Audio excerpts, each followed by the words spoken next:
we are taking care of this beautiful place that they're living in, and they are taking care of what they see as sleeping spirits, as they create dreams for them, more like a gardener that are watering flowers.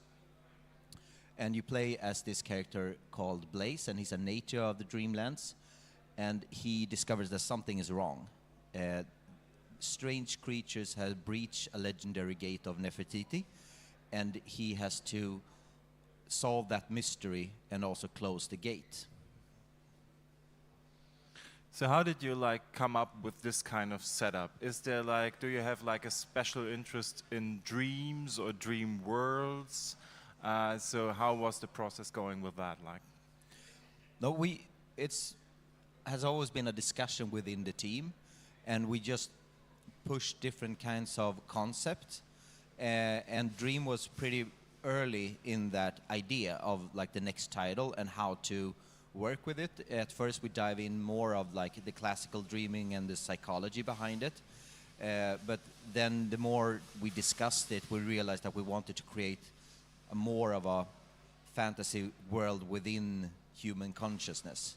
And we leaned back a lot to the idea of H.P. Lovecraft way of viewing dream worlds, that's something that you actually can become a physical place that everyone can access to, but it's just very, very hard.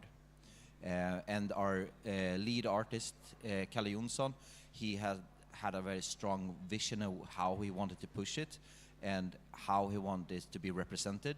So we went with that and just loving the progress of it. yeah, this is like not your first game, right? You did like a game before called Arcade Sundown, basically.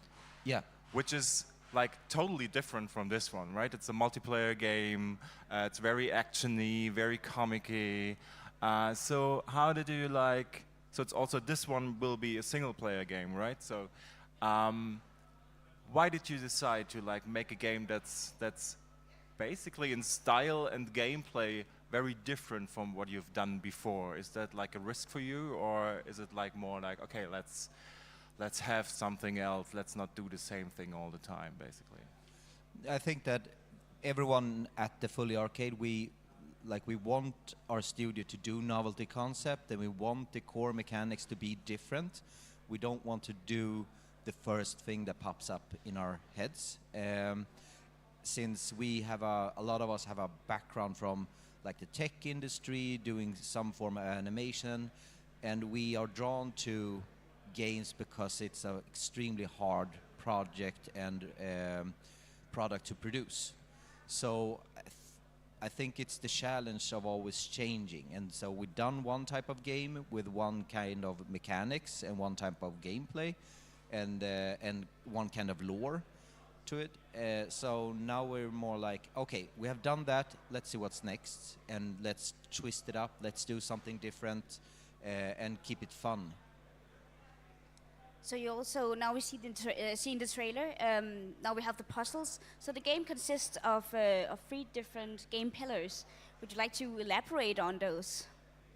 Yeah, so we have the 3 pillars of it. It's stealth, where you can sneak around different kinds of nightmare creatures, and we have, for example, what we see on the screen right now. It's puzzles, and we want it to be environmental puzzle.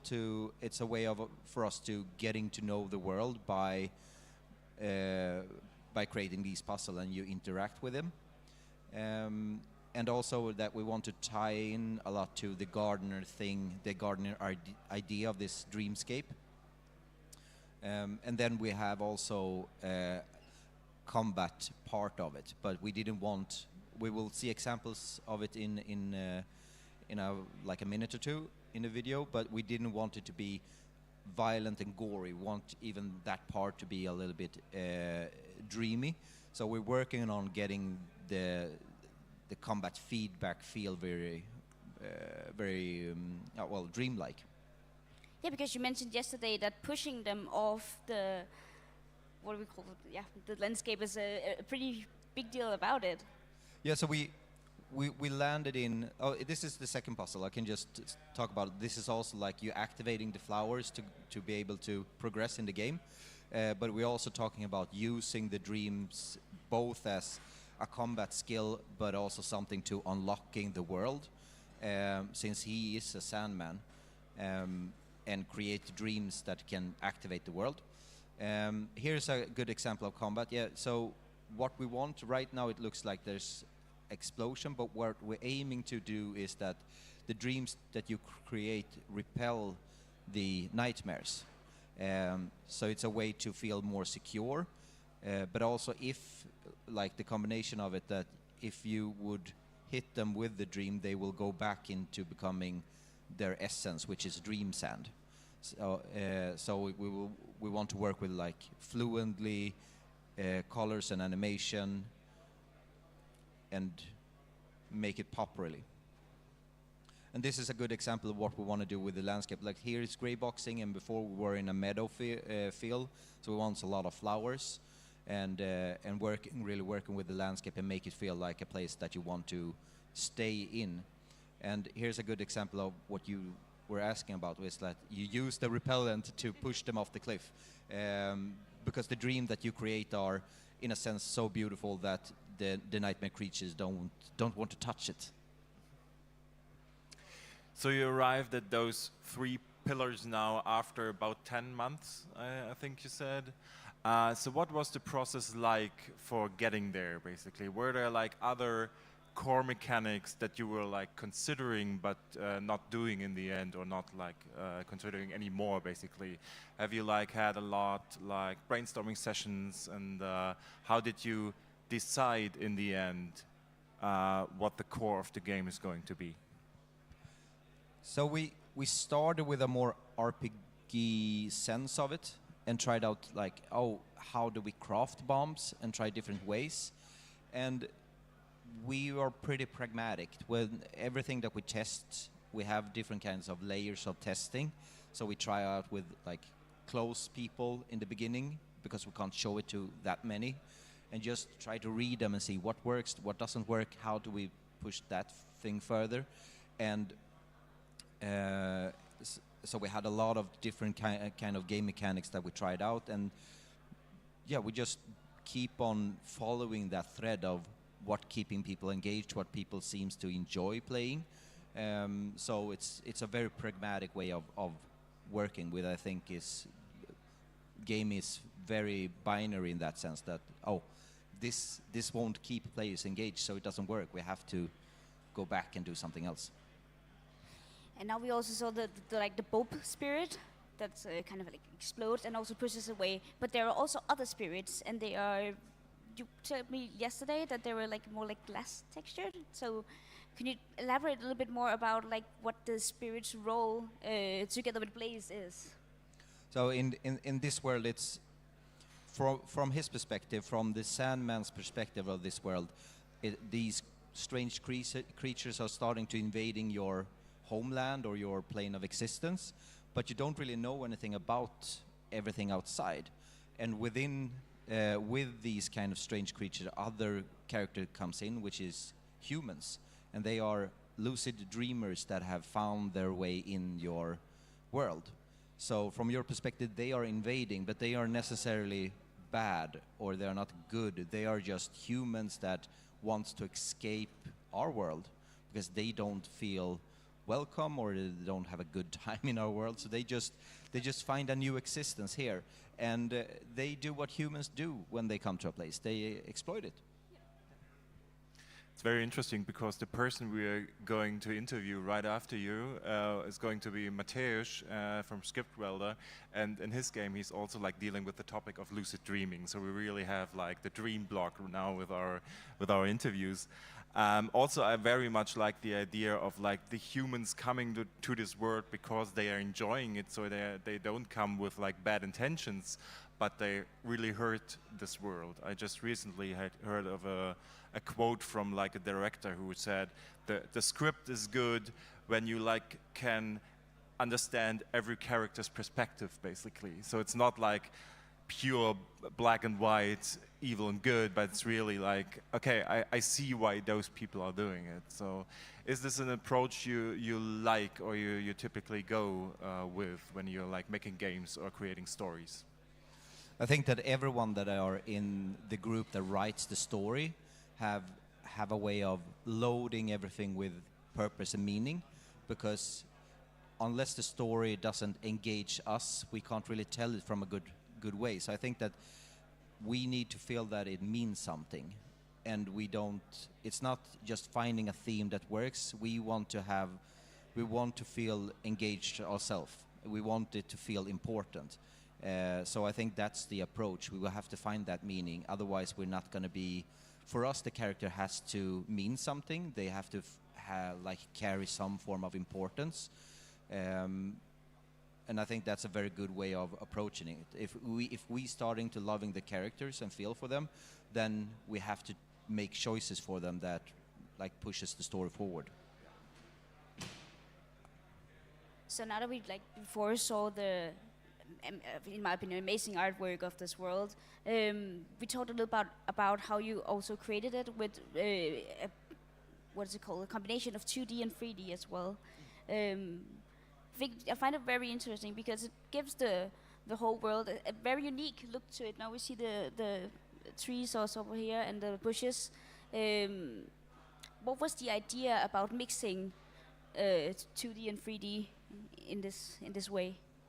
Yeah, since the game has a very fixed camera perspective, we've been just playing around in Unity of finding a good visual for it. And the trees, we didn't want them to be 3D because it didn't give the right feel to it. But when we just did like plain 2D asset, it didn't give us that right tone either. So what we found out is if we built every 2D tree in a certain kinds of layers and have them in the front, that gives a very 3D perspective.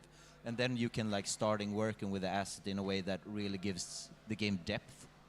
And it's almost like it fools the eye because you have the rocks and you have other parts of it, the characters that are in 3D, and that like helps binding everything together, and makes it looks beautiful. The gray boxing, we need to do that. We need to work on that. But yeah, so. But also when we populate with the flowers in the meadows, it also like give a certain depth that we don't have to put everything in a perfect perspective and a perfect height, because the fixed perspective from the camera angles gives everything a pretty good parallax. So from a business perspective, the Fully Arcade is also part of like a larger group, right? It's the Fully group. Could you tell us a little bit more about how this works, how the structure of the company is based, and what the role of the Fully Arcade in this kind of structure is, basically? So the Fully group is about 12 years old. When we started, we started with working with ad campaigns, digital, and then we have evolved within that and becoming a tech company. And very early on, we had an animation offer and film offer, so we tried to combine that and say that we are working with motion on the web, and we're trying to find the best marriage between animation and code. And the more we dive into that idea, we realize that we can't evade games because that's the perfect marriage. So we saw that, okay, in the near future we have to start develop game if we want to keep ourselves true to that promise. So it was born out of that, and the bigger the company in itself have become, we wanted it to like become individual companies to be best at what it does. So the Fully Arcade is born out of that marriage, and then we have an animation studio that was born out of that as well. So we have one tech company and we have an animation company, and also the Fully Arcade that works with these kind of games. But within that structure, we also have our sibling, which is Wishfully, that produces Planet of Lana.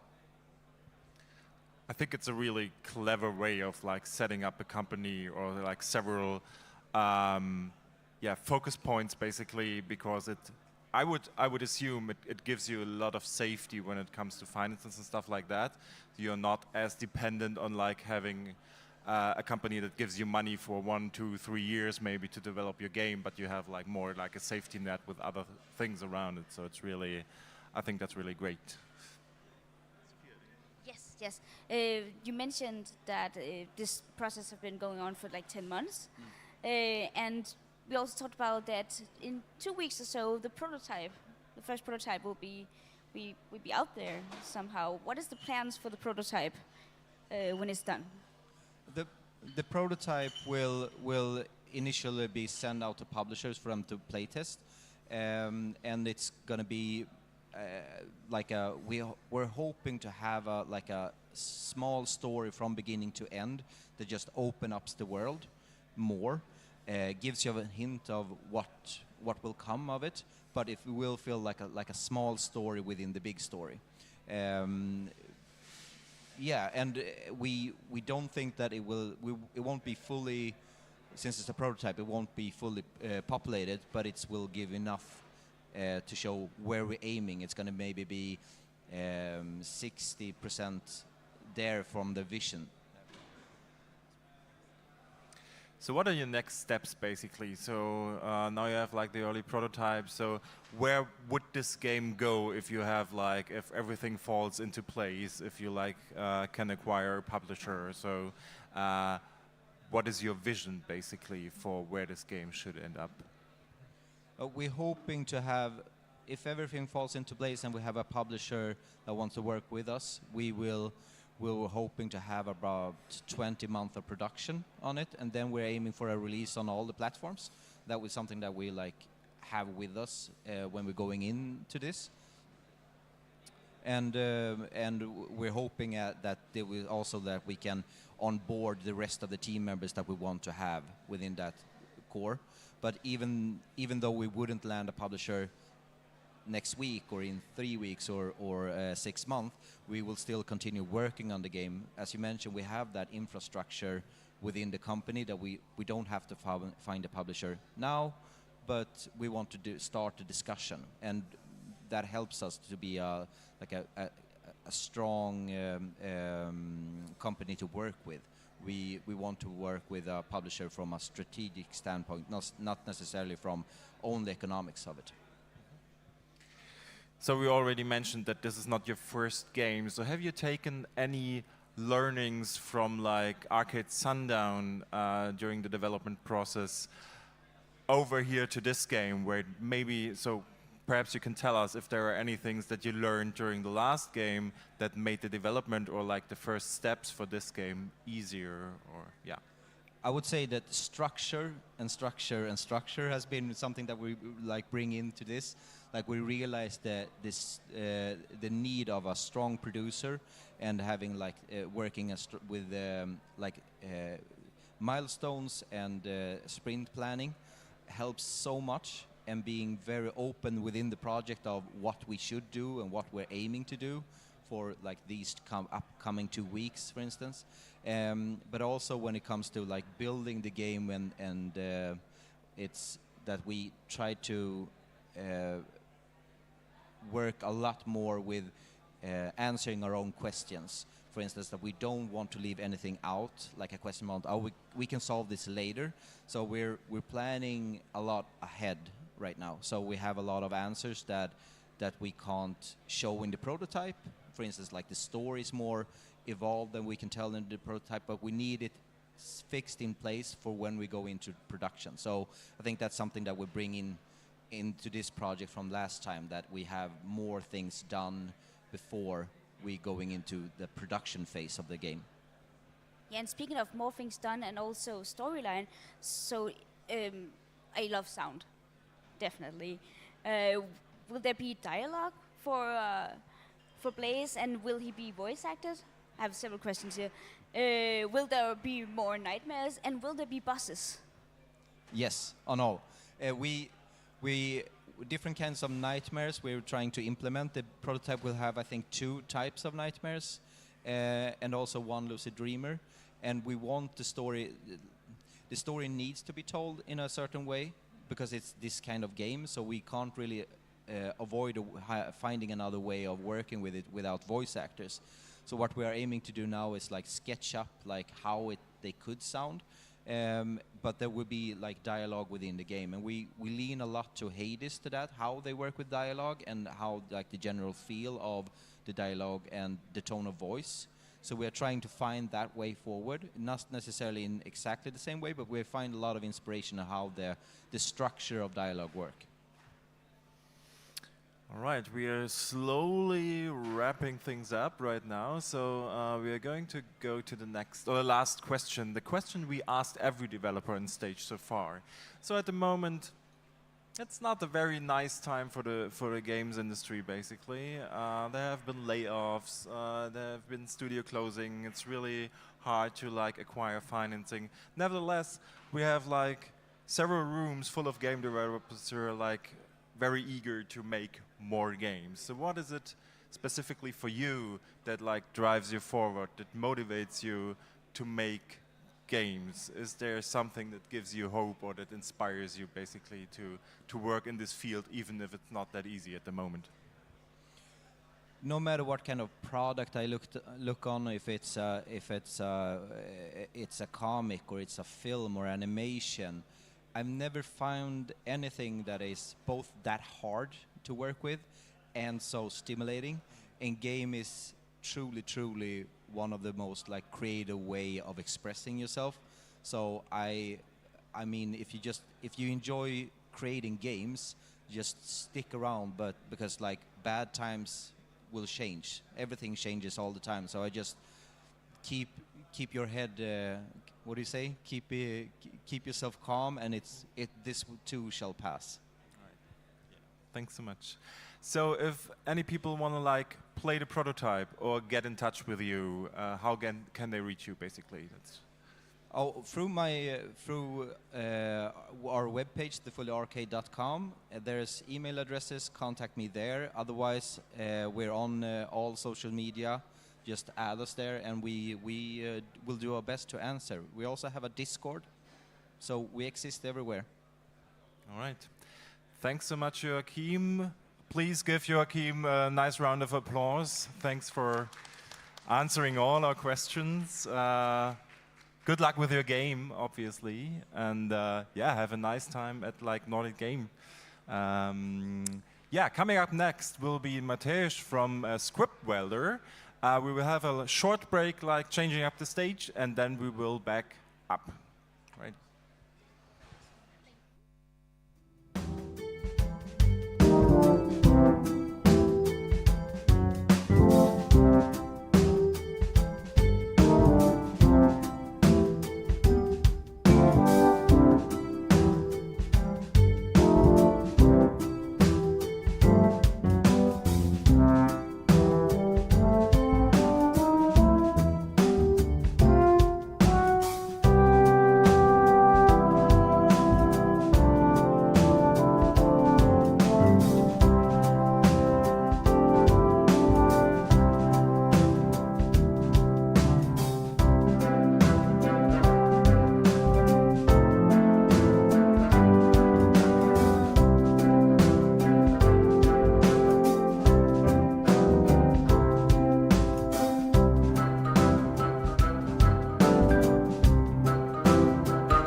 Welcome back to the main stage of the Developer Showcase. We welcome on stage Mateusz from Script Welder Games. Hi. Hi. Thanks How for are having you? me. I'm fine. Having fun so far. Yes, and Mateusz brings a game with him.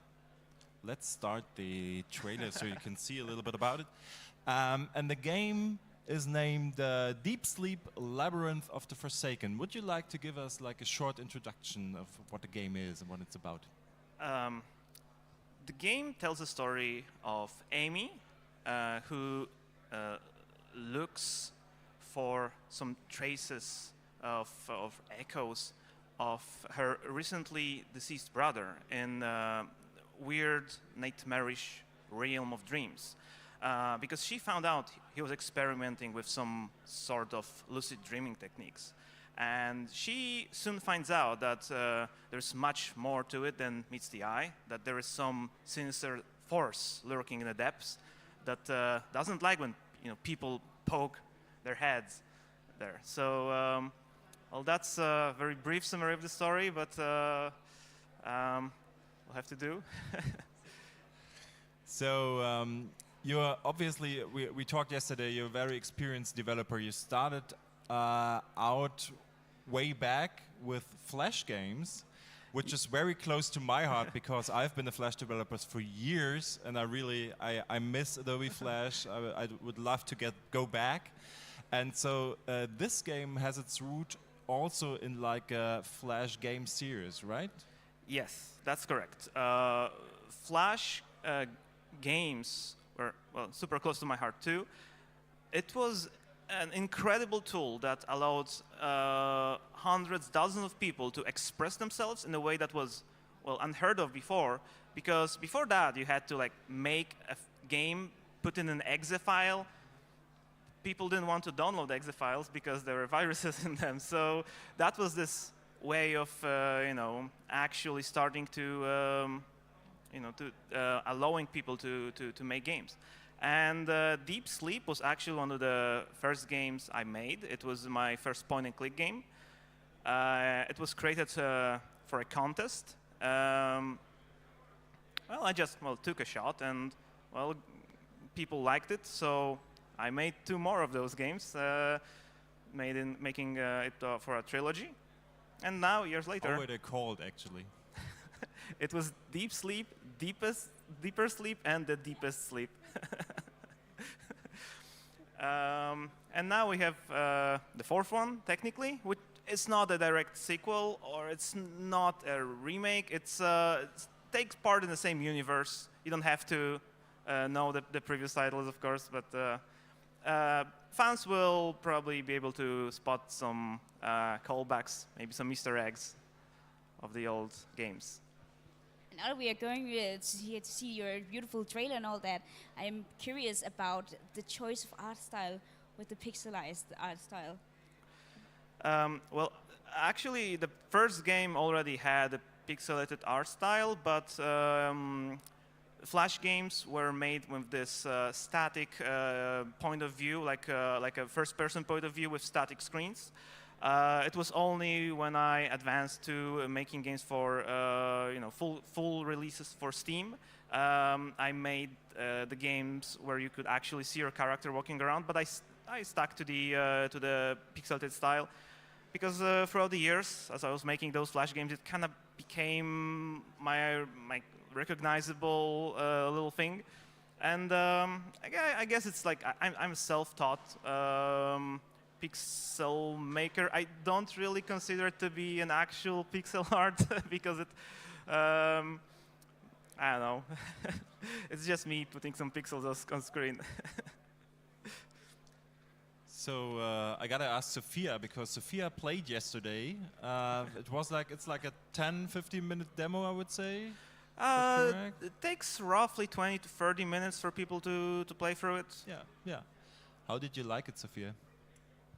I really enjoyed it, and you got so many different feelings from it. Also, Matthias, you're very polite. I see like some sort of politeness shining through the game in the terms of dialogue, and it's like, do you want to pick this one up? And I think I found it so entertaining at some point. But also, it's a horror game. It's a very different horror game from horror games because it's more like about the atmosphere and feeling. So will you elaborate a little bit more on that?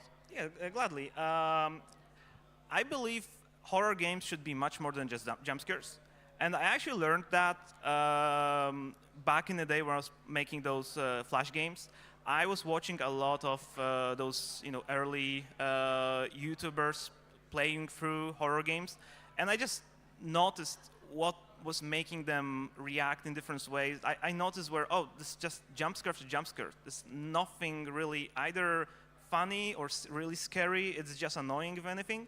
So I guess just by watching some of those people play those games, I kind of got a feeling of how should I pace the the tension in a game. And this is why I decided to make a horror game that relies more on an eerie atmosphere and like this rising tension rather than just jump scares. So throughout the years, people actually been telling like, oh, I played through this game. I was kind of scared that something's gonna jump at me, and nothing did, and that was even more scary. So yeah, I mean, I'm not saying that there is absolutely no jump scares in the game, because there might be some moments that are like more intense than others. But I try to rely more of this atmosphere, this feeling of maybe solitude, maybe like this like oppressive forces pushing from all directions. Yeah, because Amelia or Amy is definitely on her own. That is for sure. But also, she wakes up in the middle of her brother being deceased. But you also told me yesterday that we actually start in the second level. So there will be some storyline before and some storyline after. Yes, the demo is one of the earlier stages of the game, but I selected this one because it actually shows a lot of game mechanics that's not shown. For example, in the first level, that's very much of an introduction and much more linear, classic point-and-click, and the game just starts introducing those additional mechanics, additional components. Well, later on in the demo, I mean, in the level that I picked for the demo. So you just mentioned the game mechanics, basically. So I was like, when Sophia was playing, I was like watching, and I was really surprised. I was like expecting a point-and-click adventure game, but there was much more to it, right? You have like several things that you typically wouldn't see in a point-and-click adventure game. So how did you get there? How did you introduce all those elements that are very special to this kind of genre? Well, I believe I love point-and-click games, but I like also mixing things up a little. And I strongly believe that the main like power that indie developers have is this ability to experiment. Because if you're making like a AAA game that has to be like, it has to follow a certain path, because there are high risks involved with those high budget projects. For indie game devs, well, people can afford some, taking some risks. And this is why I decided that I actually want to experiment with combining different genres. So one of the point and clicks that I made back in the Flash days was anti-escape room, which was basically played it like an escape room game, which is point and click, but in reverse. So instead of trying to get out of the room, you wanted to secure it, lock yourself in.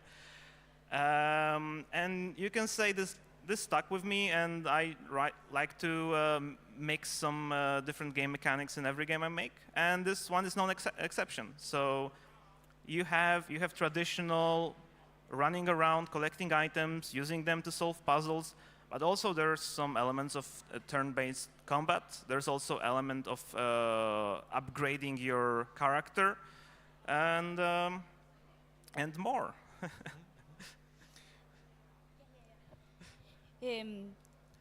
So you the game, this game, Deep Sleep has been in development for 3 years now. Yeah, I mean, over 3 years, can't exactly pinpoint the moment I started working on it because it started off prototyping, but we could say that it's over 3 years in development at this point. And how come you chose like lucid dreaming? Well, I mean, it is set in the same universe as the first Deep Sleep, which was all about lucid dreaming. And that was chosen for the theme of that particular game because it felt like not entirely explored topic in games, and also in general it felt like this is uncharted territory a little bit because, well, dreams kind of feel mysterious. They can be also scary if you drive the story in the right direction. So yeah, I decided that that's going to be a good theme of the game, and it also allowed me to make like weird transitions from one room to another. That transitioning from one place to another that wouldn't make sense in a normal world, but makes kind of sense in a dream world because it's a dream. So those weird architectures, like stairwells leading nowhere, or just leading to like one single room that at the top of like a weird building.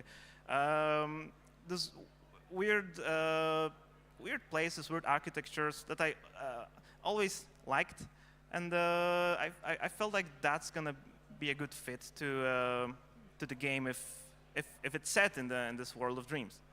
Yeah, because we encountered this mysterious friend in your demo. Will there be more encounters with other kinds of mysterious friends, or maybe enemies? Yes, there will be a whole cast of characters. Some are friendly, some are not, some both. The demo only has like some slice of the story, so obviously couldn't show much of it. Also, for spoilers reason, can't really reveal much. But yes, we will meet some friends. We'll meet some enemies. So not that every enemy that we meet is immediately a monster that we have to run away from or fight. They're just some unpleasant characters that are not really liking our presence. So let's get more into the technical kind of stuff. I'm really interested in. So we have like a 2D, or you have like a 2D pixelated game, but when you take a look at your inventory, you can also like look at the objects in there and like turn them around and look at them from all sides. So how did you arrive there? Well, I was always making 2D games, and that was my thing, pixelated 2D games. But I felt if I had this inventory that you can like inspect more thoroughly, rotate the item around, that would open up the game to possibilities of having more things, like puzzles inside of an item that you rotate and you have to manipulate, or just having additional things like, oh, you turn around the photograph and there's some text, just some interesting little trivia, or just something, or maybe a hint for a puzzle.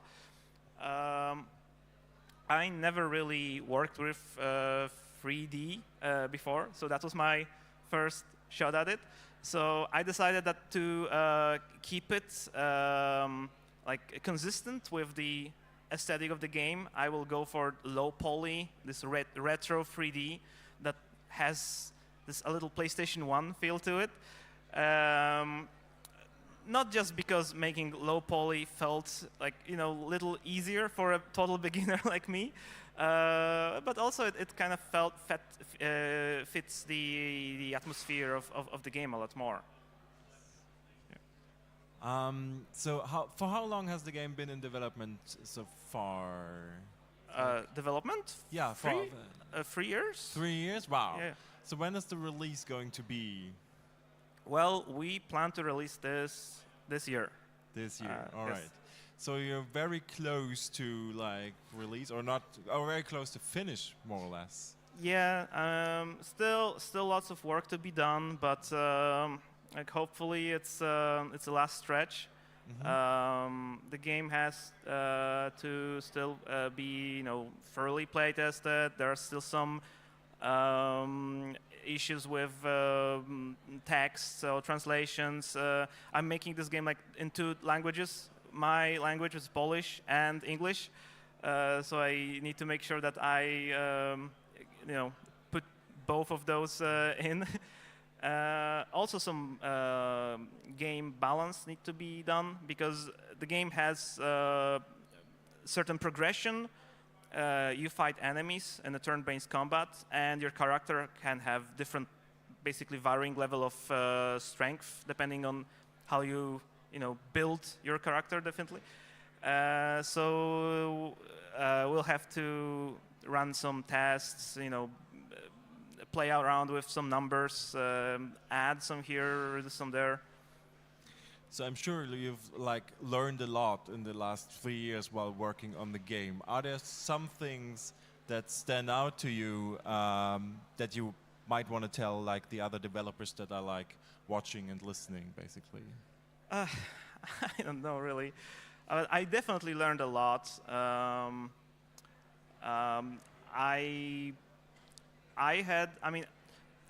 not gonna lie, I have fun making games, so I definitely have fun making this one. Making this was a lot of hard work for many reasons.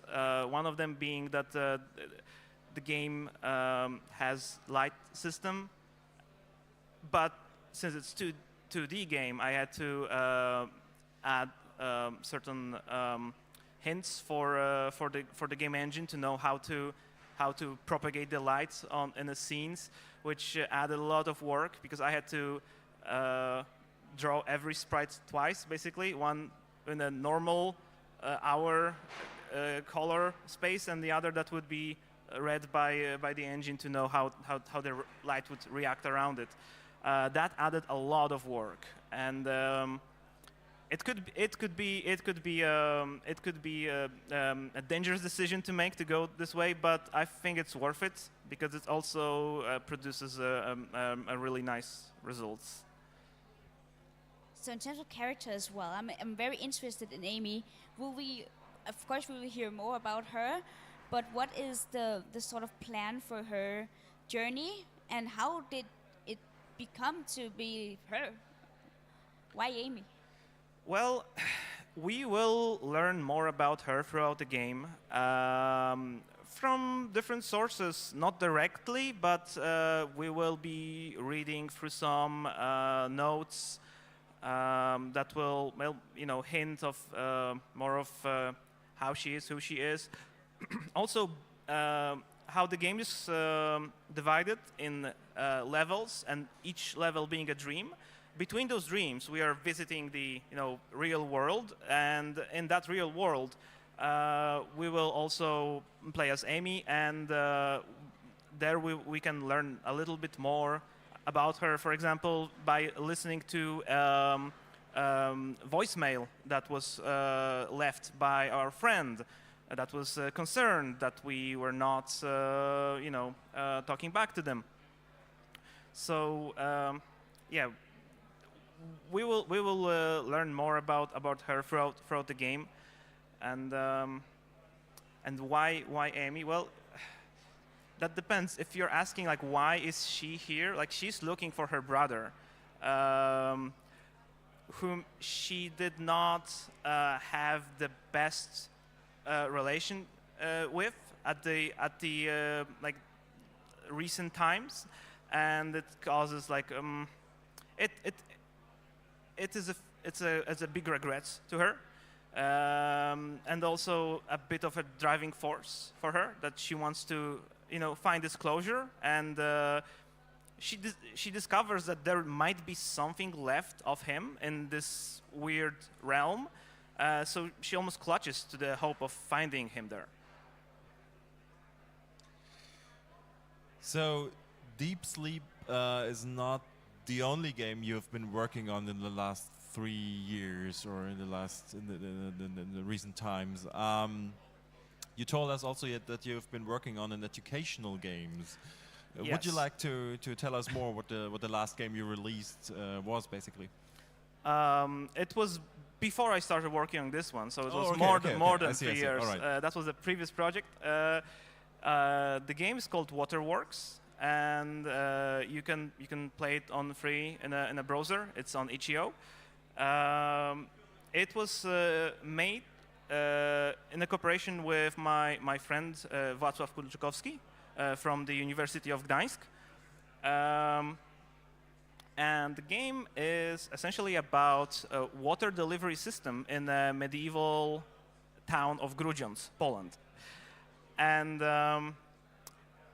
I had a mission to make this into an interesting, fun game, which I think is not something that you think about when you think educational games, because usually they are either just simple quizzes or even not that. So I decided to go with a little bit different route, and I made a game that's basically a strategy game with cards, deck building, and well, a little bit of town management when it comes to water delivery, at least. So it's a turn-based game. Each turn you get some cards, you can play them, and you construct either buildings that will later be used for that water delivery, like a water wheel or like pumps. And throughout the game, you research technology that actually existed throughout the ages. So you start off with a very simple, like basically people walking around with buckets of water, and as you progress with the game, they develop more and more advanced ways of water delivery, and you can watch the entire town evolve right with it. So all the buildings are slowly changing from turn to turn. As you progress, as you research new technologies and improve the rising, like to keep with the rising demand of water, because the population of town also grows, so you need to keep up with it. So you need to not just keep things as they are, but you actually constantly have to improve. That really sounds amazing. I really have to try it. I would have expected like I don't know, like a building game where you have to like build like those waterworks, but like a card game is really it sounds very interesting. I have Because to take a look at it. we also had to make it educational. So there are actual historical information. There are some facts that will pop up on the screen ever so often. When you're researching a new type of water wheel, you can read about it. And I think that's the key. You don't have to read about it. It's not something you have to do to progress the game, but it's additional thing. Players will do it if they invest in the game. At some point, people will just read through it, and then they will naturally learn by playing. That's a fantastic approach, because we are at the studio I'm working at. We are also working on an educational game on a card game as well. So I'm really like, that's quite interesting. Thanks for the advice. All right, we are slowly wrapping things up. So you're like a very experienced developer. You've seen some ups and downs, obviously. At the moment, at least, if you look at the bigger scale of things, it's not looking very good for the games industry. All of us hope that it will be going up again. What keeps you going? What is it that keeps you motivated to continue making games, even if there are like difficult times like that? Well, I always wanted to make games, and I just wanted to make games that I knew that I would want to play. So maybe that's a little bit naive, but to me, games are not products. They're just they're just games. They're just things that are supposed to, well, make, bring some fun and joy to people. And that's why I'll keep making them. I'll just keep making games. Yeah, I think that's an answer that like many developers probably would give. Yeah, it's really that's what we do. That's what we like to do, and we can't do anything else. All right, thanks so much, Mateusz. When people would like to play your game or reach you at some point, how can they get in touch, basically? Well, I'm here. I have my station, booth 1, at the developer showcase, where you can play through the demo of the game. You can follow me on Facebook, on Twitter, and I'm script holder everywhere.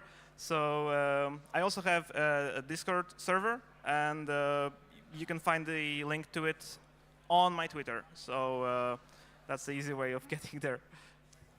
Okay, thanks so much. Please give a nice round of applause for Mateusz. Thank you. For Thank you being very on much. stage and making this beautiful game. It's really good luck with it, finishing it, selling Oh. it, hopefully. I'll try, And, do my best. Yes. All right, have a nice day. Thanks. So yeah, next up here on stage will be today's first talk.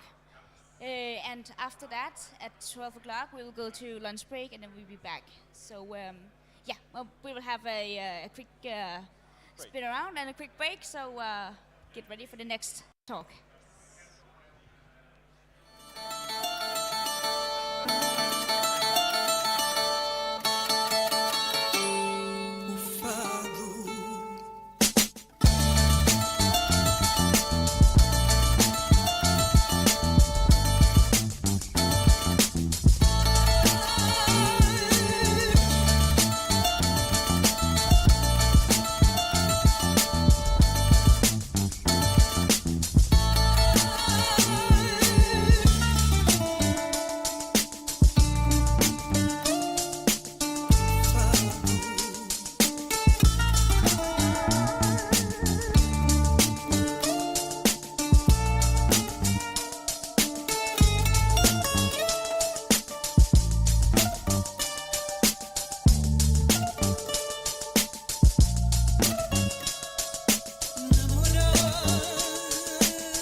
are ready for our first talk of the day. Please welcome Ravi Götke from Mighty Diamonds.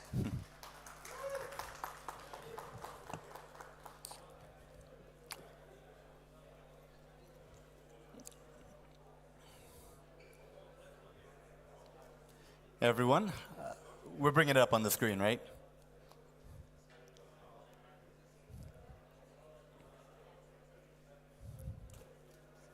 I could turn my laptop around.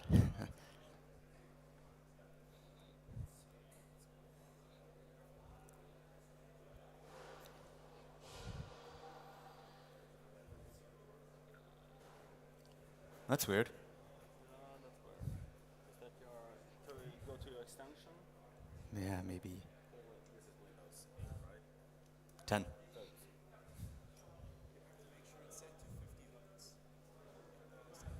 The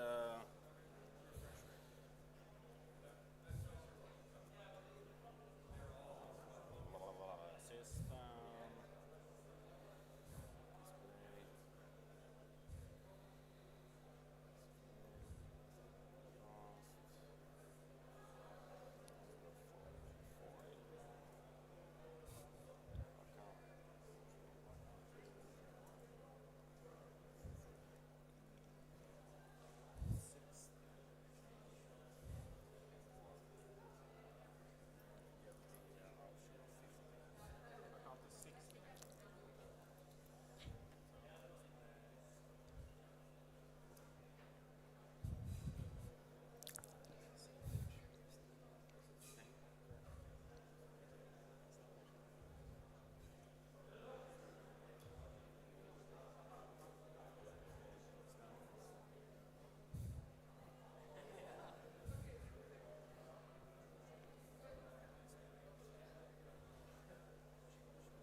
$50. All right.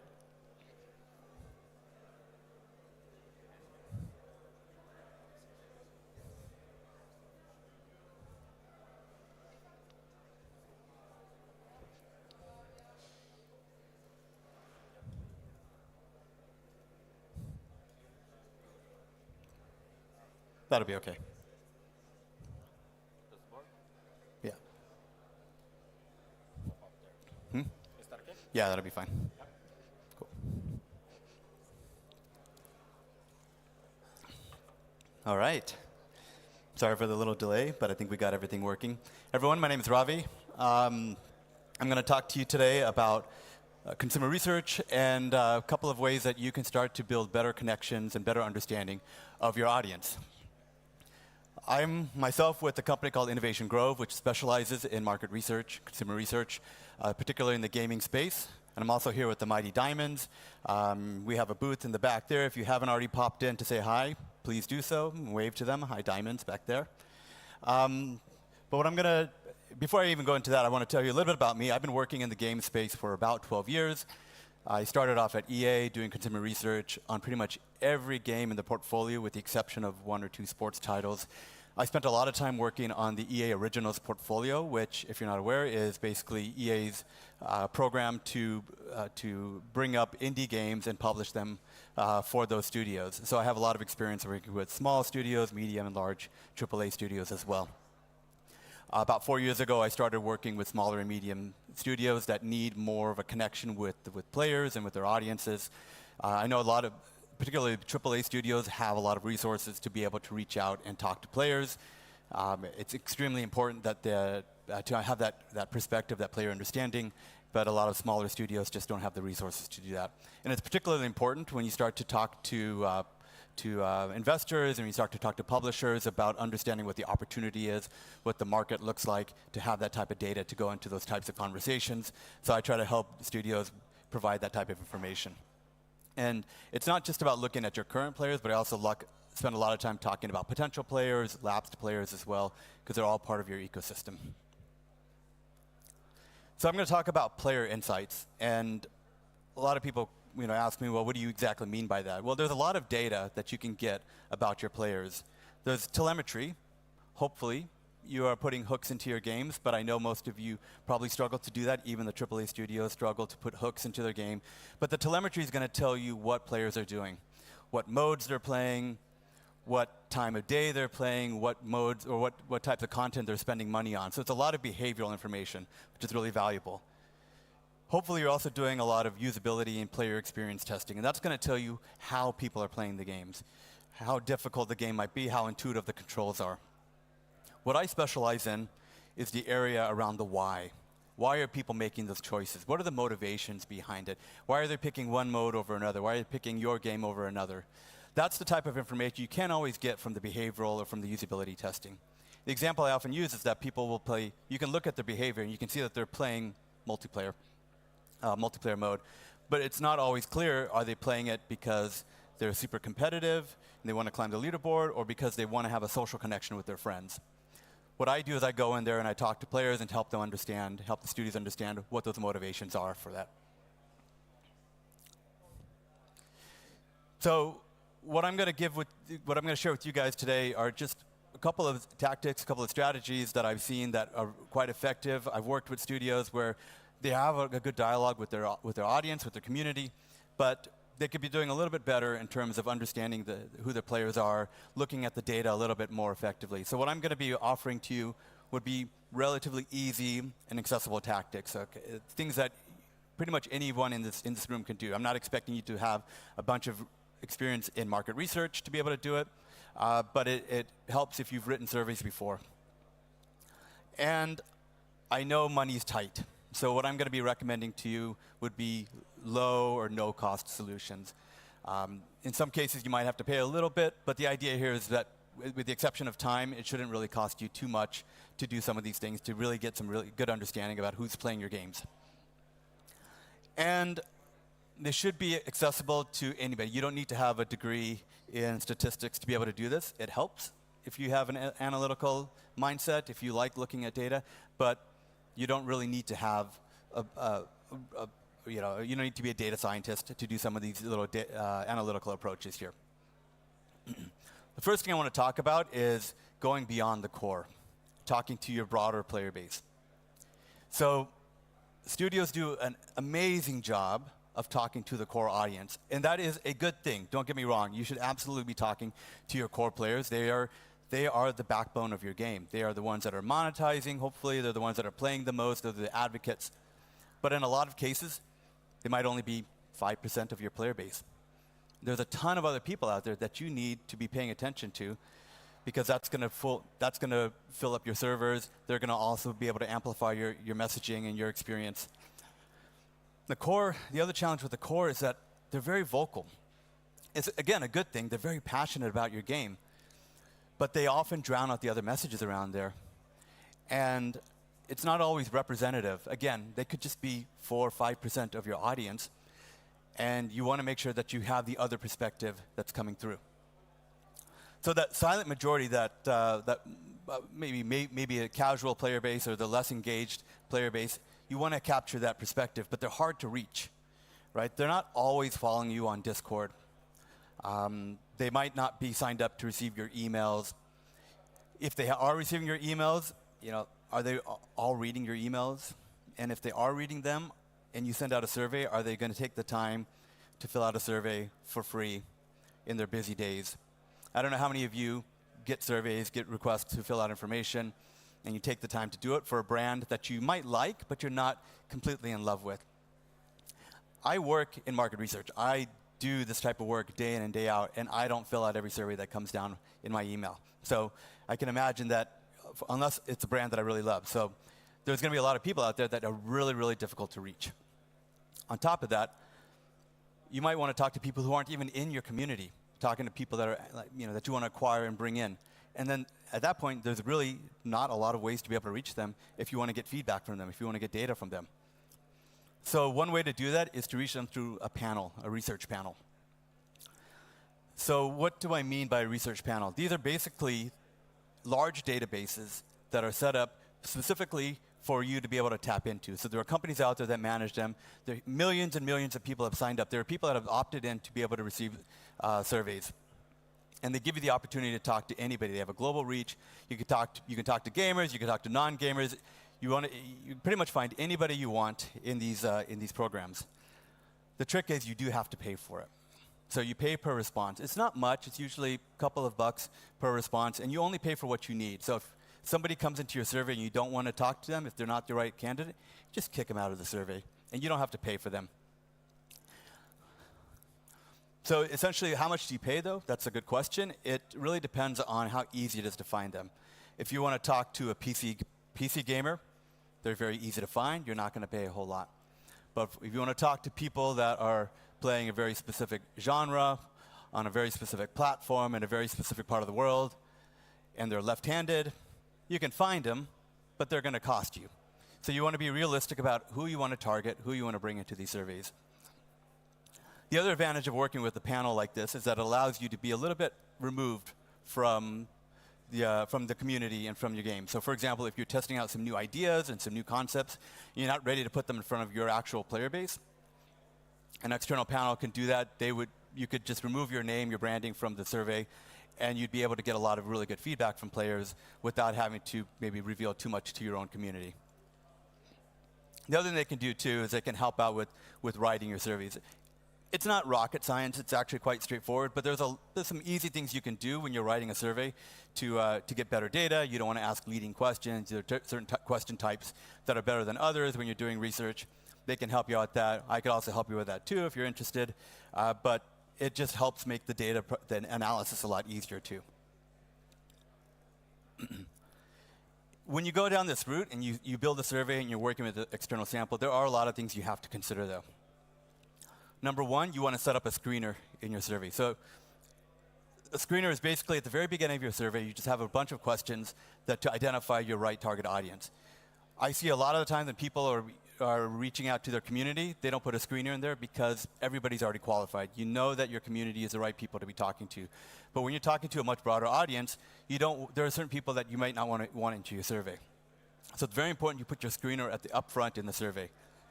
And with that, you want to be specific who you're talking to. Again, you might have a profile in mind. Maybe there's a certain platform, a certain genre that you're looking for. You want to have those questions in there. And if they don't qualify, just kick them out of the survey. And you don't have to pay for them.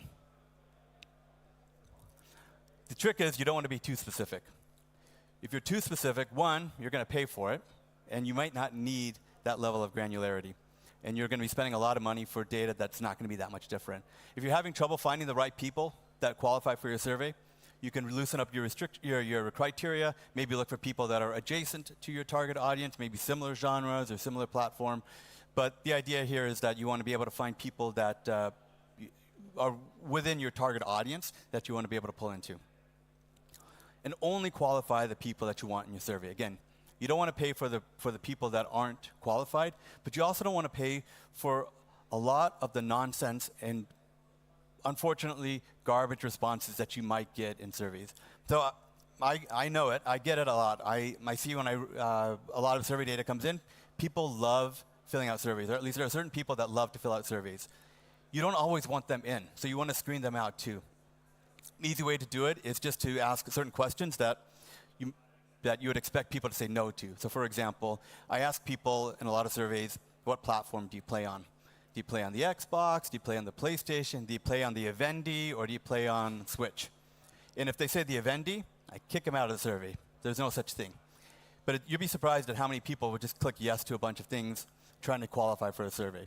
It's extremely effective. It's an easy way to weed out a lot of the bad candidates. And the other thing, too, is it can be helpful for weeding out bots, too, because you get a lot of bots that come in. When you do kick people out of the survey, though, it's important you wait until the end of the screener to do it. If you kick them out too early, people are going to start to figure out what answers are good and bad to kind of game the system. So you wait till the end, and it makes it very difficult for people or bots to really game the survey. And then you're also making sure that they're paying attention, and you get better quality responses going through it.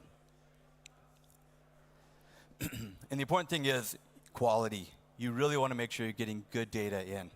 It's very easy to just open up the survey and let anyone come in, but these aren't necessarily the people you want to be talking to. So you filter out the people that you don't want to be talking to. You filter them out through your screener, but then afterwards, too, when the data comes in, You look at the data and you make sure that it looks reasonable. For example, one easy thing to do is, let's say your survey takes 10 minutes to complete. You can look in the data. Most survey tools will tell you how long each respondent takes. If they're filling it out in like 30 seconds, if they're filling it out in a minute, you may think, okay, maybe they're not actually reading the whole survey. So you can kick them out of the survey. You can actually kick them out after the survey's done, go back to the panel provider and tell them, I don't like these respondents, I don't think they're good data, and they won't charge you for it. So again, only pay for what you need. And then again, there will be bias. So I'm not going to say that survey data is 100% perfect. There are people out there that love filling out surveys. You can reduce that, you can mitigate that, but you can't eliminate it completely. But every data set is going to have some bias. Even your core is going to be biased. They're going to be biased towards you. They're going to give you lots of loving feedback about how much they love your game, and it feels so good to hear that data. It's great data, but it may not be the whole story, and it may not be the information you need to be able to make the best game for as many people as possible. So knowing that there's bias in there, the most important thing to do is just to make sure that you take that data and you don't combine it with other data sets that you carry, and that you go through it, the analysis, you have that mindset that, okay, there's going to be some bias here, I just need to be cognizant of it. Beyond that, we're going to talk about cohort analysis. What do I mean by that? Well, another way of thinking about it is crosstabs. If you've done any type of analysis like this, survey data, you know what crosstabs are, but basically, these are just the intersection of two data points, two questions or more in your survey. For example, you might ask somebody, what platforms do you play? And then you might ask them, what genres do you play? You can split the data based off of that. So you can say, okay, I want to look at PC players, Xbox players, mobile players, and I want to see what genres they're playing on. You can start to compare how the different groups of players, the different cohorts, are scoring on different questions and answers. It is extremely valuable. It gives you so much insight. And I've worked with so many studios that have done research where they don't make these simple splits, and they're losing a lot of the richness in the data. And it really allows you to start looking at key differences across your audience that helps you then make meaningful decisions and strategic decisions to be able to serve them better. So I'll give you an example. From a couple years ago, I worked on a game, I worked on an IP that is quite relevant in a galaxy far, far away, where we had a trailer that came in that was a live action trailer that was produced for it. And there was also a gameplay trailer. Now, we always launched with a gameplay trailer. That was just Gaming 101. But the live action trailer was a bit more creative, a little bit more fun. They never performed as well as the gameplay trailer. They never did, because the gameplay trailers just really told people what the game was all about. That's what people cared about. But this live action trailer comes in, and internally we all loved it. It was so beautiful. It was the nostalgia aspect of it. We loved it, and we tested it. And it tested very similar to the gameplay trailer.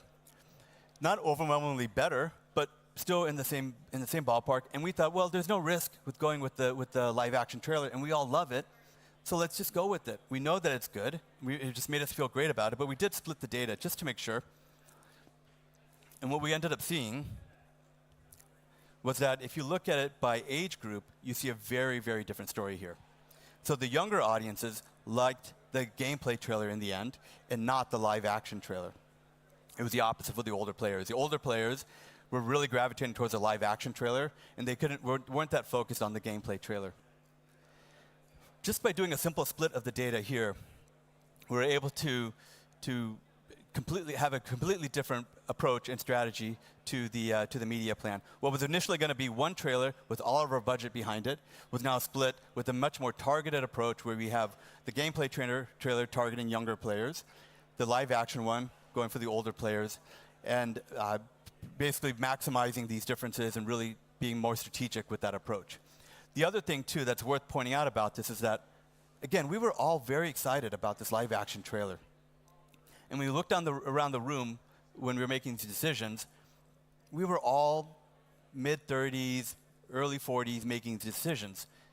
And we didn't have that younger perspective to come in here and say, hey, look, I don't care about that IP. I don't have any nostalgia for it. I didn't grow up with it. But the rest of us did. So without this data, we could have made a very, very different approach and a very bad decision. And so it's important that when you're doing research that you do get those perspectives of people that aren't necessarily your own to represent a more inclusive audience.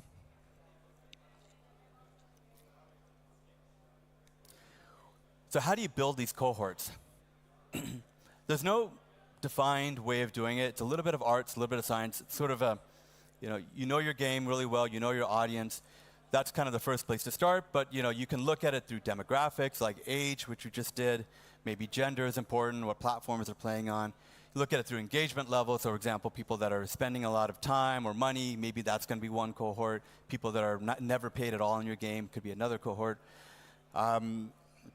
Regions is actually a really important one. We'll talk about this a few times, but it's important to split people by region because cultural differences can be a factor too. And again, I see this happening a lot where people will survey their community, they'll get a bunch of data in, and they won't split it by region, and you lose a lot of richness in the data. How big should a cohort be? Statistically, you want to be going for around 200 people per cohort. If you go below that, then you start working with smaller data sets, and then the margin of error goes up, and the data is less reliable. So 200 is a good rule of thumb. If you have a data set where it comes in and maybe you have one cohort that has 350 people and the other cohort has only 50, you really won't be able to look at that data set of 50 very, very confidently. So you want to try to split the data in a way that you can look at those differences more meaningfully. And how do you do it? You don't need any fancy tools. Most of you already have Excel or Google Sheets, and you can do that in there. All you need to do is set up a filter.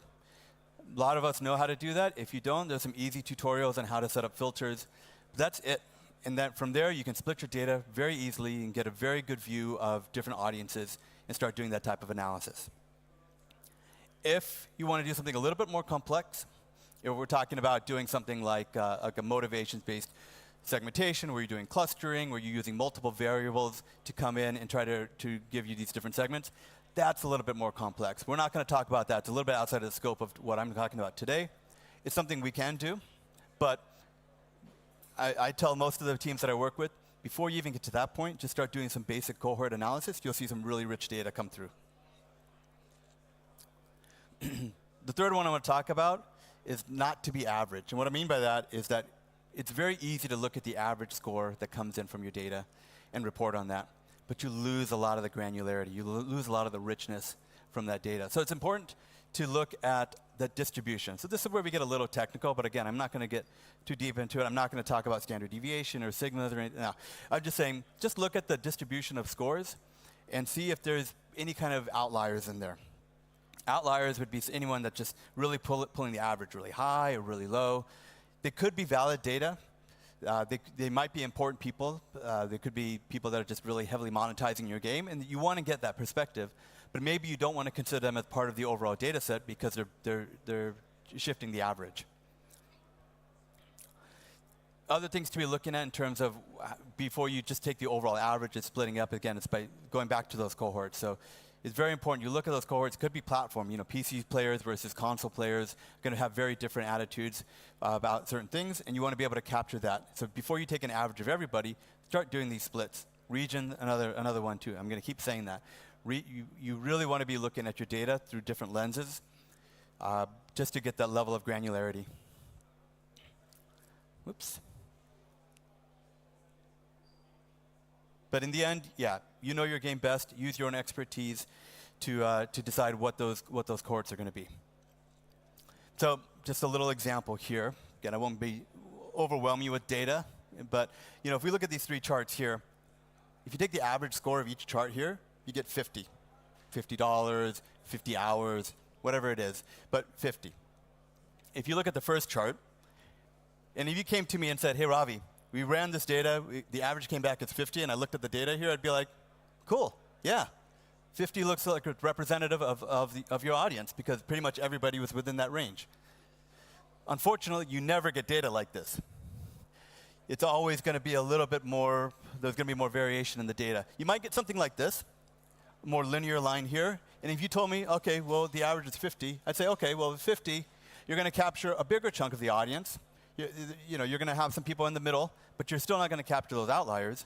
But you might still be able to go with 50. It depends on your needs. It depends on your objectives. But what ends up happening a lot of time is you get data like this.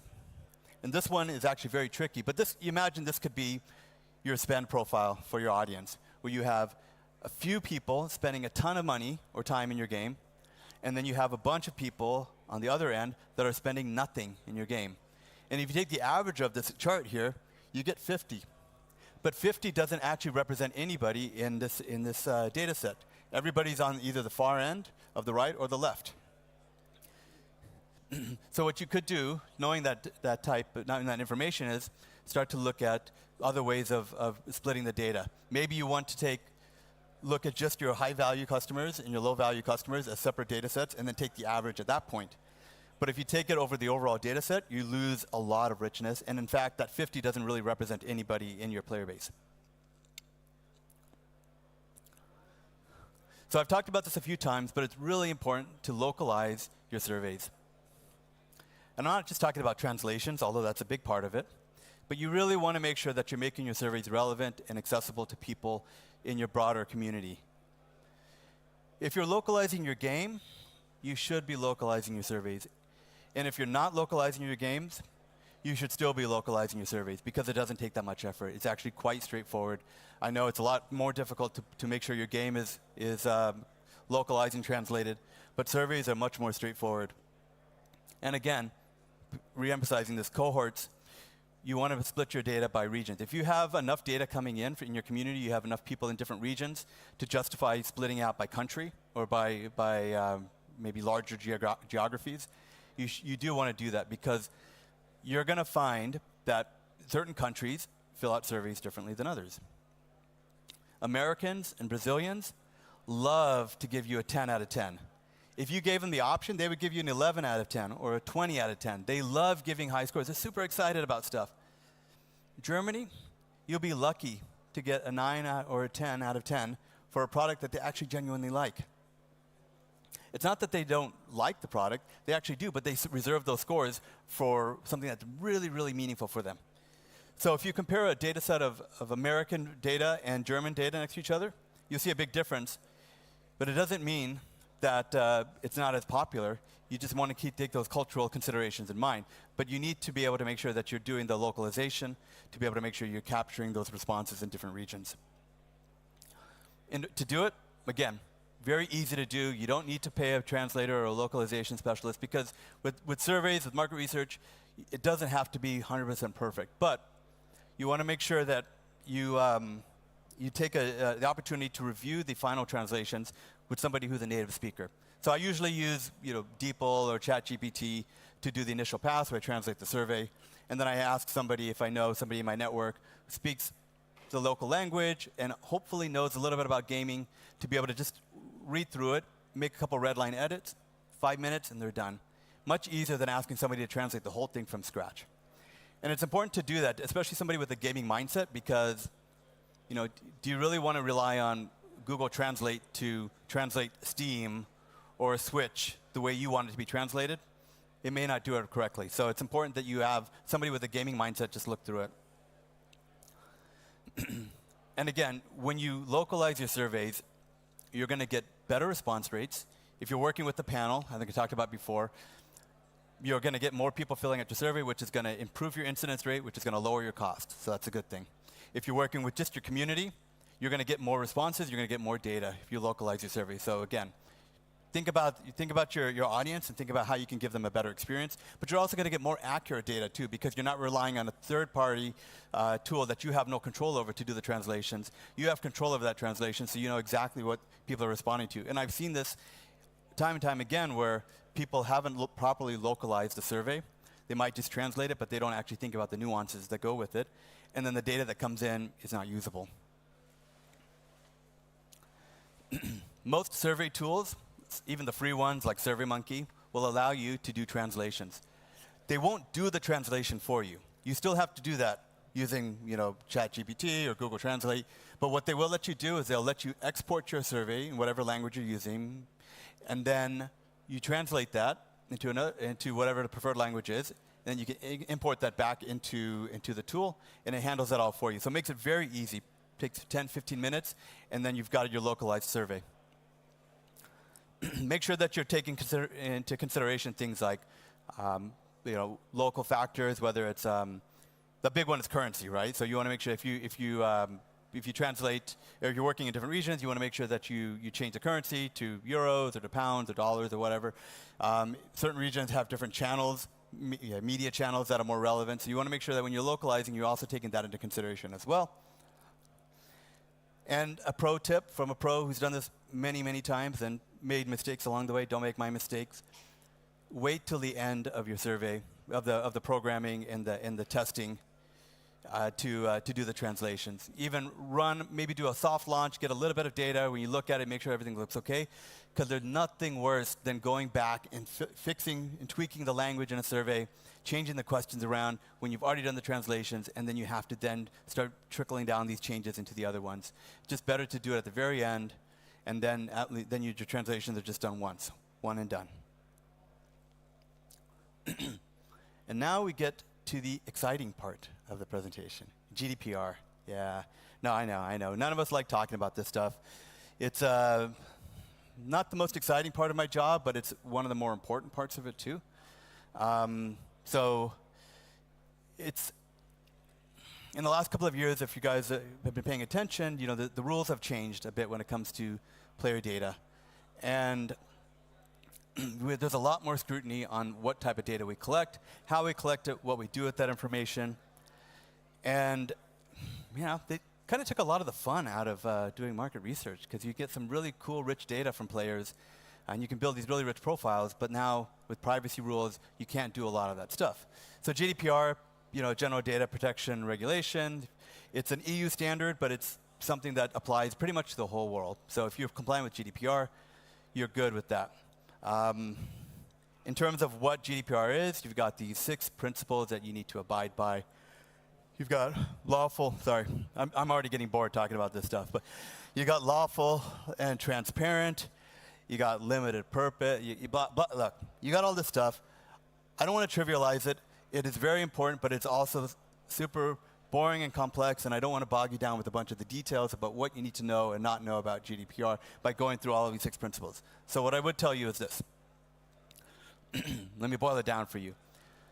Don't collect personally identifiable information if you don't need it. PII, you've probably heard that. What does that exactly mean? PII is the amount of information to be able to identify uniquely one person on this planet out of the 8.1 billion people that are walking around. If you have enough information to identify one person, single them out, that is PII. That could be an email address, that could be a phone number, a user ID. If you're collecting that type of information from people, you have to be careful, because then you open yourself up to a lot more scrutiny, a lot more liability, a lot more risk. Chances are you don't need that information. If you do need it, we talk about it, we figure out what's the right way to handle it, but most often than not, most teams that I work with, they're collecting a bunch of that information and they never use it. You also want to make sure you're not talking to minors. What are minors? Kids, but what does that exactly mean? Every country has different rules about how young you can talk to with surveys. Sometimes it's anyone under 18. Sometimes anyone under 16, under 13. It's very complex, and if you're running a global study, you're going to have all these different rules that you're going to have to comply by. The best thing to do is just don't talk to kids. The other challenge too is if you do end up talking to kids, a lot of times you need to get parental consent. If you get parental consent, it's going to drive the cost up, it's going to be more complex, it's going to just slow everything down. And I rarely see it being worth the hustle to get all of that information. So 18 and above is your best approach. Again, if you need to talk with kids because you have a very specific need, we talk about that, we figure out the best strategy around it, but unless you absolutely need to do it, just don't do it. Make sure you're getting consent from your player to give them any information if you're collecting PII. Even if you're not getting PII from them, it's still good to just get permission for them to give you any kind of feedback. Now, you might have consent from your players to be able to send them marketing emails or communications. You might have consent to be able to install updates onto their hardware. But you might not have consent to be able to get a market research from them. So you just need to make sure you put that into your survey.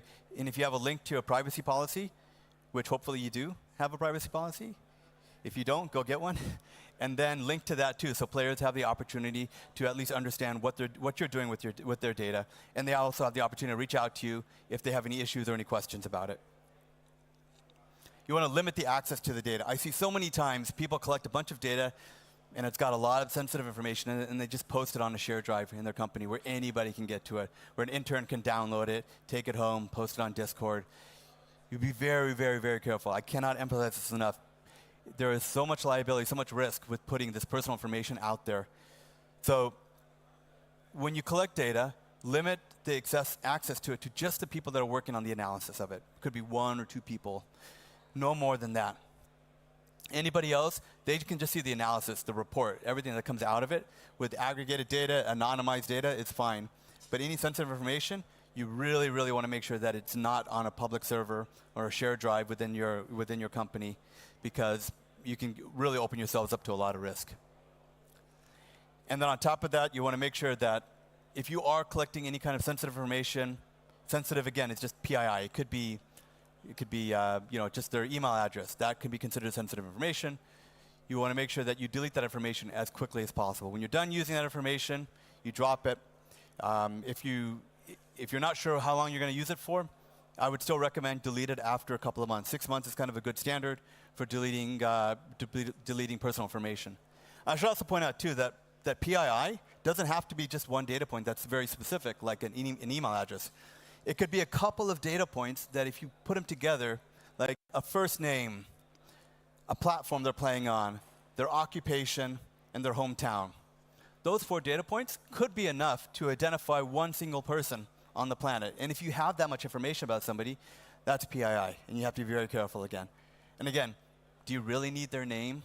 Okay, maybe you're going to do some outreach, but there are better ways to do it. You don't need to get the names of thousands of people in your community if you're only going to be talking to 10, 15 of them. There are better ways to do that than putting into a big study like this.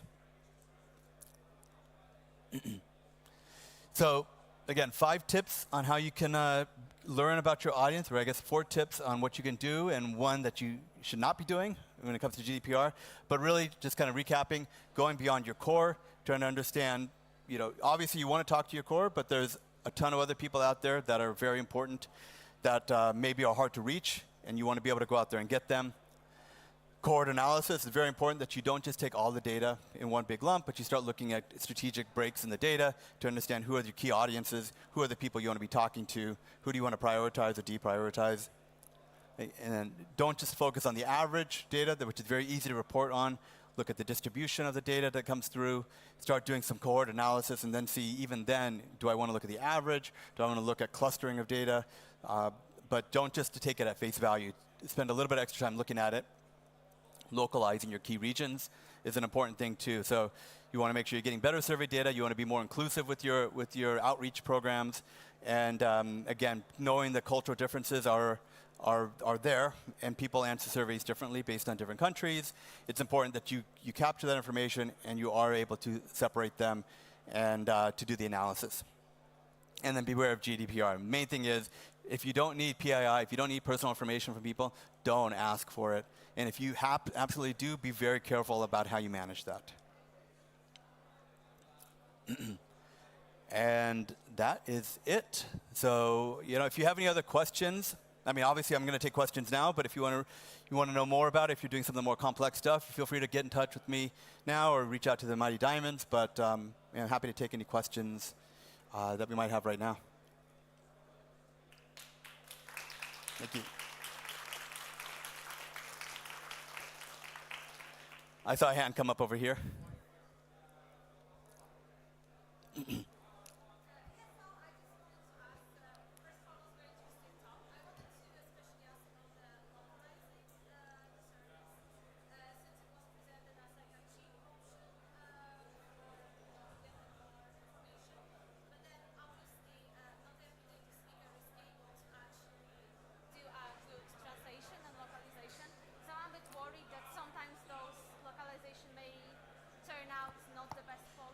In the end, and I wonder what are your thoughts about how the quality of the survey localization may create expectation for the game, especially if people know what game are you doing a survey for. So, for example, if the quality of localization is not the best, will people then expect the localization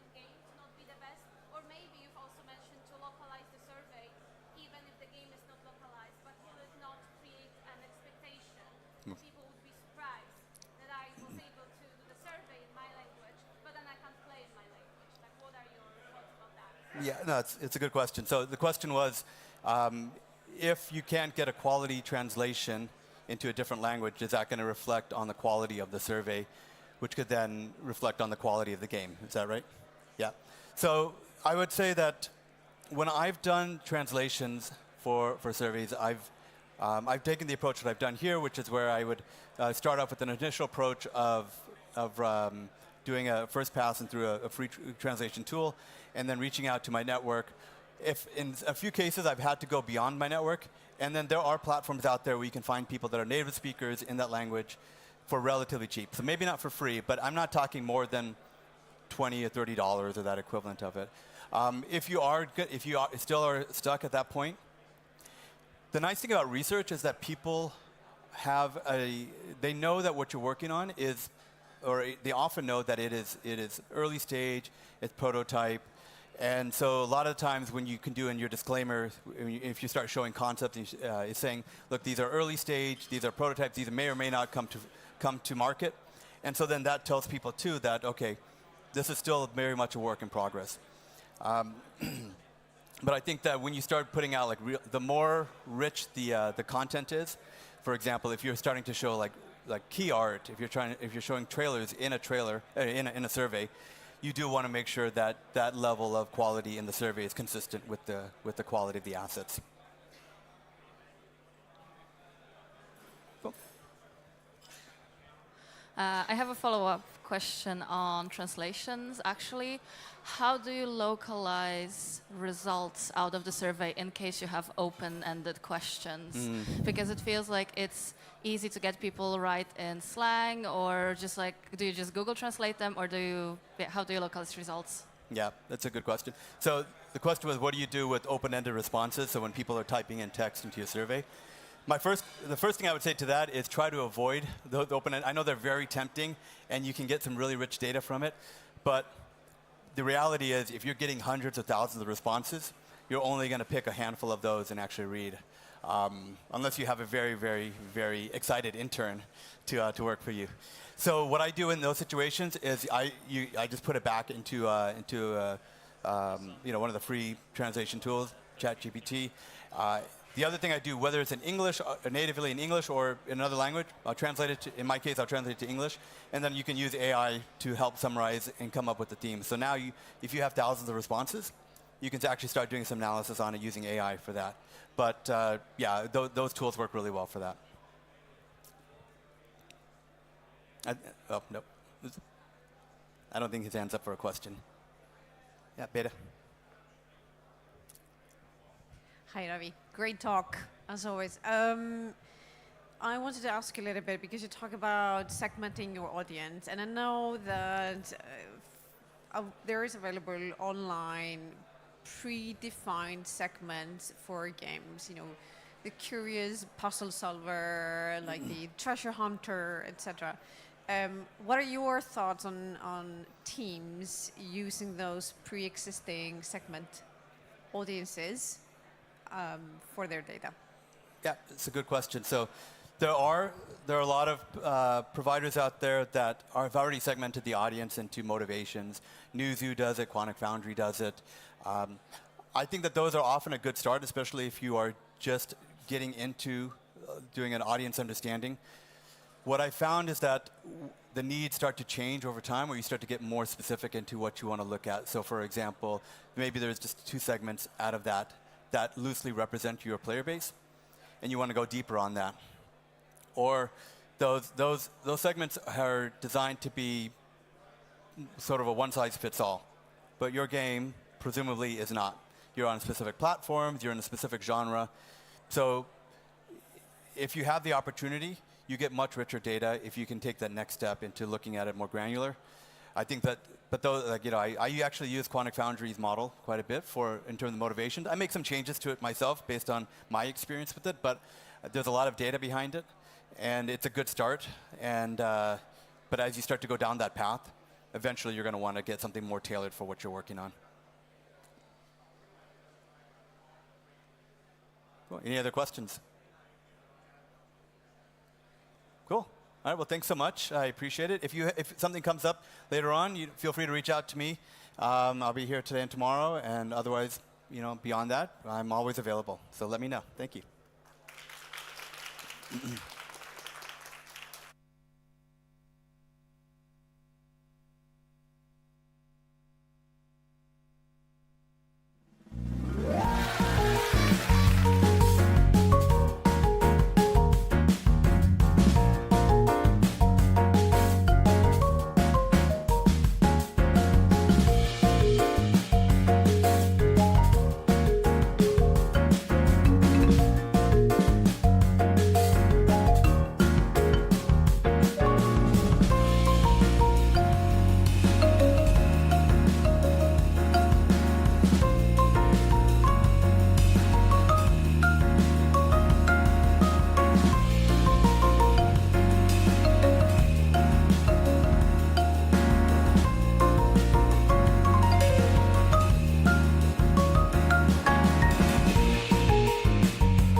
a very nice lunch.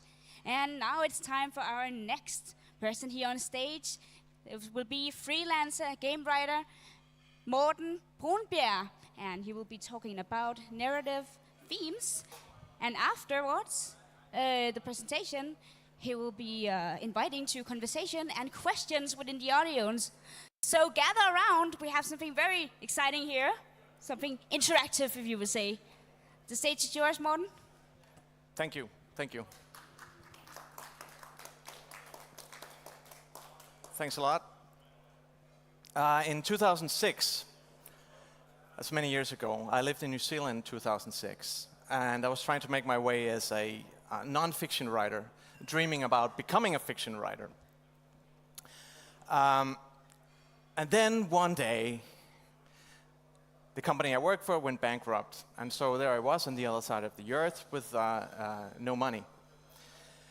And I started instead to write that novel I always wanted to write. Now I had lots of time. So the last couple of months I was there, I was very poor and very happy, so it was sort of a foreshadowing of ending up in the games industry, I guess. While I was down there, another day, an iceberg arrived at the east coast of the South Island. And this is a very rare thing. Prior to 2006, the last time an iceberg arrived was in 1931. So everyone was gathering, taking pictures of this iceberg, and it was a big deal. And there I was standing, looking at this amazing thing, and like it's really big. And I was imagining what would be below the surface. And I stood there writing my first real novel, being poor, and I thought, this is a great metaphor for storytelling, and this is a great metaphor for themes. Iceberg storytelling, how great is this? Amazing metaphor. I wrote my novel, I went back home, and I lived happily for many years, until another day, I realized there was a book already published called Death in the Afternoon. Does anyone know who wrote that book? It's a relatively unknown writer called Ernest Hemingway. And he already coined iceberg storytelling in this book. And he described his writing style in this book as an iceberg where the bulk of the story's substance lies beneath the surface, implied rather than explicitly detailed. And I thought, damn, someone already did this. And when was this book published?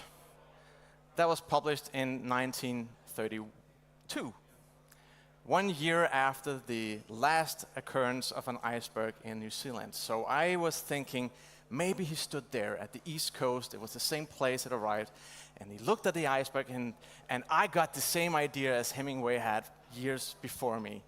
I would love to think that, but Hemingway was never in New Zealand. Never happened. And so real stories often have no point, and should I really have opened with this?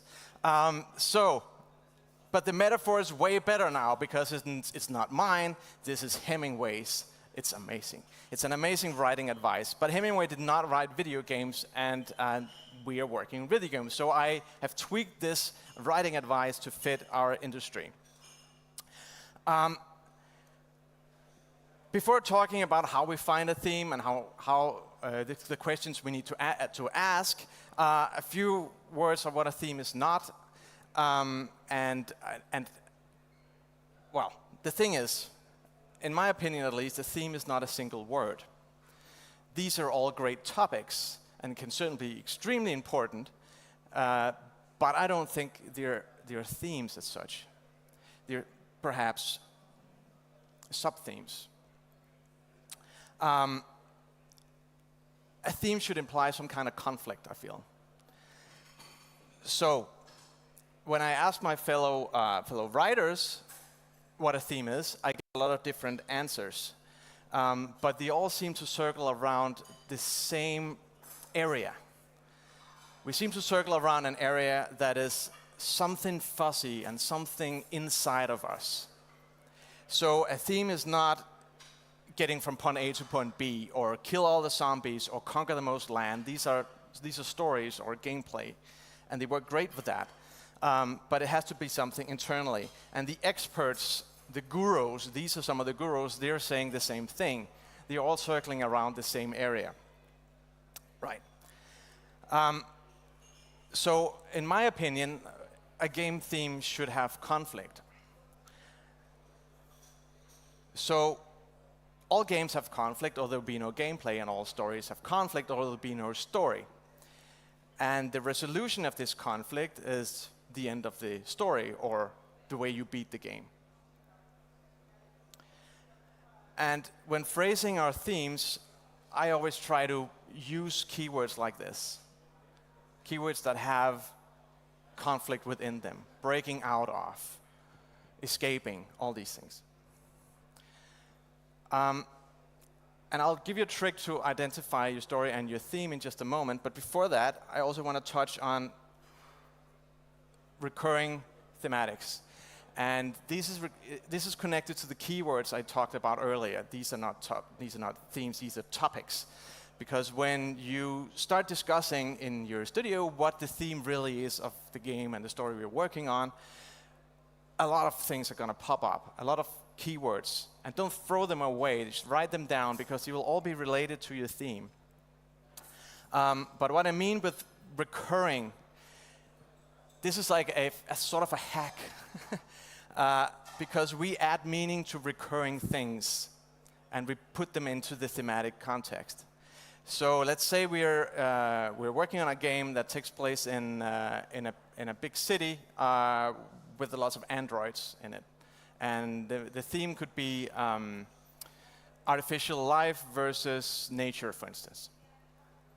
And we play this game, and at some point in this city, a fox pops up. Doesn't do anything, just looks at you and then runs off. Then you see it somewhere later, a second time. It pops up a third time, and now your mind starts to think, what is this fox? What does it mean? And maybe your brain is not consciously aware of this, but you're starting to subconsciously look for the theme and the deeper meaning in the game, simply by taking an object, or could be a line of dialogue as well, and just repeating it. And this is what some of these keywords are great for, to enhance the theme. And we get that for free. Well, nothing is free in video games, but almost. And why go through all this trouble and all these discussions? It's because of resonance. This is what will make your game stand out. This is what will make people talk about your game and remember your game. This will make the game live in the mind of your players long after they turn off whatever device it's on. And that makes them talk about it. And the more they talk about it, the more copies you're likely to sell. So, finding your theme, there are two easy questions you can ask to identify theme and story. And what your protagonist need, that will be the theme. And what your protagonist wants, that will be the story.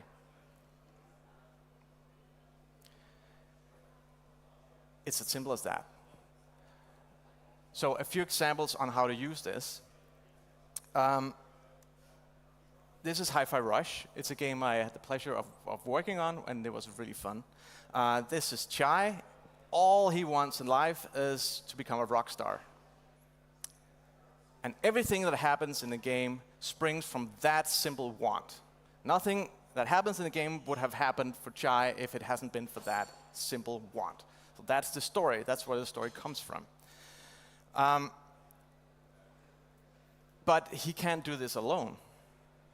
He thinks he can, but he can't. So what he needs is friends and a place to belong. And by having that as a theme, we are showing that even rock stars get nowhere alone. Another way to put it could be that we have a theme that could be individual glory as opposed to teamwork, for instance. Another franchise, which I did not work on, is the Last of Us. Now it's a whole franchise and TV shows and everything. And if you look at the whole franchise as a whole, not necessarily individual installments,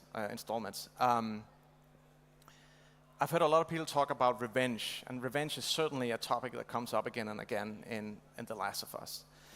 But in my personal opinion, that is not the theme. That is one of the great topics in there. When I look at the whole franchise, I think The Last of Us is about physical survival versus survival of the soul. And I'm not talking about the religious soul, I'm talking about our humanity, our morals, our ethics, our compassion. So on one side, will I survive this as an organism? Can I not die, please? And on the other side, well, can I survive this as a human being? I think that is the theme that goes all the way through this and are overarching everything else. Now, what can you practically use this for in your game when you identify themes and keywords? All right. Well, I've made a flowchart for you. And it's a very simple flowchart. It's a guide to the trash can. So once you identified your theme, and an idea pops up, and you want to know if you can put this in your game, then you ask, does this support my overarching theme or not? And if it does support your theme, you put it in the game. But if it doesn't support your theme, well, you know what to do with it. And, well, game development is a pretty dynamic process, I realize this. So you also have to, of course, think about, well, if we keep coming up with ideas that does not support this theme, is our theme wrong? Are we really making another game than we thought we were making?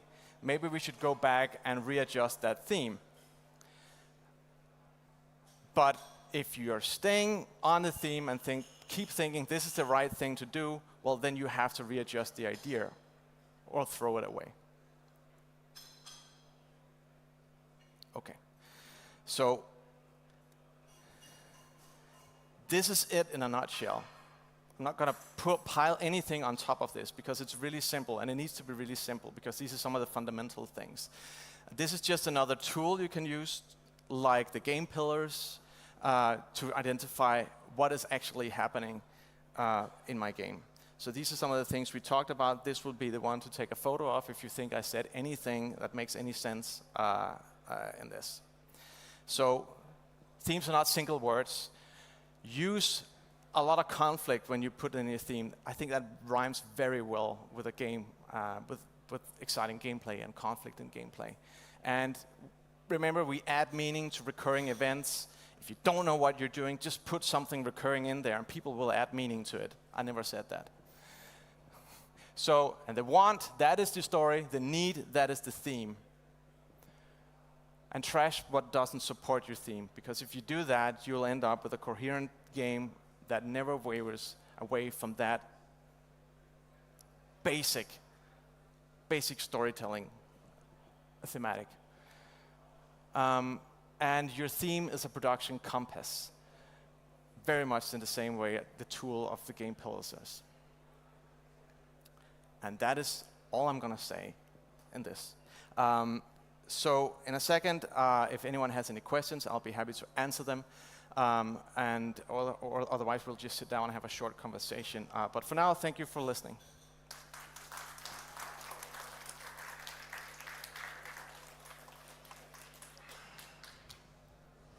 Before we give it to the audience, I really have to ask, what was the title of the novel you were writing when you saw the iceberg, and what was the theme of the novel? The novel is called Glacier. And it's really? about, yeah, and it's about a Danish tourist who falls into a glacial crevasse on Fox Glacier in New Zealand, which is on the South Island. And I had the pleasure of wandering on that glacier, which was a great experience. and sometimes you were, scaling across and looking down. It's not wide enough for me to fall in, but I looked down like a crevasse like this, and it just kept going white into dark blue, into dark green, into blackness, and it was just terrifying. And the theme of the novel is the classic thing about that. I think there's a Nietzsche quote that says, "If you look deep into abyss, the abyss will look back into you." So it's a story about her coming to terms with her past, while in deep in the ice and escaping that. So yeah. Awesome. Are there any questions from the audience? Come on, don't be shy. And we of course do it by raising hands. So we'll come down to you with the Please raise microphone. your hands. It's Ask any because I am questions. being so clear. Obviously, Obviously, right? yeah. I mean, any questions? Everyone? Oh, there we go. Okay, so funnily enough, the other day I was actually watching a YouTube video about themes as well. Sure. Who also mentioned that theme is not just one word. He suggested phrasing your theme as a question. For the example from the YouTube video was like, justice is not a theme, but is it ever justifiable to murder another human being could be a theme. So what do you think about that approach, like phrasing your theme specifically as a question? I think that could work just as well. I think we all need to find our own way and what works for us. So the process I took you through today, that is what works for me personally. I do like that there is some kind of conflict in it, and if a question of is it ever justifiable to take another human's life, that is certainly a question with where we can imagine where it's going. I think one of the reasons I like setting it up with conflict like this is because I also really love for the game to have some kind of physical representation of the theme.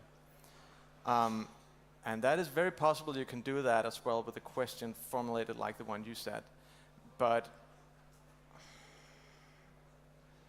for instance, in a game I worked on, we realized the theme was breaking out of circles, where circles being the main word.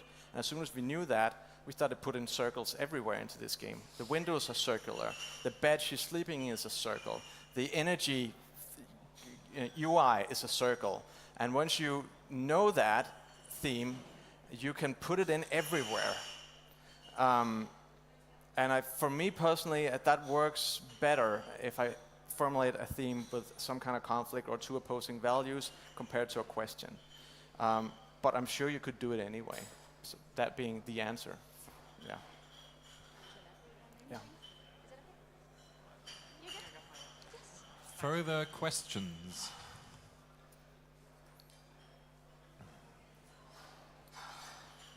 All right, then I have one. So now, actually, like also according to the question that you asked for, how do you look upon ethics when you are doing what you're doing with game writing? According to now that you mentioned stuff like killing and stuff, like more like serious topics as well. How do you juggle ethics into what you do? That is a great question, and I think a lot of things have happened. I started out writing video games 13 years ago, and especially on this front, a lot has happened since. Not only with representation of all kinds of different people and in video games, but sometimes it can be really stressful as a writer to figure out what kind of responsibility do I really have here. Is it my sole responsibility as a writer to bring all of this to the top? So I think the way I handle it is very much the iceberg storytelling way, that I try to put these things in the game, but I'm keeping it as much as I can below the surface, because otherwise it feels like yelling. And if I yell in the face of people, I don't know about you, but I tend to not listen when people do that. And I feel the same way about storytelling. We can't be too explicit about it. We have to sort of keep it under the surface. I don't know if that is a satisfactory answer, because every project would be very different depending on the question. In another game I worked on, we had a Holocaust metaphor, and we didn't really realize what it was until we were in the middle of it. It's, oh my God, this is what it is. And all of a sudden the whole mood changes, and you start treating it with a lot more respect. But you have to realize what it is you're doing. And sometimes, and I think that's some of the misunderstandings that is happening, at the moment in the games industry, it is when people are doing something because they think this is cool and this is fun, and they really don't have any, any evil intentions. They just simply didn't realize what they were doing, and now all of a sudden it's out there, and they're thinking, oh my God, what did we do? They didn't see it clearly what it was there. So, yeah. And when that happens, what do you think about responsibility, for example, for your story writing? I think we have a huge responsibility as content creators to be aware of this. But we really also need everyone on the team to be aware, because everyone can't be 100% aware all the time. So I think the responsibility is on us. But I do also miss a little bit of understanding from the other side, where you ask, wait a minute, did you really mean this? Or was that just because you didn't think it through? Give people just a chance to say, man, we screwed up. We're really sorry. We didn't think about this aspect. We don't see that a lot. I'm sure it's a balancing issue that'll show up. Yeah, but it's a tender topic. It definitely is, and also due to changing times. Anybody else having a question? Any more questions from the audience? Okay, I'll have another one then. I'm currently having the game idea that it's supposed to be a game about letting go, but letting go is not a theme, right? It would be maybe letting go or holding on to things. Is that like a theme? Well, there's a whole song about it. Which one? A Disney song. What? No. Oh, wow. Well, I would. So if you hired me, I would say this is a really good topic, but I think it needs something more, because there's a lot of things implied in letting go. But what is letting go? Is it letting go of sorrow after loss, for instance?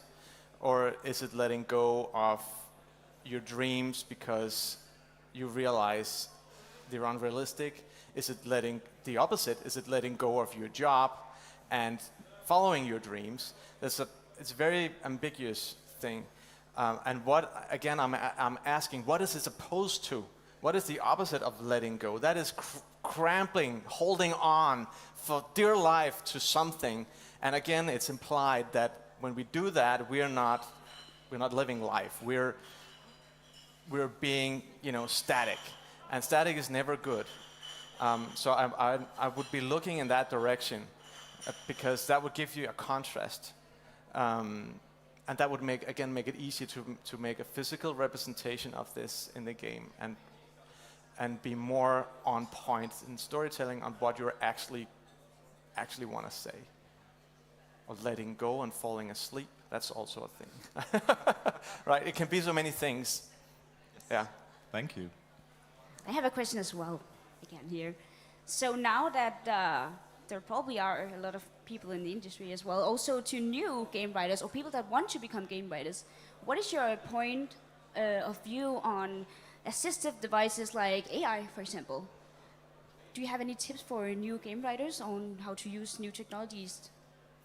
I think first of all, there's no question that it's here to stay, and I think we need to roll with it and we need to use it.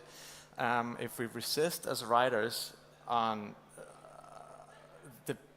the AI tools that we are given, then we're just missing out on our chances to shape it. And then it will happen to us instead of being a part of it. So first of all, that's my opinion on that. So I think we need to involve ourselves instead of trying to stop it. I have used AI ever since before ChatGPT, just because I simply was very fascinated with it. And I'm a freelancer, and I'm working remotely a lot, so I'm sitting in my office alone. And it's simple rubber ducking, having someone just to bounce ideas from, no matter really if the output it gives me is good or not judging that quality, just having an AI that I know I need to explain what my actual problem is. Just that process often makes it easier to figure out. My experience is that AI is not really good at storytelling yet.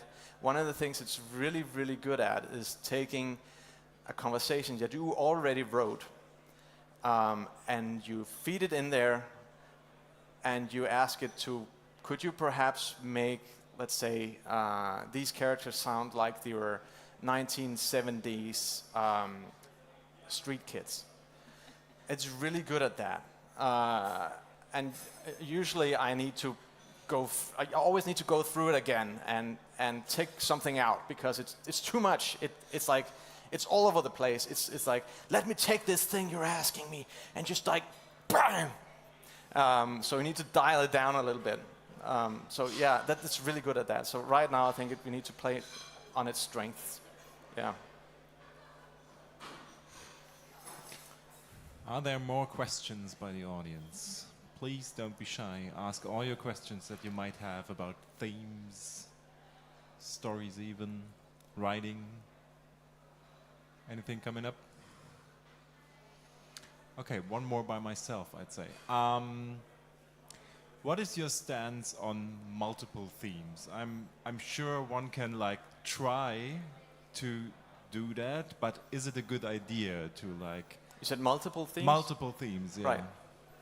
I guess it depends on how you're building your game. Let's say you have loads of different protagonists. That is a situation where I maybe would be considering it. Otherwise, I would say don't do it. Have that vision and stay with your theme and work it all the way through. And even if you have 5 different protagonists, have them go through all kinds of different shades of this theme. Let them explore all kind of different directions on this. Is it okay ever to take a human life? Well, if we have different protagonists, some of them will agree with that it is okay, and some will not, and some will just do it, and then you can explore all kinds of different things. I just really feel that this is something that helps streamline the storytelling and make it clear both for players and, by the way, publishers, when you pitch it, what is this really about underneath everything else, underneath the surface? What is it really about? What is the bottom of that iceberg that keeps everything in balance and looking great on top? And it's invisible, right? But this is what this is really about. Don't tell anyone. That thing, yeah. I would. So having multiple themes would basically be like having multiple stories. I would say that. It's like, think about it as an anthology of, let's say, short stories. That the really great ones are not just here and there and everywhere. They are all sort of, you feel when you're done with it, yes, I read 10 different stories, but they are all sort of circling around the same thing. And I think that's what gives it that resonance that I mentioned earlier. That's what makes it stay. Otherwise, it's just, oh, that was interesting. Oh, another interesting experience. It's everywhere. And isolated, they're probably great. Yeah, but this will keep everything together, I think. Yeah, that's my advice. Thank you. I think we're running out of time now. If anyone want to talk to me in person, just come and talk to me after, or stop me in the hallways. Yeah. Anything more we need to say? No, I think you covered pretty good, actually. Okay, that's good. So give a round of applause for Morten. Thanks. And we will be back after a short break.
happy that you are not aware that there's also the Helldivers talk going on, but who cares about Helldivers, right? Because we all care about how to make a successful game. My name is Patrick Rose, and I want to talk about 8 major misconceptions about game success today. Things everyone believes are important, but maybe they are not that important. Maybe you should focus on some other things out there. So why am I even here? Give me one moment. That doesn't work.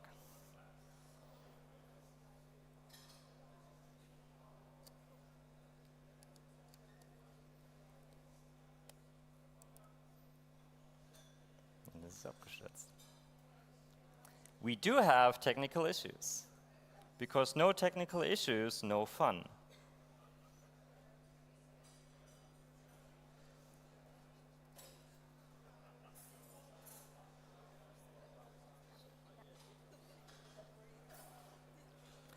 Why is it me being in front of you?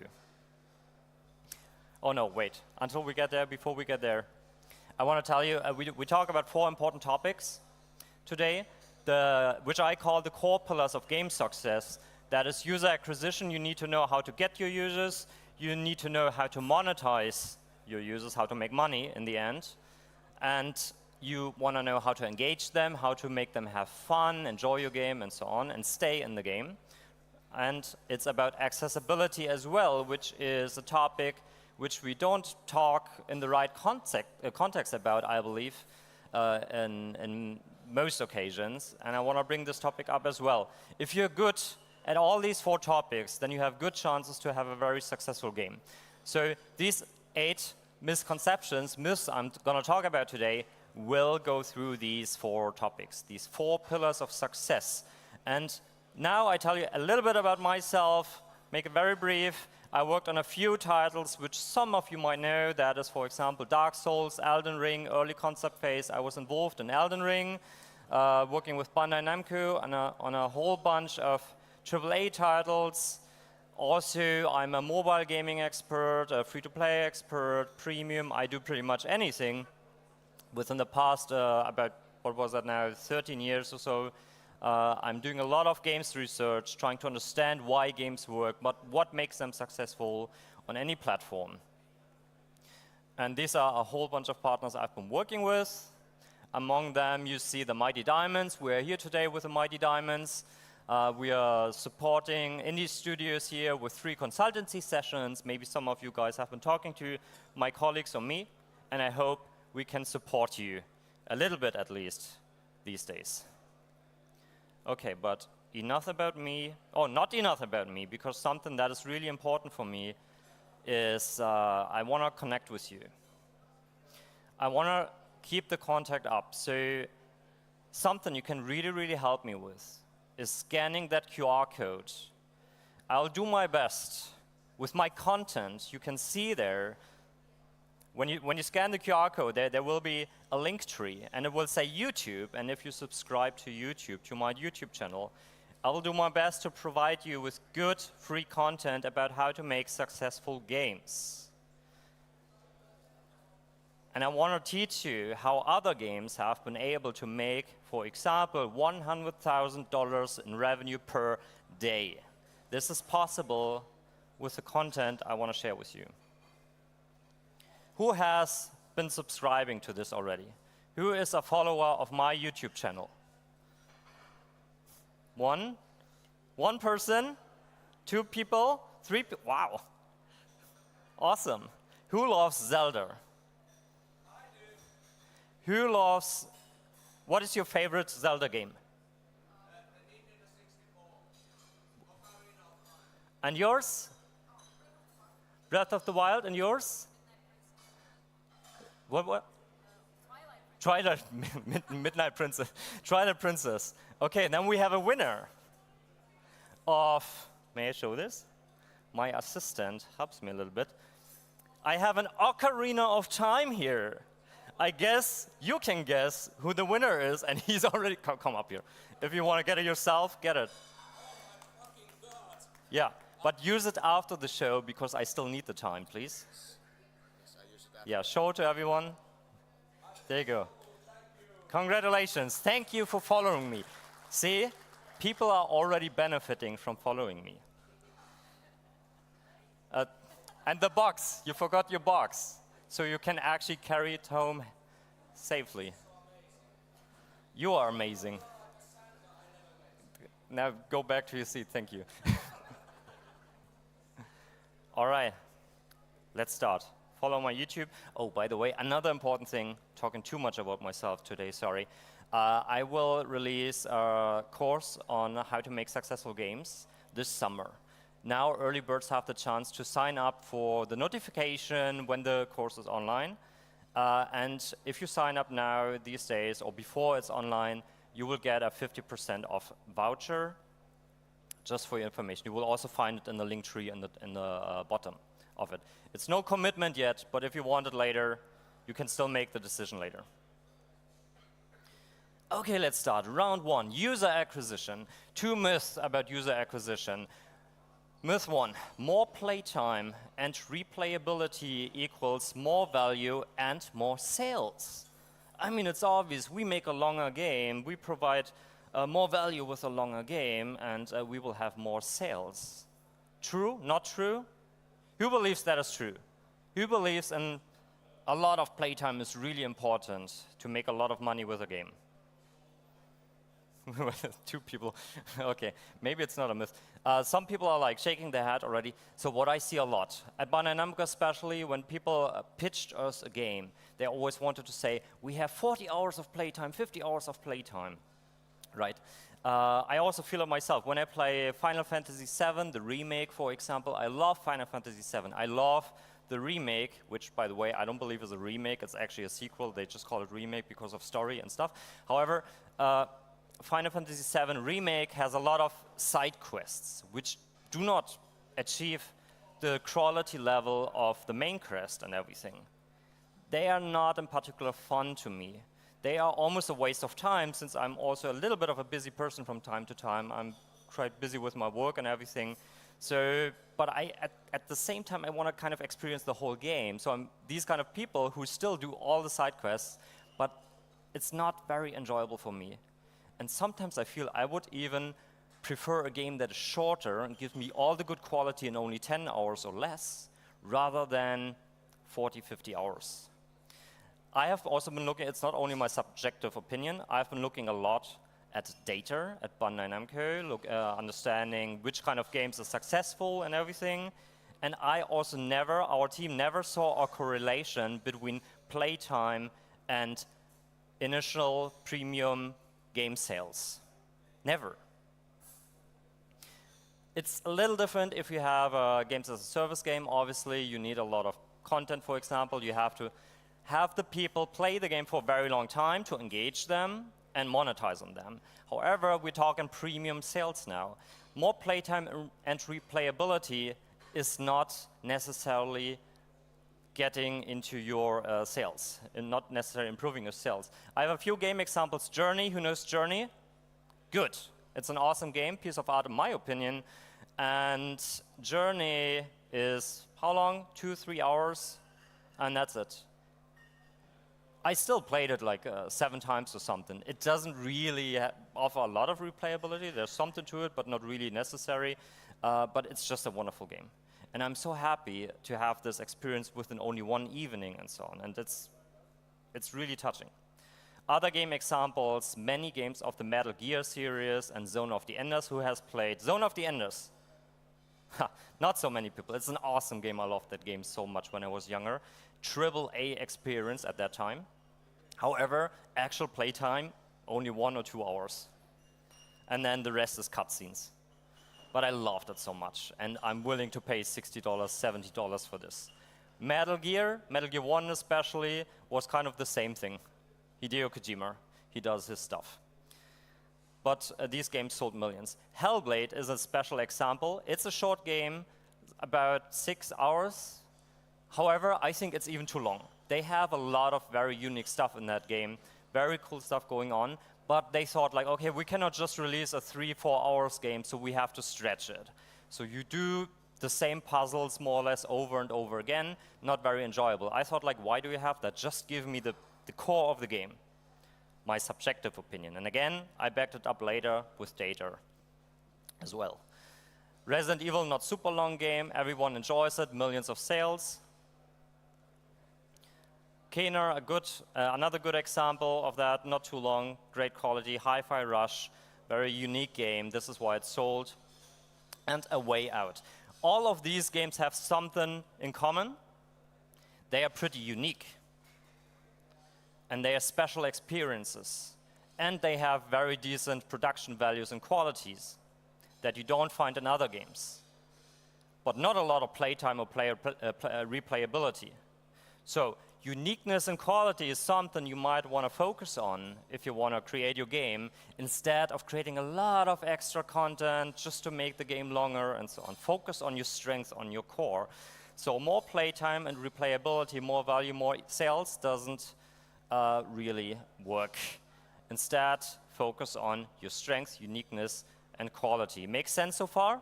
Too flat for you? You want to go deeper?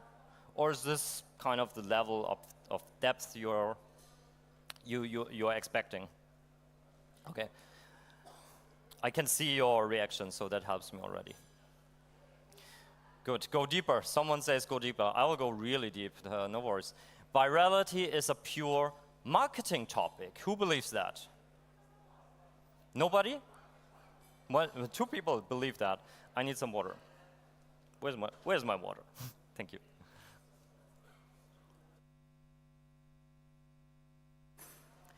Okay. Video. For the sound people, video. Relevant information and oddity. As a game designer, you can actually create the game in a way that it bears a lot of viral potential. So how do you do that? Showing off. If they have been able to manage a very, very difficult challenge, they are very likely to share it with other people. Relevant information. How do you deal with a situation in the game? How do you beat a challenge in the game? How do you gather a certain item in the game? That is all relevant information. Oddity. People love to share weird, funny, odd things. That is glitches, as an example. Speed running as well. Anything that is crazy happening in a game will make your game viral. So sometimes it even makes sense to leave some funny glitches in your game if they are not game breaking, just for this fact. Showing off relevant information and oddity will get you potentially some virality. Put features in your game that people can show off with.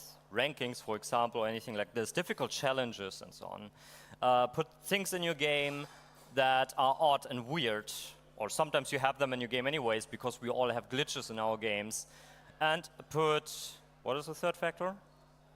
Oddity. I got that already. Relevant information. Relevant information.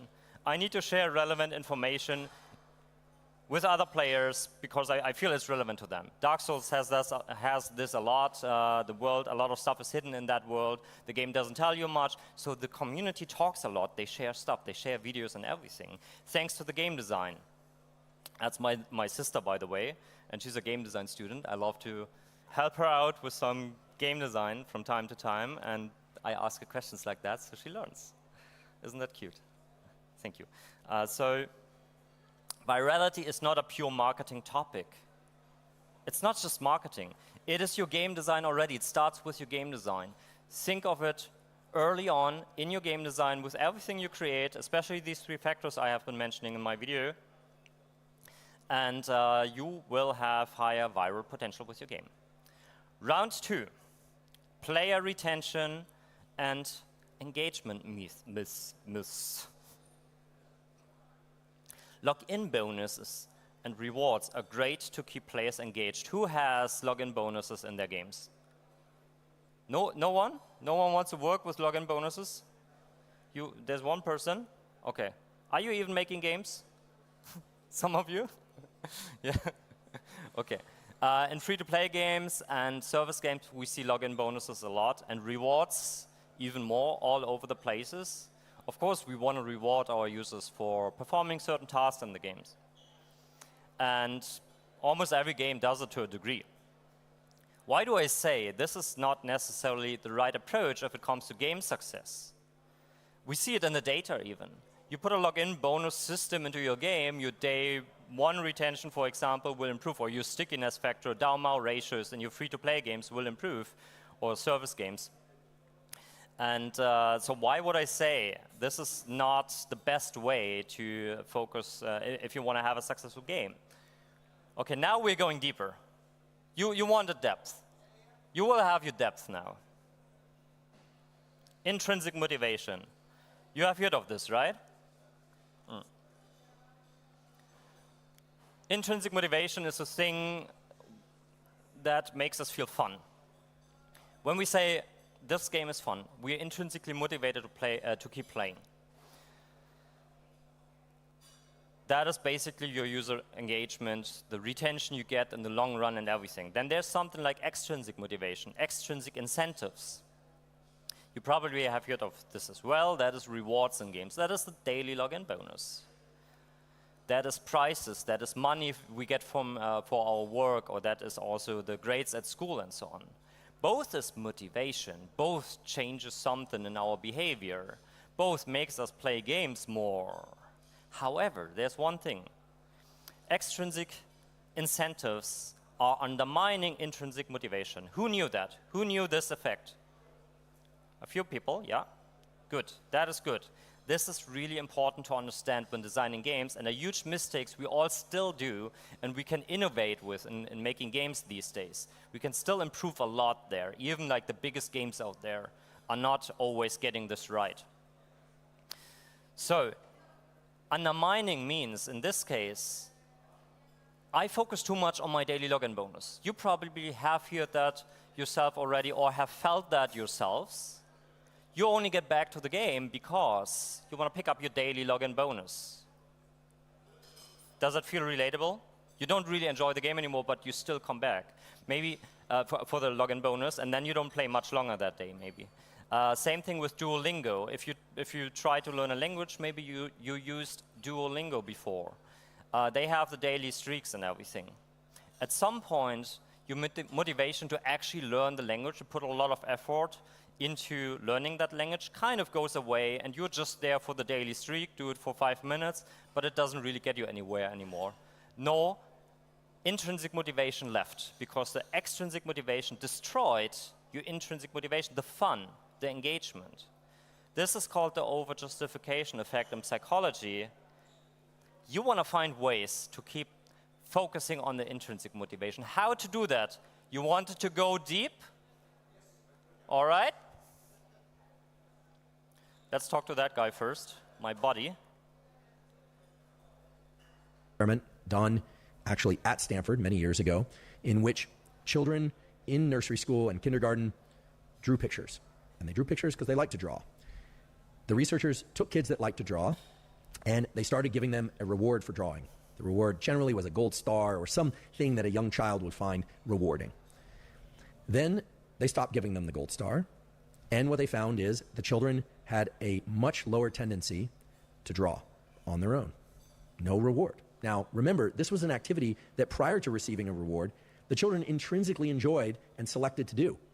No one was telling them to draw. What this relates to is so-called intrinsic versus extrinsic reinforcement. When we receive rewards, even if we give ourselves rewards for something, we tend to associate less pleasure with the actual activity itself that evoked the reward. Now, that might seem counterintuitive, but that's just the way that these dopaminergic circuits work. And that's really important to understand. And we don't want to believe that all the time. We want to get our money when we work, right? We don't want to work for nothing. But actually, that is a big problem in our society, according to psychology, that we focus too much on the money and we lose the passion for actually doing their work. That is a problem in creative jobs, especially when people choose a certain job field because they love drawing, they love art, they love making games.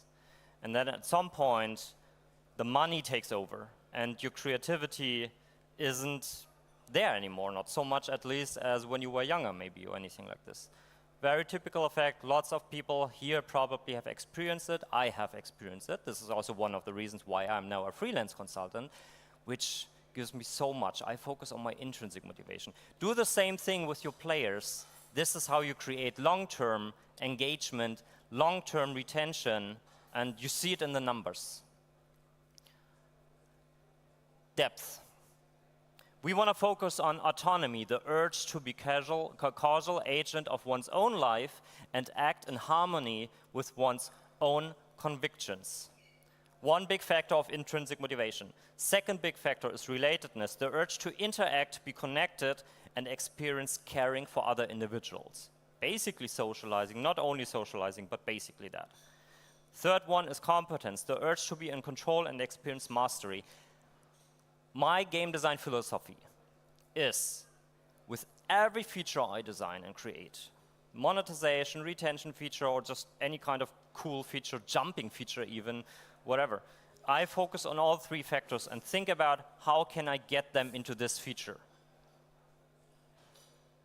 This is how you create powerful engagement, fun game experience, and also long-term retention.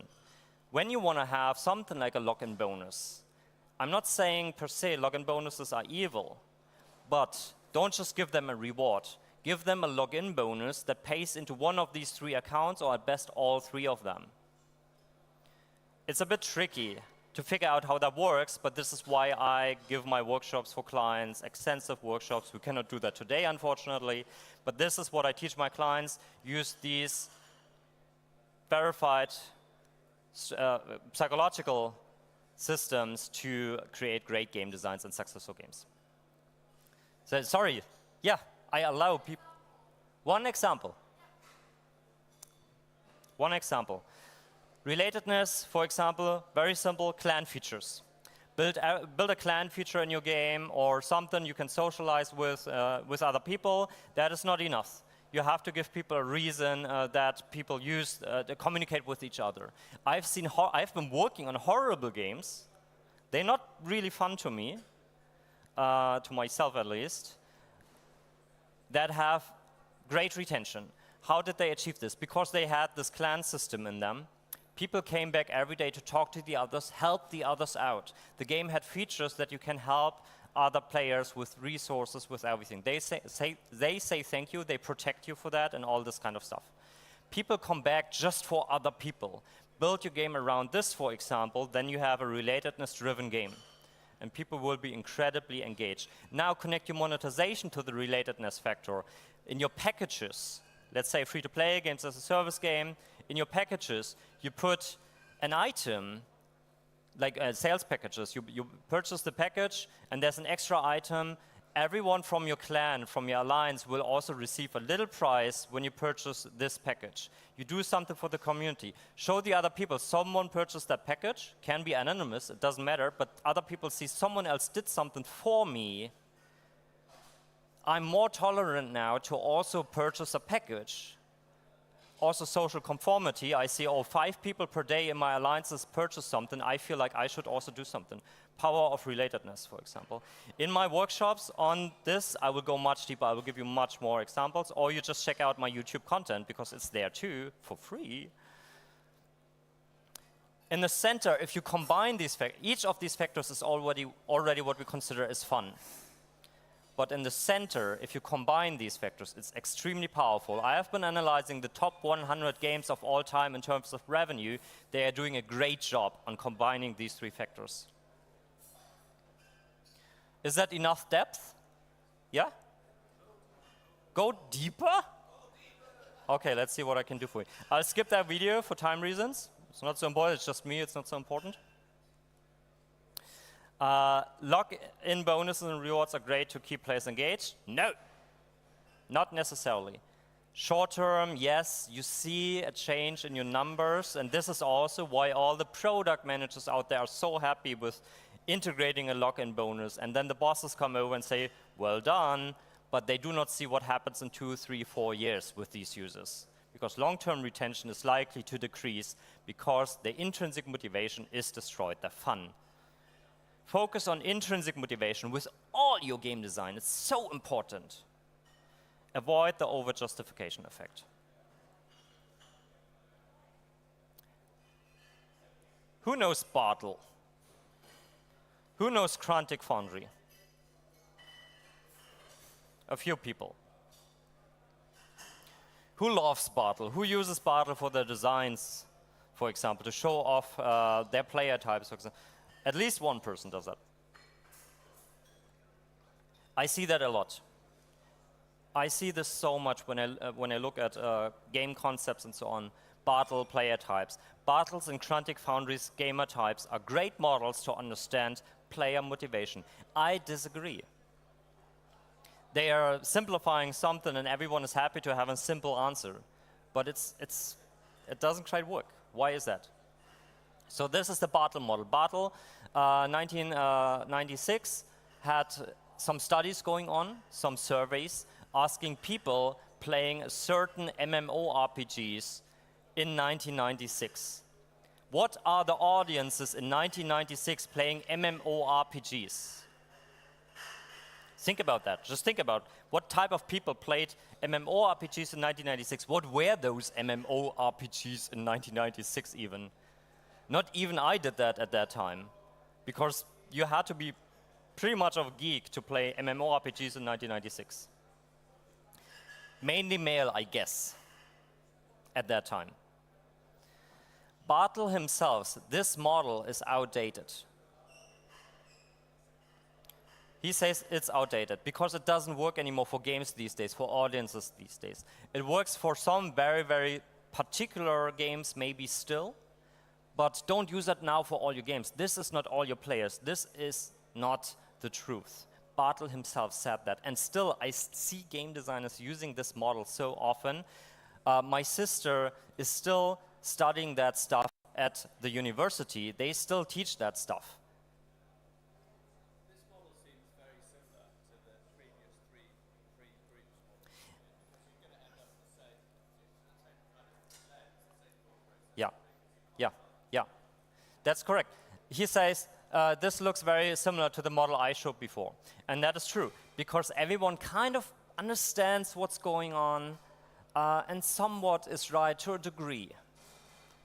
But there's also a lot of problems here with this model. First of all, again, where it's coming from, looking at a game first. So the audience they looked at is people who play a certain game. And that's it. The self-determination theory looks at all people, not even gamers. You don't need to be gamers. They look at why are people motivated to do anything in life. And then when you understand the person, when you understand people, you also understand why they play games. What is a game even? Why do we even have that weird thing of a game? You can explain this suddenly. With this one, you can just explain why these people played that particular game at that time. But yes, it is similar. He got some similar ideas. It still gets you into a similar direction, but it's not the full scope. You're missing out on a lot of things. And also, it's biased. MMORPG. He says there's socializers, there's explorers, there's achievers, there's killers. It's even hard to define these terms. What is a killer? Someone who kills someone else? So these people have the motivation to kill? Within that particular game, yeah, maybe they had the motivation to kill another player as many as possible, probably because it was rewarded in some kind of system. But this is not a human motivation to kill other people. In some occasion it happens, but the motivation is never to kill someone else. The motivation is coming from somewhere else. Does that make sense?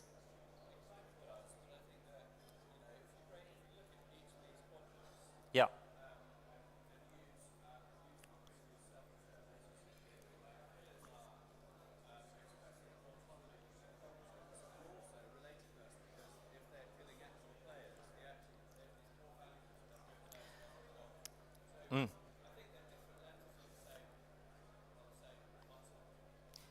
It is, yeah, you could argue like that. It's a different lens on the same concept from a different perspective. This is basically what he said.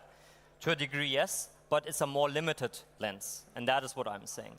I'm not saying it's entirely wrong, but it's just not the full scope, and that is the thing. The other model is the full scope. Why is that?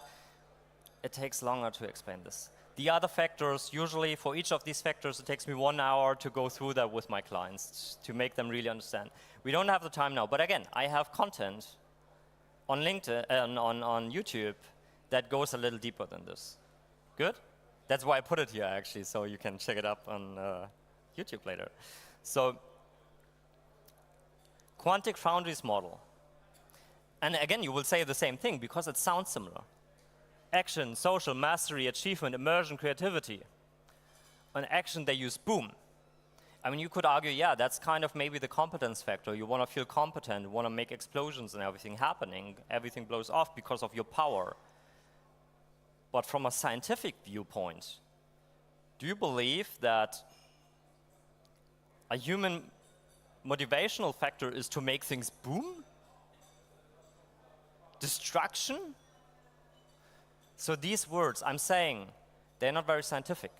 And that causes issues in the long run to truly understand how human works, how the human brain works. Also, again here it's biased. They have action, they have mastery. Both feel like they would fit in competence maybe, to a degree, but then there's also strategy under mastery, which to me is actually more autonomy, because strategy has a lot to do with decision making, significant decision making, the freedom of doing so. So to me, this one looks very, very mixed up, not really categorized well. Some seem heavier than others, while the self-determination theory tries to find more of a balance of everything. So you follow this one, your games will be biased into a certain direction of what they have seen. And what have they seen? Quantic Foundry mainly asks, they claim to ask a lot of people out there for their motivations, why they play games. But they actually mainly ask game devs. The people who know about Quantic Foundry are game devs. The people they target with their surveys are game devs. They don't really ask big audiences out there. And that is another issue. Therefore, this is biased. Again, it's not looking at all humans out there, it's just looking at mainly game devs. You don't have the full scope. That is the issue with these models. And this is actually more complicated, because you have to learn all these different thingies, and they are kind of being not separated properly, not categorized properly. I prefer going back to the actual human motivation models. And this one is used by a lot of industries since the first time they talked about it was 1977, actually. It was picked up by a lot of industries in the 2000s especially. And this is working for lots of industries. The games industry is not really scientific yet. We need to work more with science and with what people actually are, for example. Still, the games industry is more like a crafting thing. We try to figure out things, we try to put stuff together, try to test it, and then try to explain why it works or why not. But there is a lot of psychology studies out there already which actually explain a lot of human behavior. We should learn that first and build on top of that. That is my approach, at least, and that works really well for me and for my clients. Does it make sense so far? Is it boring? Is it boring? Nope, okay. Thank you. There is more to it. You want to say, yeah, it's thumbs up? Yeah, I see thumbs up. I like thumbs up. I have very short thumbs, by the way. There's more to it, though. It's not all, it's not everything. We have to consider talking about the self-determination theory. It's a macro theory. It's not telling you about what actually happens in the brain, because this is all the micro stuff, the neuroscience and so on. We could dive deeper into that as well, but usually for most game design applications, this high-level model is good enough and works really well. So, however, some other models I usually work with is the Maslow hierarchy of needs, which also kind of includes the self-determination theory on the top. So you also might want to look into that, because it's really interesting, the delta. Now we're going really, really deep. The delta of like when people are down there going up, that is where we actually feel fun. From going from down, going up. Horror games do something really interesting, by the way, because horror games are not necessarily fun at first. A lot of people hate horror games because it doesn't make sense to feel unsafe. We don't want this. Maslow pyramid says that. It says safety in the bottom. It's one of the main motivations we have. We want to be safe first before we even start playing games. Horror games, however, do something really interesting. They push you down into the unsafe area, and you have a high motivation to go up. And when you make it in a horror game, going from the uncomfortable area up into the safe area, this is where we feel fun. This is why I like to work with Maslow sometimes to explain this delta and how horror games work. And the flow theory, a lot of people have heard of that one, I think. Flow theory actually, I've heard that a lot, that people claim flow is everything. Flow is not everything. Flow is merely the competence factor. But there's also autonomy and relatedness to it. This is how I also see the connection between different models. And I try to be on a very base level. I try to go as deep as possible and understand what is the most basic level, and then I build on top of that. Bottom-up approach, while the other two models I showed you are more the top-down approach. They look at the game first, try to explain what's going on there without actually diving into these models first. So, and never forget what I showed you before, the over-justification effect. Conclusion. Don't focus too much on Bartle and Quantic Foundry. Focus on humans, not only on the games and the people playing these games. Then you are more open, you create games that are more open for bigger audience, even for people out there who are not playing games yet. This is also a way to innovate and get more people into your games, potentially. Models like the self-determination theory are more useful than Bartle and Quantic Foundry. How to use them in detail, more practical approaches, I teach that in my workshops, usually. Now you have another chance. A lot of self-marketing here, I know, you hate it, but you have another chance. Who is following me already on YouTube? Oh, it's more now. It's more people now. Okay. Who loves Zelda? Did you are following me already? Did you say you're following? What is your favorite Zelda? Wait, the two of you. We have actually two prizes this time. Die kannst du runterbringen. We have from Akihabara brought to you because I'm freshly coming from Japan. I spent a month in Japan to find the best prices for you. From Akihabara. Last week I purchased them. Brought to you by the Mighty Diamonds. Good job. So now you still have the chance to scan the code, by the way.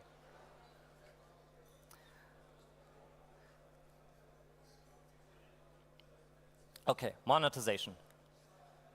We still have 17 minutes. Are you getting tired? Anyone getting tired? Good. Pay to win is bad. Who thinks pay to win is bad? That's not so many people, actually. So you think pay to win is good? Who thinks pay to win is good? Well, what about the rest of you? Pay to win is bad. Let me tell you something. That is a very complex topic, much more complex than we think, and it's a very emotional topic, and that is an issue, especially when we're talking science. What is pay to win even? What does it mean? What is the definition of pay to win? As a games researcher in my early career, it was my job to understand what is that, what does it even mean? How do we avoid pay to win? And you will figure out it's actually not an easy question to answer. And I don't have that answer for you because the problem about it is it's a very subjective one. What is pay to win for me is maybe something really different to you guys and so on. And we see that all the time. No matter how many people we ask, it's not objective. Pay to win is merely a subjective feeling of something is unfair, something is not going right, something is not going the way I want to. However, what we have also been seeing is that a lot of games that technically use pay to win, if you put a lot of money into a certain game, I won't name any specific games now, but there's some games out there, if you put a lot of money into them, you could, in theory, be better than all the others. You could like battle them all the way and everything. Could be super strong. However, nobody realizes that. Nobody says it's pay to win anyways. And that is a very interesting phenomenon. Because me looking at games from a very technical perspective, I think like that is clearly pay to win. Why is nobody complaining? And why is everyone saying pay to win is bad when in this game apparently it's accepted? So there are techniques. in free-to-play design and games as a service design to make pay-to-win, technical pay-to-win, not being felt to be pay-to-win. This is the rocket science of games as a service monetization. It's not easy. Another topic I usually teach in my workshops, and again, I cannot go too deep into it, but I want to open your minds for this. Not just saying pay to win is bad, because pay to win might be just the thing that will save your game if you do it right and people still feel it's fair. Pay to win is the most powerful monetization method even, if done right. But it must not feel like pay to win. If you understand this concept, then you understand the core of extremely successful games as a service monetization. Make it indirect and unnoticeable so that nobody will mind. It sounds very evil now, I understand that, and I'm sorry for this. But it's not as evil as it seems. I would love to go through more game examples so you understand what I mean in more detail. Cannot do that here. But I got YouTube content. Premium is fairer than free-to-play. Who believes premium games are actually much fairer than most free-to-play games? Tried a few. I thought that too. I sound a lot like a free-to-play guy now, but actually most games I worked on are premium games. But and most games I play are also premium games, by the way. So as a player, I'm a premium guy. But when I look at the facts and what happens out there sometimes, I also understand how blind I am sometimes. This is a little, it's not the best kind of image I have for you, but I'll try to explain anyways. So this is the timeline of a game. Release is on the right. -1 means 1 year before release. 1 year before release of a AAA title, we start the marketing campaign. Not always, sometimes later, sometimes earlier, but something there. We try to push user engagement with the game. With the actual gameplay, with the actual good game design? No. With game trailers, with convincing people that our game will be great, with making promises that are very difficult to make 1 year in advance. Especially if you dealt with big productions, you know that. It's not going to be easy to keep all the promises, so later you will try so that people forget a lot of things. We had a lot of dramas out there. You know that. Cyberpunk, for example, initially. No Man's Sky, initially. Big dramas out there. And some of these things have been actual straight-up lies.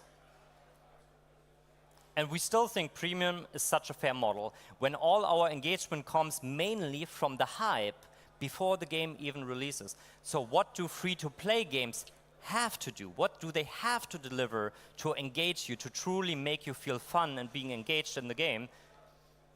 Free-to-play games often start their marketing with the actual release. The game is ready to play, maybe a smaller version of it to test it first, MVP, minimum viable product approach. A lot of free-to-play games have that. And then they test. Do people play this? Are people getting engaged with this? Do they like it or not? They see it in the numbers right away. According to this, they will design the game in a way that you like to play it and like to spend a lot of time with it for free. And then they do everything to keep you engaged with the actual game and with the actual detailed game design. And then also on top of that, there's marketing. On top of the line, there's the marketing, engagement coming from marketing. On bottom of the line is engagement coming from the actual game. This is basically how service games or free-to-play games engage you with the gameplay. Yes?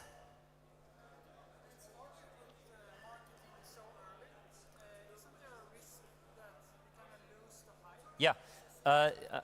If you start early with the marketing, there's a risk that you lose the hype. This is why it's called a campaign, and that is what marketing managers do. they keep the hype up as long as possible. They have a big plan and strategy for that, right? This is marketing all about. But their marketing managers usually focus on marketing only, try to use as much material from the game as possible, but if there's not enough material from the game, well, then they need to get their material somewhere else, maybe from imagination in some cases. I'm not saying it's always dirty. Most cases, actually, it's fair enough.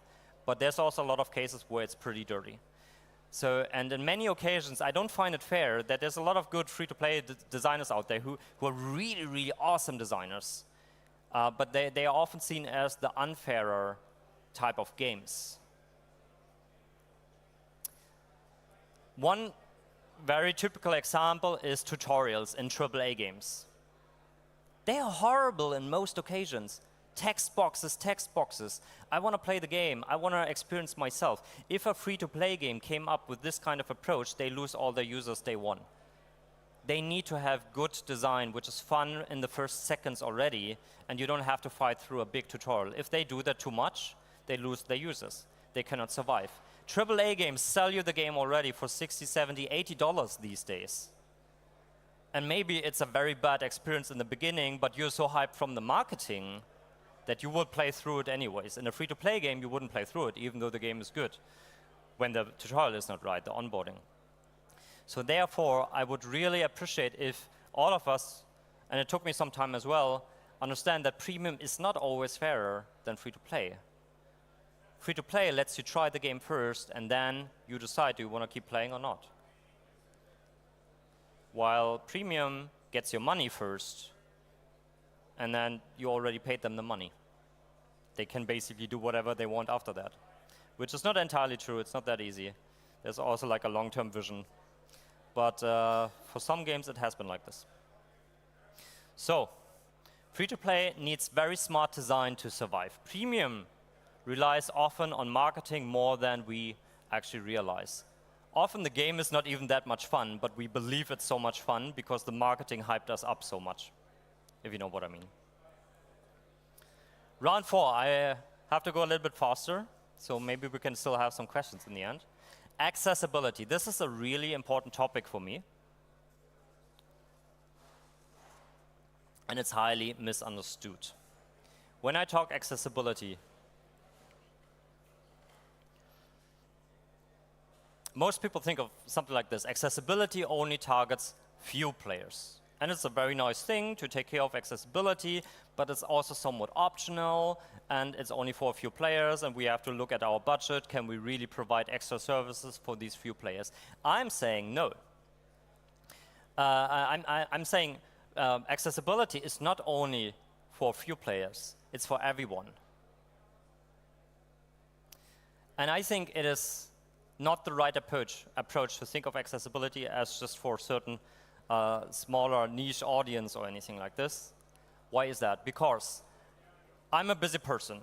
I don't have children yet, but imagine the person, the CEO, single parent of 2 children who loves games.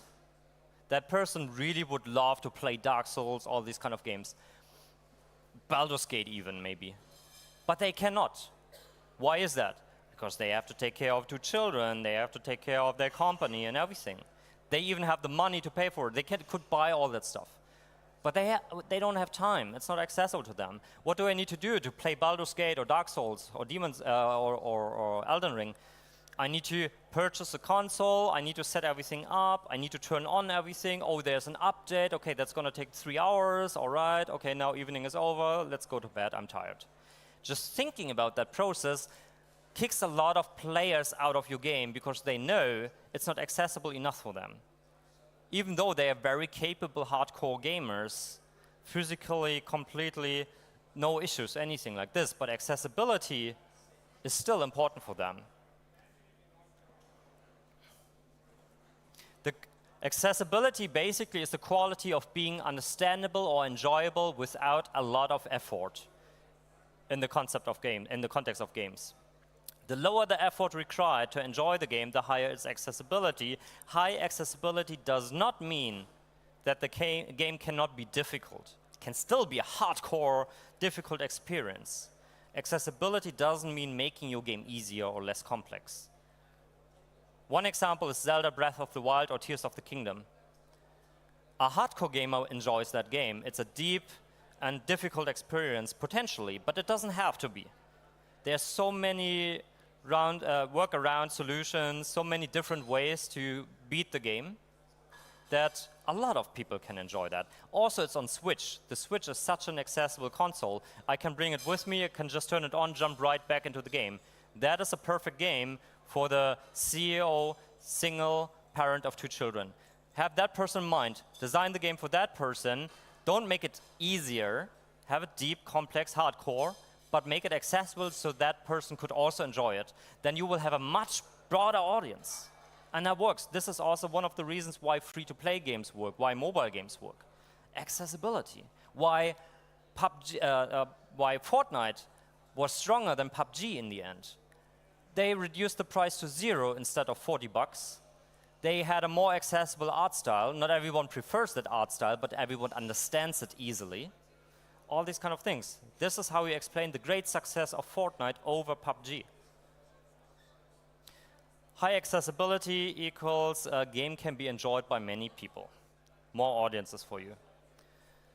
There's a whole bunch of areas you can think accessibility. You can think it in basically every aspect. I'll not go into details, but here's a list of them.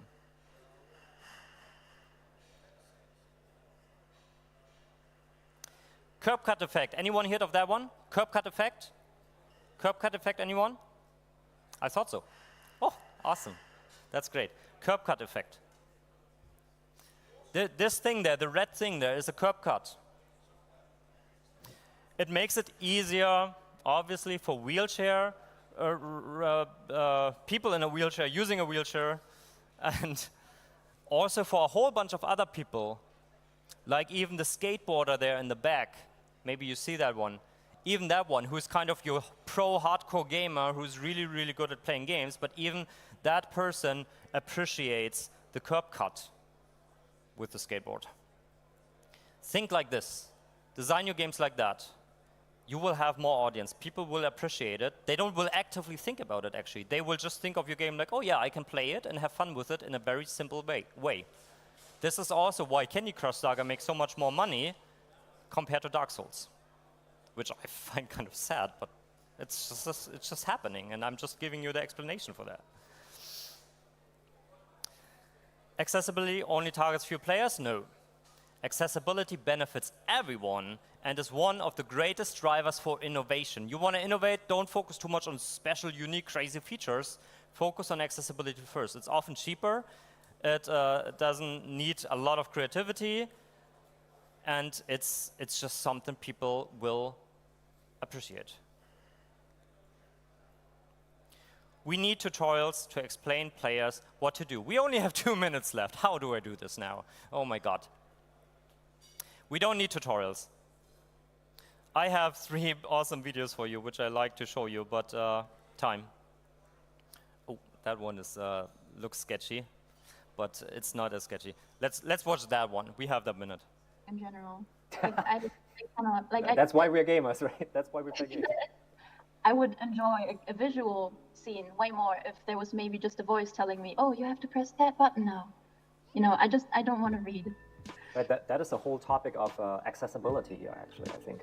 Sometimes it makes sense to have the text, but I think it's more important to, as a narrative designer, to have everything ready, the whole plot, the whole text, everything in my mind, and then think about what are all the tools I can now spread my plot all across the world. And this is exactly what you say. That is environmental design, that is how the characters act and interact with each other. I mean, you can say, your character is sad now, in words, or you just show the character crying. There's so many ways to convey your story, to convey your narrative, also to convey your tutorials and teachings and guidance in the game. And it doesn't need to be text. This is not why we're playing, what we're playing games for, right? So, what I'm saying here is only one of many examples. You don't necessarily need text in your games. You can convey a story in so many different ways. Facial expressions, maybe even put that challenge on your desk for next time. Try to think of a game that tells an emotional story entirely without any word of text. And then you will get to so many ideas that are more accessible than text in the end. Emotions and faces, the music and everything. I have a whole bunch of game examples that do that very well. I would love to go through them, but I've been talking too much. We basically had our Q&A already, because I always love to answer your questions right away. So we don't need tutorials. That is my final word.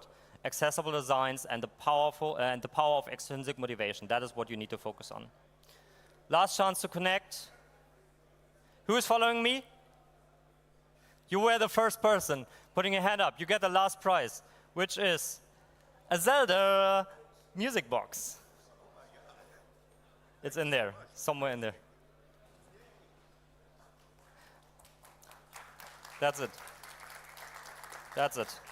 Brought to you by the mighty Diamonds. Many of them over there right now. Thanks so much. I hope you enjoyed. Feel free to give me feedback as well. Anyone hated it? Anyone liked it? Well, more than 2 people. Awesome. Thank you. Have a good event.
right. Welcome back to the Developers Showcase main stage. Coming up next is the Wallonian Games Association pitch hour. We will see, I think, 5 pitches, one after another, different games. And we'll say, let's have around 5 minutes per pitch. And yeah, starting will be Maracas Studio. There you go. Thank you. Is it on? Okay. So yeah, we're Maracas Studio. So I'm David, co-founder with Fabrice there, and Sophie was back at home in Wallonia in Belgium. So we are a Belgian studio. We were founded 2 years ago, 2 years and 1 week. We celebrated our anniversary last week by doing a game jam, as we do when you make games. We are an experienced team of 6 freelance, plus some freelancers that we have as friends in the industry. We develop our own game IPs. We have a few of them. I will show you later on. For a large audience, we're targeting PC and consoles. And we have budgets for those who are interested to fund our projects between €500,000 and €2 million. The team is composed of those 6 great people.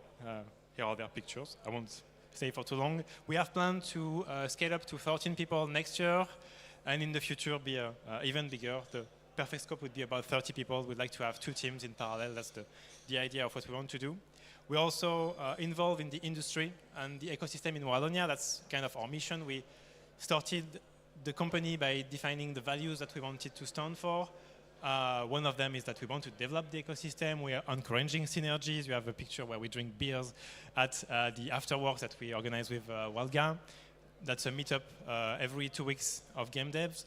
We are doing our bit by mentoring students. We're young studios. We are part of juries in multiple video game schools and students in various programs where we like to teach art, programming, game design, everything. We have shipped a few things already, small project B2B, and a short game that's supposed to be played by Twitch streamers with their audience, with their chats. So the chat is writing names that are become ingredients to make a witch potion. But the real game that we are looking to found, our own IPs, or those wonderful projects. So I'll just give you a quick presentation of the 2 or 3 main projects. The first one that's dear to our heart is Magical Train. That's an adventure game, 3D, third person, that's in the wholesome vibe and genre, where you drive the magical train. What's the magical train? You'll see that. And use its shape-shifting abilities to connect the inhabitants of a vast exotic world. I have a quick video. Let me switch screen. Oh, sorry about that. Nope. Perfect. Oh, there is sound. Sorry, I didn't think there would be sound. So yeah, it's a magical train. So you doesn't have to follow the tracks. We like the colorful vibe of the wholesome genre, and so we made our own. You're supposed to make the passengers happy, use the different abilities of your train to catch ingredients, and that will be used by the chef in your train, because you have a lot of management aspect inside the train. As a magical train, you can just jump, fly away, extend your wings. You can shape-shift to dive underwater, do everything, go everywhere. So that basically, yeah, that's exploring an open world with a train. And you can also go inside the train and chit-chat with your passengers. So we like to say it's like Animal Crossing on rails, and see their story, their life story, and cater to their needs, listen to their requests. And that's, yeah, the first project. A few concept art. Second project, very different. We like to go different ways, different genres, different scopes, always with some originality. Homecoming, that's a provisional name for a top-view co-op shooter that's play multiplayer online. We like the idea of connection with the train, connecting passengers. With this one, we're connecting players because they are supposed to reconquer the Earth that has been destroyed by swarms of insectile creatures. And so you create and customize rovers that you send down to Earth, and all the players are trying to reconquer the same Earth. A bit like Helldivers 2 is doing, but yeah, we had the idea first. Anyway. So you customize fun rovers, try to make them survive, and I can show you a minute of gameplay as well. So yeah, exploration of a post-apocalyptic Earth, base building a little bit, and fighting against creatures. We are trying to get you.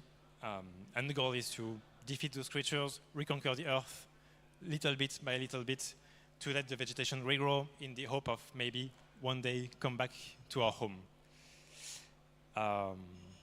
Yeah, last detail, when you die, you can go back to the workshop, and customize your rover, editing it with editing directly the motherboard by placing elements like that to really customize your rover. It's a very, very systemic game.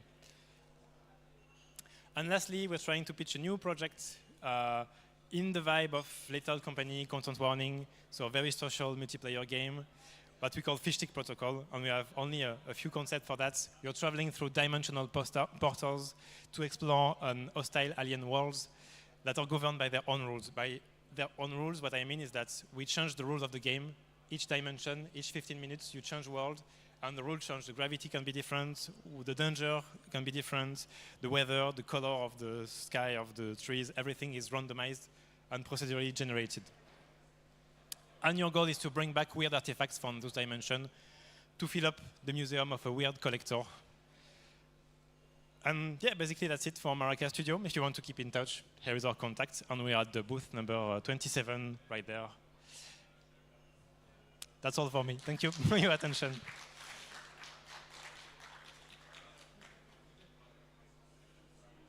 Oh, do the picture with that. Yeah. Happy? Sorry about that. All right. Oh, we have a quick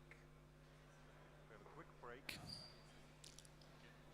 We have a quick break, doing some setup on stage, and then the next team will be up.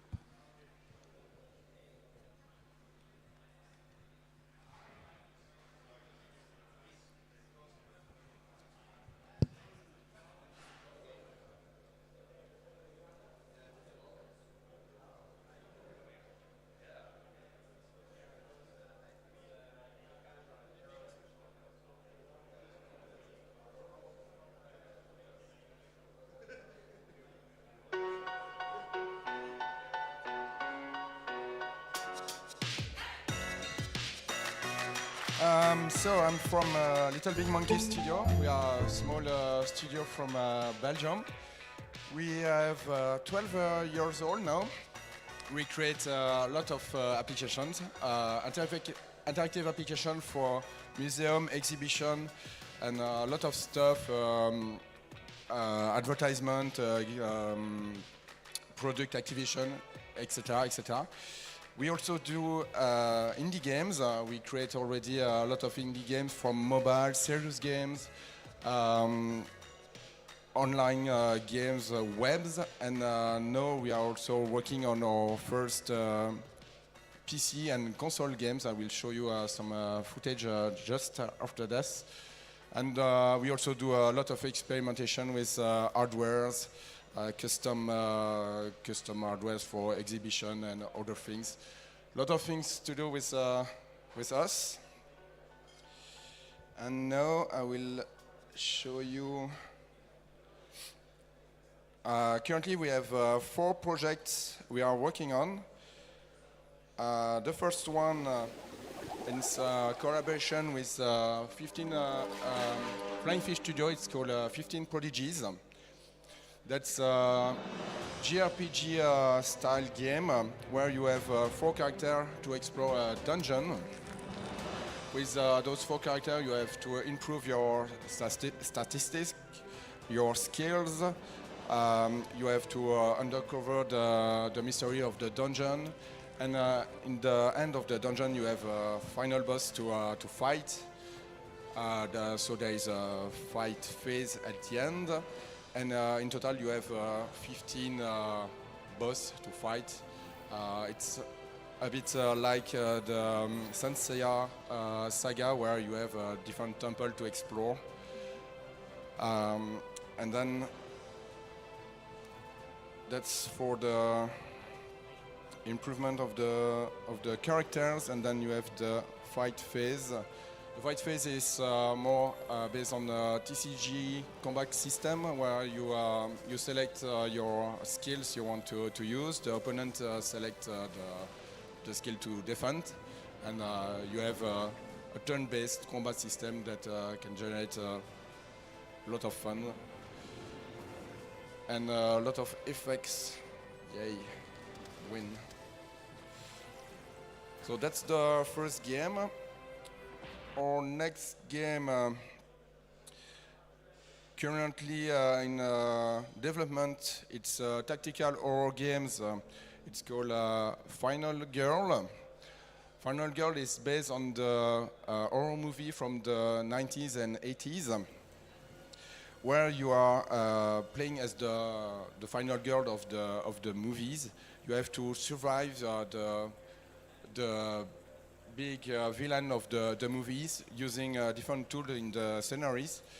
You can take a stick of wood, put it on fire, and fight against the beast. That's the big villain here. It's a fisherman.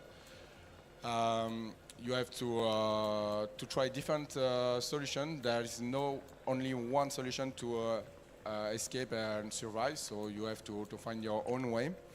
You can sacrifice your companion, so that's why you have multiple characters to play, but you have to make sure that the girl survives as the final girl. Here we will see some gameplay footage when they try to survive.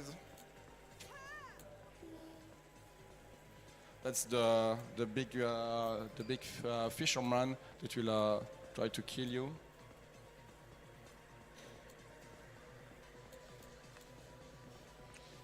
Currently, the game is under development. We will have a playable demo for this summer at Gamescom. And I would like to go faster. Thank you. So at the end, the girl take the wooden stick, put it on fire, and will try to kill the beast, and will survive the round. So it's based on the horror movie. So each scene you can select a movie, and each movie have a different villain, and it's based on the real movie from the 90s. Yay. So next game, it's called Walk the Dog. That's more family-friendly game where you have to play in co-op with two players. One as the girl, one as the dog, and as you can see, they are linked with a chain, and you have to solve different puzzles and physics mechanics with those characters. It's really a more entertaining game. While you can play it on couch with your partner, your friends, or your child to just have a good time playing together. This game also have a playable demo, and we'll see where it's going in the future. And then the last one,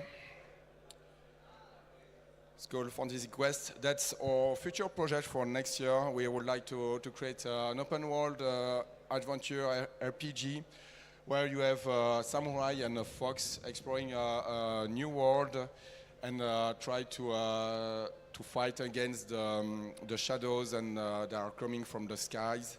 And you have a lot of things to explore. It's a more Zelda-like game in solo. We skipped the online phase already. Yeah, we will work on it next year.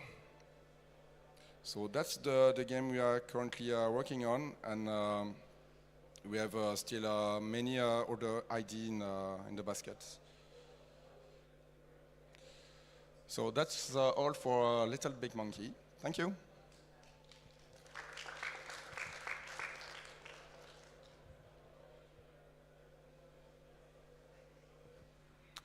right, we have another quick break before the next studio comes up.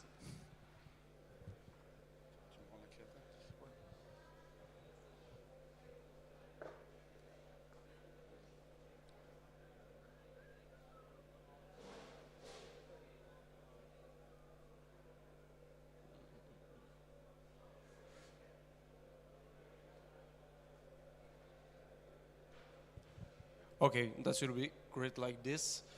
Hello everyone, thanks you to be there. Today I'm here on the behalf of the Delta Time Studio, with a young technical art outsourcing studio working in Belgium. So our goal is to help you to achieve great visual in your game and helping you to have to achieve the target you have for your game ID. So how can we help you? We offer a large amount of services like shader creation, like complex shader for your water, ocean, etc. Visual effects, tool programming, and game optimization too, sorry. Recently we have some projects we work on. Like this one for Rune Studio, we create all the spells VFX for the game with MOBA game. For this new cozy game, Sugar Dual-Land, we worked on all the VFX for farming. We created all the shaders for custom lighting and worked on optimization. Here is a Genotype, a game we made for a game we helped for all the VFX in VR. VFX are seeing at first and TPS, at first person and TPS. Here are some personal projects we made, some VFX like in Unreal and Unity.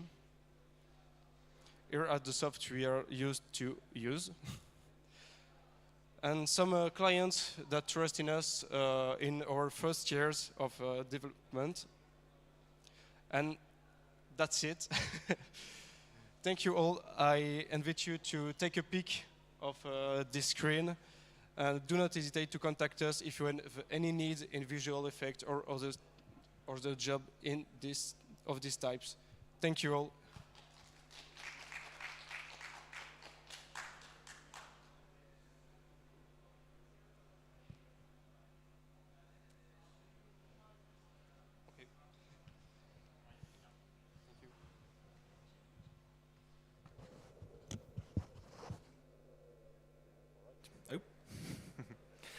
All right, this concludes the Valonian Games Association pitch hour.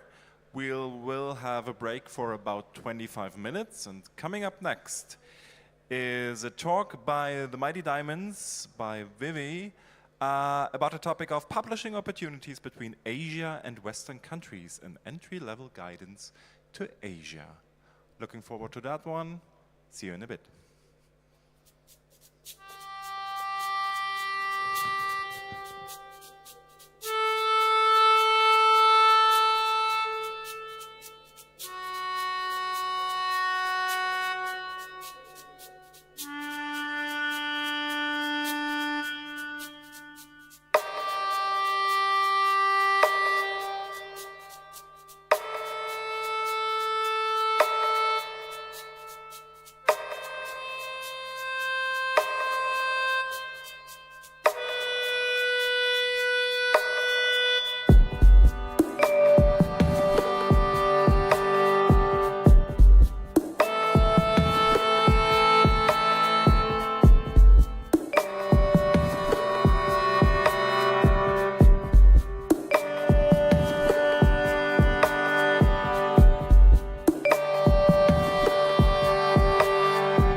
welcome back on the main stage of the Developer Showcase.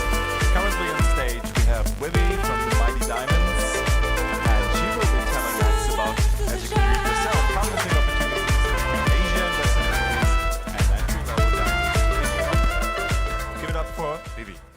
Thank you. Hi, everyone.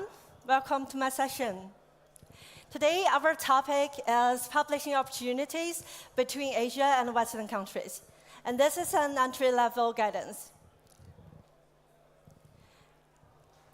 About me, my name is Vivi, and I've been working in the games industry for more than a decade, and I've been living in Beijing for almost 10 years. I've been working for a lot of tier 1 countries, tier 1 companies based in Beijing. And then I moved all the way from Beijing to Stockholm and joined Paradox Interactive. And that was 4 years ago. And you can see here are some titles that I have right now. My name is Vivi, but my middle name is Diamond because I'm one of the Mighty Diamonds. Say hi to my Mighty Diamonds fellas there. Oh, I also have a surprise here. I see one of my ex-colleagues at Changyu, which is John. Hi. He's also an awesome business developer. So,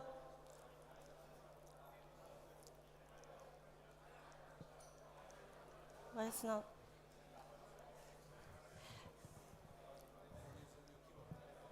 Yeah. Yes.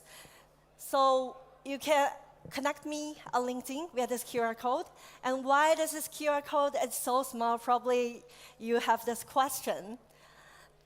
That's because I like to have a better retention of this talk. I have a much bigger one by the Q&A slide. Okay, this picture of me is actually a 2D concept art gift that I got from Changyu back then when I won the Employee of the Year. And this is a picture that I took at Tokyo Game Show. It's one of my favorite ones. And speaking of Tokyo, I have a question for you. So have you ever been to Asia? How many of you are indie developers? Just one? That's a big two. Welcome. So today we're gonna find out how can we publish your games in Asia.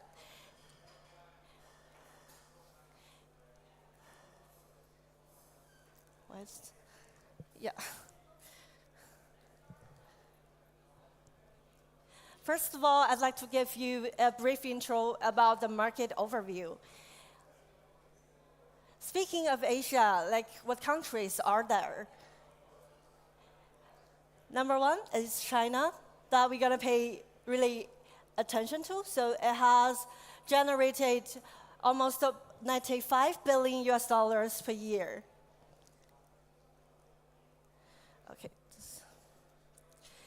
And then we have our neighbors, South Korea and Japan. So in total, we have generated almost 30 billion US dollars per year. And then we have Southeast Asia, which has generated 15 billion per year. And here we can see the prediction for the future upcoming years of the revenue. And we can see it's rapidly growing steadily.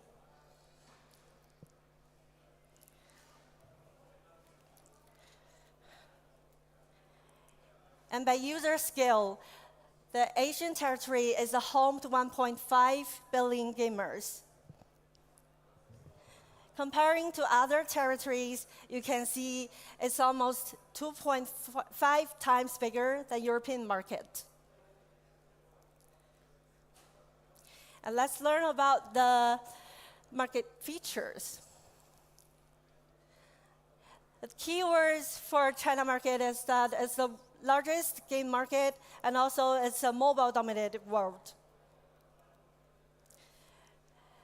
According to the data from the government analysis, in China there are 668 million gamers and 300 million female gamers. Note that, because it will have a major influence on your user targeting and also your product positioning.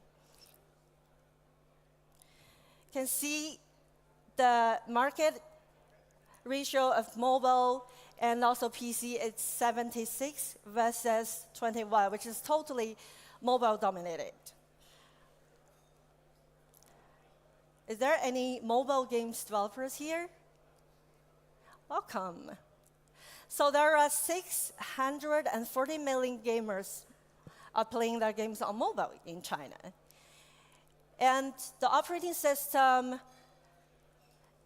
ratio is Android versus iOS is 80% versus 20, and that is the latest data from 2024. Back in the days, it was like 70 versus 30-ish. In 2023, the mobile games in China generated almost 40 billion revenue in just 1 year.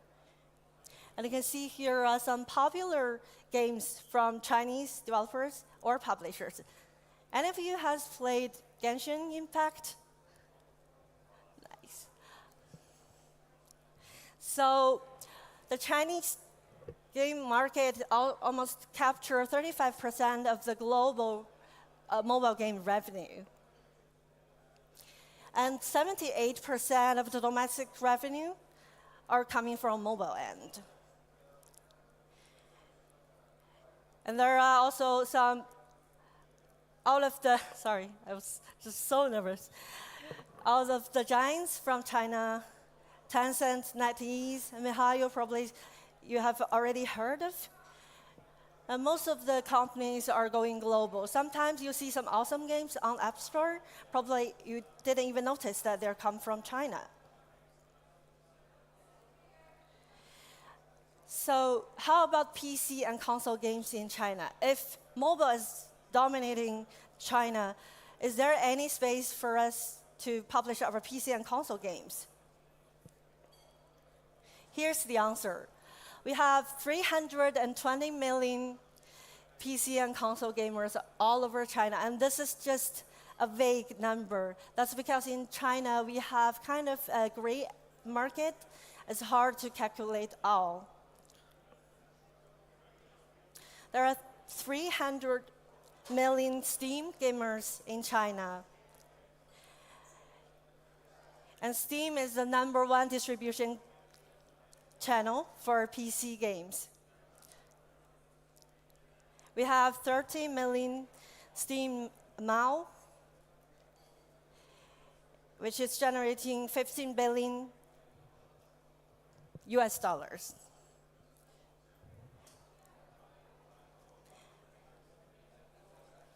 Okay, let's see our neighbor Japan. So Japan is the world's 3rd largest game market, and it's also, mobile is also the most popular.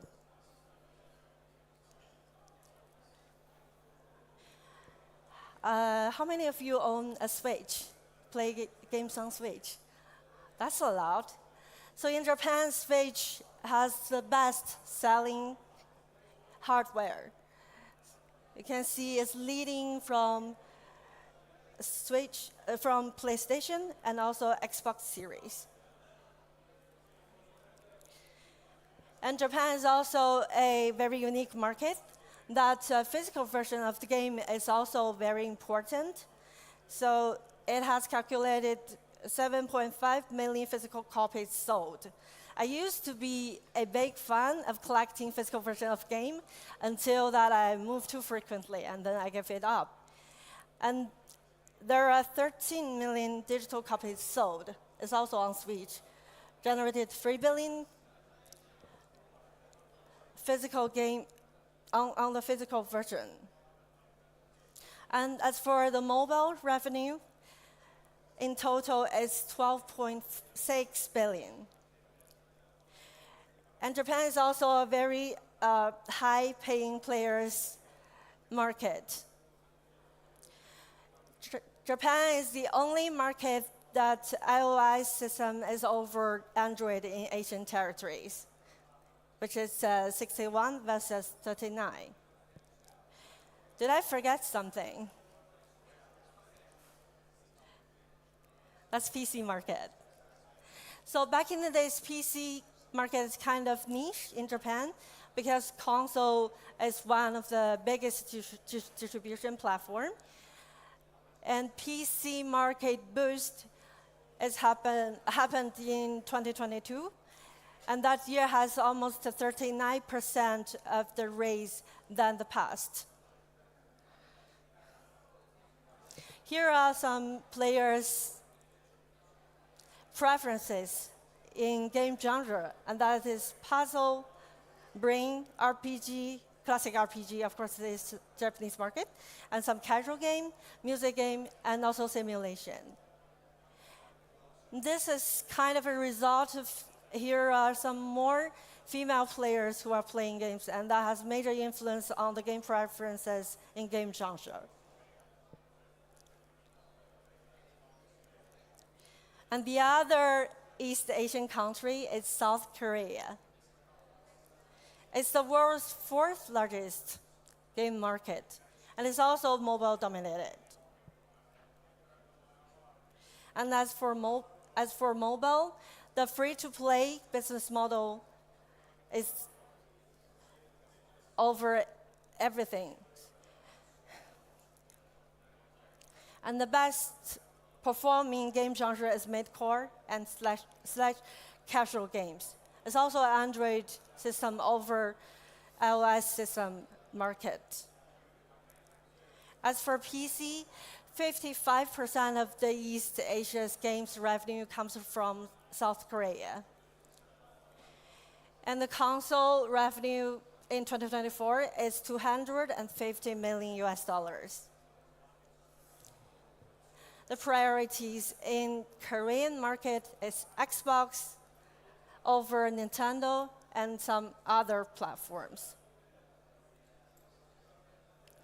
The player base in Korea is 40 million, almost 40 million.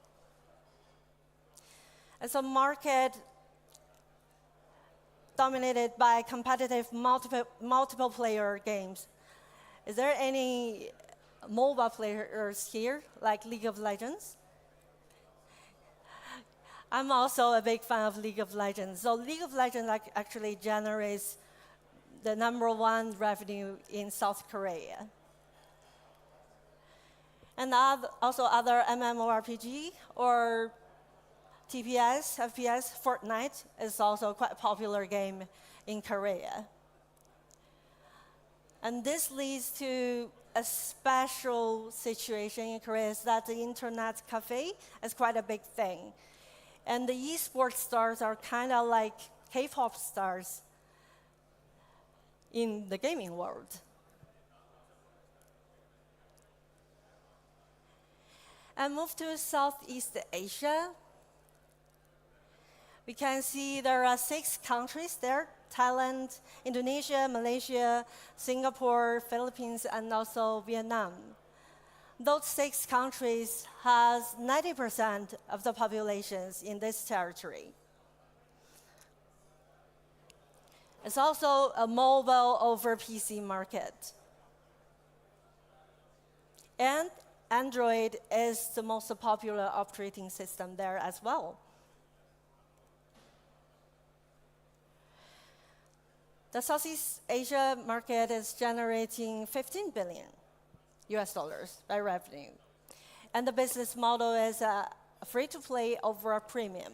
And it's getting huge that there will be more hybrid monetization ways of making a mobile game. And I find a fun fact the other day is that Indonesia has listed number 3 largest by downloads on Google Play, and it's keep growing. I checked the top 50 investors in Asia that Singapore and Indonesia has become their investment focus during this year. You can see some top grossing games in Indonesia, and can easily find that there are some common ground, common preferences as other parts of Asian market. So since we have already learned some basic information regarding the market size and also user preferences and everything, we can prepare to head to the east. So based on the information that we have just gathered, we will have a better way of tailor our strategies and go-to-market plans. If you have a game already, you would know like which platforms to prioritize, or to think about port your game to a certain platform. If you're entering into Southeast Asia, I would suggest that you could try to provide that mobile support. If you're heading to Japan, I would say consider about porting your game to Switch first over PlayStation and also Xbox. And don't forget about the physical version. Probably you need a solid local partner to help you to distribute the physical version of your game. Because I remember back in the days, every time when I traveled to Japan, I went to Akihabara in Tokyo, and then there are a lot of fancy second-hand video game stores to keep some really good physical version of the game. As it's quite a cool thing that you can just hanging out there with your friends. And consider the business model. If your game is free to play, and then you know which markets to go to first. If your game is a premium game, you can also try those markets who has the largest user skills, player skills. Like, for example, like in China, there's 300 million Steam players. And in Asia, if your game have a multiple player layer, it will be a big advantage because we love playing multiplayer games with friends, and its social functionality is very valuable to this market. And as for the game preferences, there will be traditional MMOs, RPGs, and also simulation and some casual game for female games.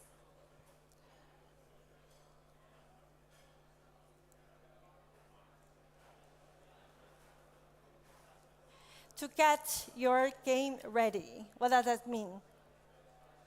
If you have ever published your game in an overseas market, what is the most essential? Any ideas? Yes? Yes. That's localization. So localization is the essential to enter to any market, actually. And in Asian market, since most of the countries, they are not English-speaking countries. So to localize your game into the local language is very important, especially like in China, Japan, and also South Korea. And we also take context over voiceover. Why is that? Like, it doesn't matter if it's a game or if it's a movie. It's like we also consider, as long as there's a high quality context or subtitles, we are good with the original dubbing. And we are quite used to that. Like, speaking of that, take Marvel movies, for example. It's like usually the ones with the English dubbing plus Chinese subtitles will be most popular among the youngsters. Because it doesn't matter how their educational background is, they'd like to keep it, the original essence into it.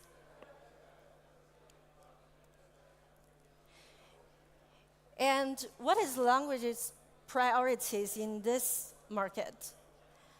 In general, you can see that I highlighted the languages by the native speaker of this certain language. And that's simplified Chinese, Japanese, traditional Chinese, and also Korean. Simplified Chinese over traditional Chinese, what does that mean? Simplified Chinese and traditional Chinese are both like Chinese language, but in written. And we have slightly differences. It's kind of like American English and British English. We have different idioms. We have some different grammar and slangs. And there are also some cultural preferences here in Asia. That's ACG. Anyone knows what is ACG stand for? A stands for anime, C stands for comic, and G stands for game. So ACG culture is quite popular. Basically, every kid, like growing up, especially like in my age, I'm not a kid, of course. I'm not a kid anymore, but when I was a kid, it's like everyone and all of your friends grew up in probably watching Japanese cartoons.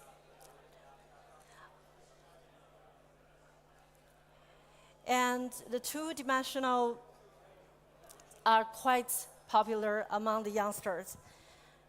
And there's a certain cohort of players who prefer to play a game that has a famous IP license, for example, like Naruto or One Piece.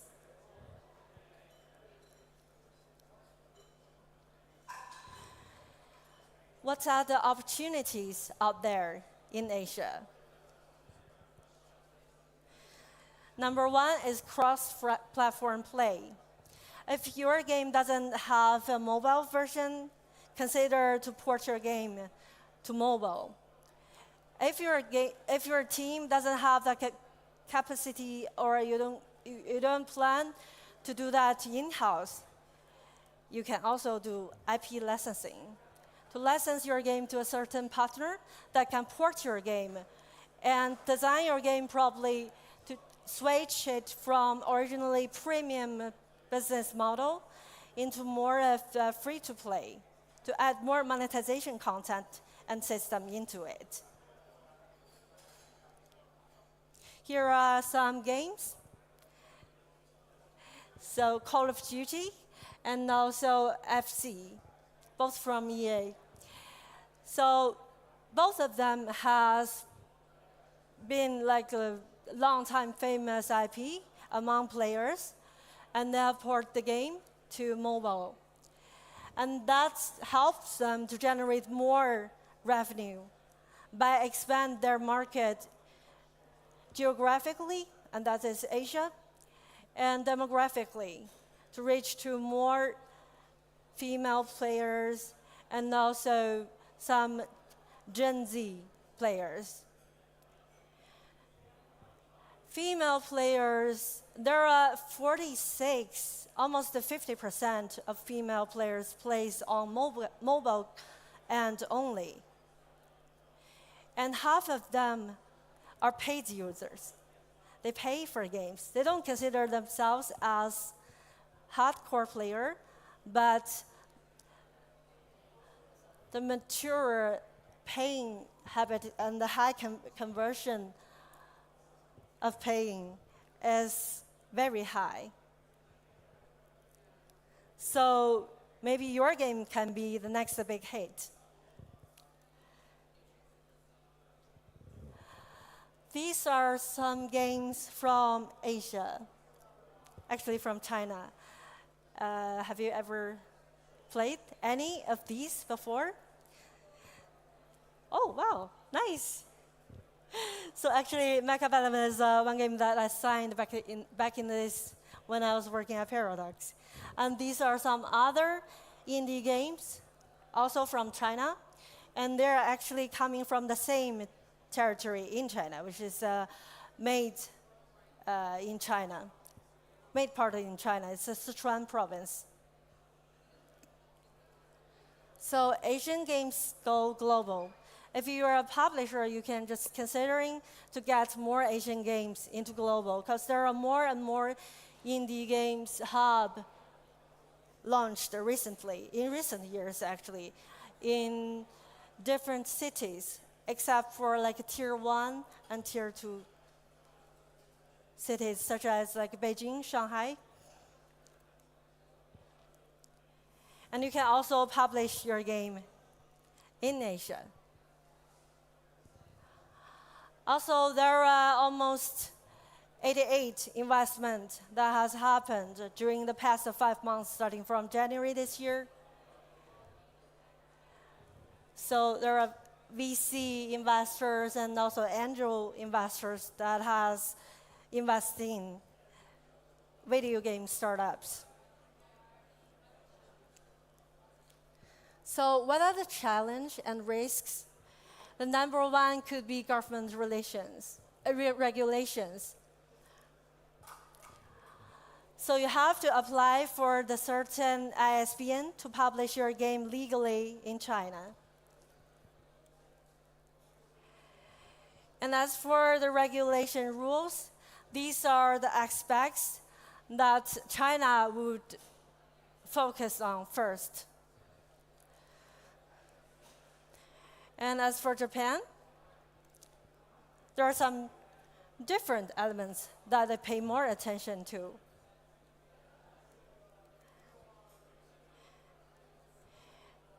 And for Korea, they pay attention to different stuff as well, but the most important is like to control the addiction for the minors, and also to control like the gambling, like gacha, for example. Gacha is very sensitive nowadays. To avoid like a gamble-like mechanics too much, and also some like violence and sexual themes, and nudity, especially in games.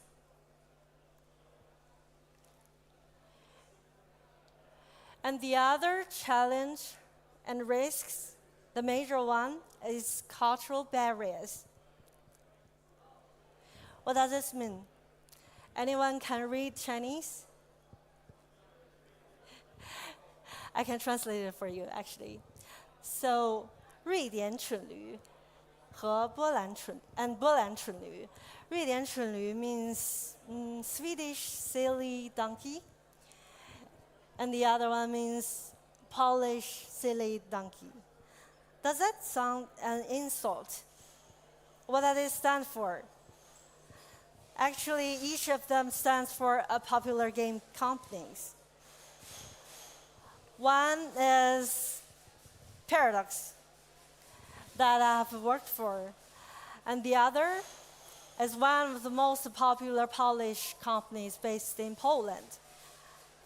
And that is any CD Projekt Red fans, and that is Polish silly donkey. So these are actually, I didn't make this up, these are actually the nicknames that the players gave them. Does a player hate those two companies? On the contrary, they love those two. It's a nickname coming from the fan base, actually. And here you can see, if you're a big fan of stand-up comedy, if you have ever watched like Jimmy O Yang or Ronnie Chen, you would probably know that we are kind of have a traumatized childhood, and this is how twisted the way that we express our fanciness to there's certain stuff. And this is called cultural barrier. Probably it's difficult for you to understand in the first place. Like, how come you can call some game developers that you love as silly donkey? So how to minimize the negative influences of cultural barriers, I have some tips for you. This is actually what I do before the speech today. So it's like I call myself semi-localized. Since I moved to Sweden, I've adapted to the life culture, like lifestyle and work-life balance culture, but I haven't really managed to speak the language. So I kind of feel like I am kind of a game that is semi-localized. To avoid the negative influences, so you can actually do your research before entering into the market to make sure you at least to have some basic understandings of this certain culture.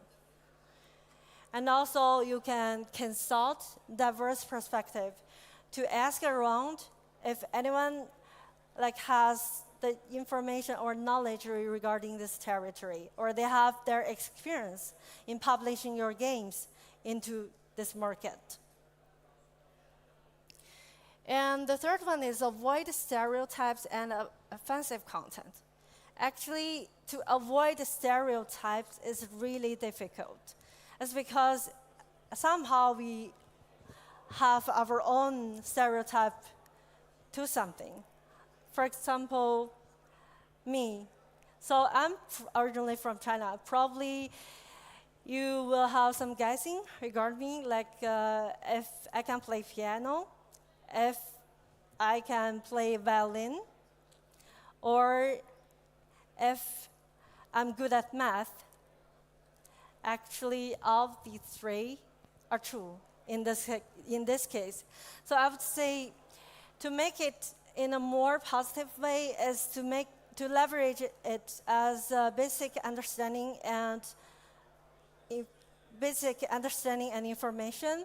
And based on that, you can make your research and to expand that understanding.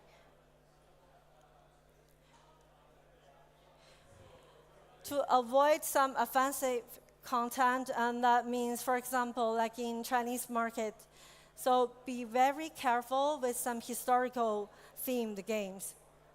We have very complicated relations between each other in Asia.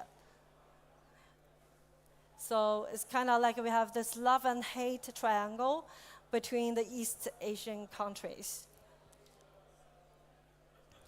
And to promote your game inclusivity, it's like you have to use the inclusive language as much as possible. And that means to make your players feel that they are welcomed and their values has been seen and their feedback has been taken. Their suggestions and advices matters.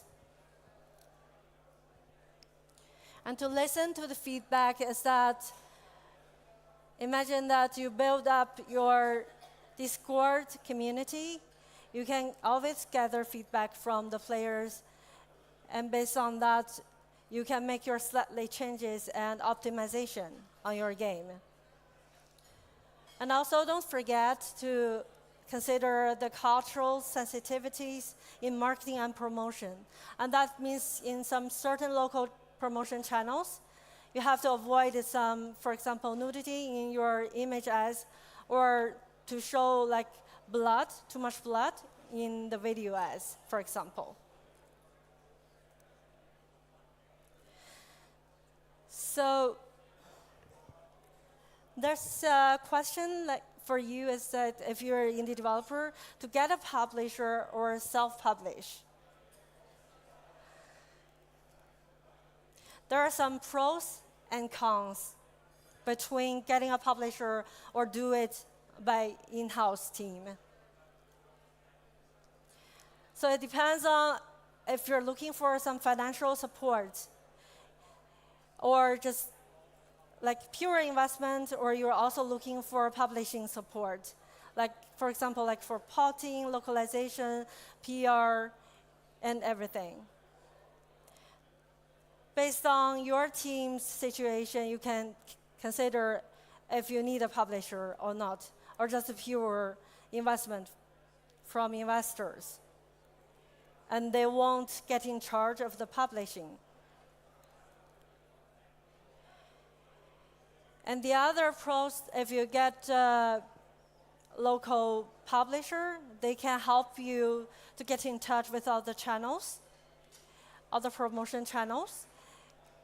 And also, they will have a very strong platform relations. For example, there will be some Publishers Week, so that your games can get extra exposure to a certain cohort of the players. As for the business model, it depends. If you're working with a publisher, usually it can be, for example, a minimum guarantee plus a revenue share model, or you can also consider there to discuss to make it more like an M&A deal, to discuss about the share of your entity of the studio for a long-term run. And if you have published your game in China, probably you have met this problem already, because there will be some piracy. So if you can get some support from someone to do this anti-piracy for you, and that's very important, because it will protect your revenue. To get your game approved by the government and to publish it legally, you will need a local partner. It could be a publisher, or it can be some agency who can help you to go through this whole process, starting from pitching your game to government and share with you the feedbacks on how to modify your games to get it approved. So, to get a publisher in Asia, how to get a publisher in Asia? You have to pitch your game to a publisher. Pitch to an Asian publisher is kind of similar, comparing to if you're pitching your game to a Western publisher. You have to do a bit research on the publishers in the local market. Which are the biggest ones? Which are the indie ones? Which ones are more into publishing your game genre? And they're good at it. And they have successful case studies back in the days. Or you can choose to find a co-publishing partner in this territory. Because if you have your own in-house publishing team, you can get in charge of the markets that you're most confident to publish your game for. And for the other territories, Asia, territories like China, Japan, or South Korea, or Southeast Asia, you can just get a co-publisher partner in that market to take care of all of the publishing activities for you in this region.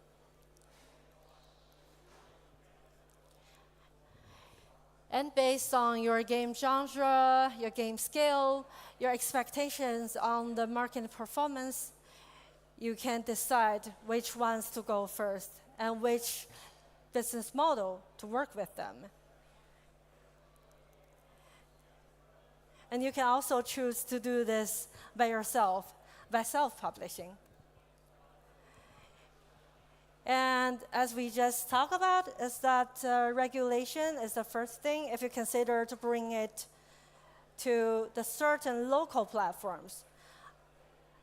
You need a local partner to do that. For example, in China, you have to own a Chinese registered party so that you can actually start to apply for the ISBN for your game. Otherwise, you don't even have the quality or qualified. You don't even get qualified to do this. As for the local distribution channel, there's Steam Global. Why I say this, that's because we have a Steam Chinese version, which is separated from Steam Global. But it's like you have to apply for the SBN. And comparing to Steam Global, there are rarely, like, I think it's under 100 games got approved and it's live on the platform. So Steam will be your first choice still, if you don't consider to apply for an SBN for a game. And usually it's gonna take at least 18 months, 6 to 8, up to 18 months to get your game approved. And you have to consider extra budget because you might need to make extra changes based on the current build that it's actually ready to go to market. And there are also some other local platforms that we play, which is operated by Tencent. It's the second largest in Chinese market. But to bring your games on that platform, actually you have to get your game an ISBN. And there's Stove. Stove is one of the PC game distribution platform in Korea. And there are also some other local Chinese PC distribution platform as FHYX, Sanko, and also CubeJoy. And these are for PC games. What about consoles? So for console game, usually you have, oh.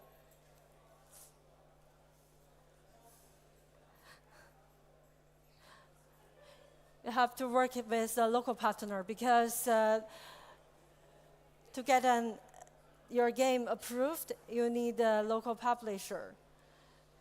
And other than that, there's some distribution channels for mobile game. There's the App Store, Google Play, in most of the Asian territories, but except for China, which Google Play is not available in this market. Please note that. And how to publish Android version of your game in China instead of Google, because Google is not there. There are some local Android stores. As I recall, there are dozens of local Android stores, including Xiaomi, if anyone is using their phone, and there's Huawei, and also Oppo, and the dozens of different Android stores, which each of them will have different rules and RSS restrictions. So you have to pay attention to that as well. And there will be more of the promotion channels. We're gonna get into the details in the next few minutes. And as for marketing, in the Asian territories, the most effective way to publish your game and promote your game is by doing some influencer and KOL campaigns. Other than that, you have to do the store optimization, and that includes description, screenshots, videos, wish lists, and reviews management.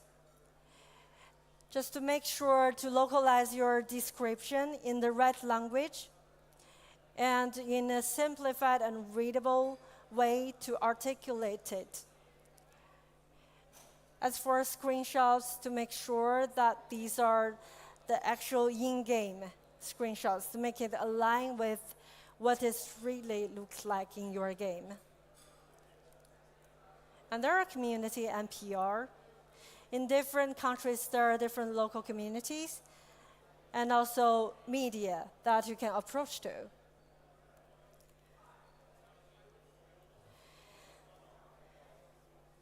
To do games online marketing, there are so many channels. Probably you have seen TikTok.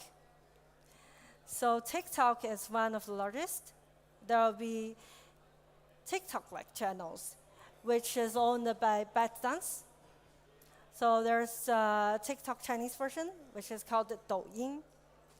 And also there are some streaming platforms like 斗鱼虎牙 or Dragon Ball, and many more. There are also some video websites, such as Bilibili, Tencent, and Youku. Pay attention to Bilibili. Note that we're gonna have some case studies on that later on. And there are also some other ways to do online marketing. As I just mentioned, influencer marketing is the most important and the most effective. And there are some local social media that you need to also pay attention to for each different market. Like, for example, Line is the most popular in Japan, and KakaoTalk is the most important in Korea. And WeChat, of course, that's the biggest in China. Aside from that, you can build up your local community. And also some online game booster support is needed if your game has a multiplayer version to give your players a better and smoother experience. You can use online game booster support so that to ensure like there's no ping, make sure the FPS is working fine.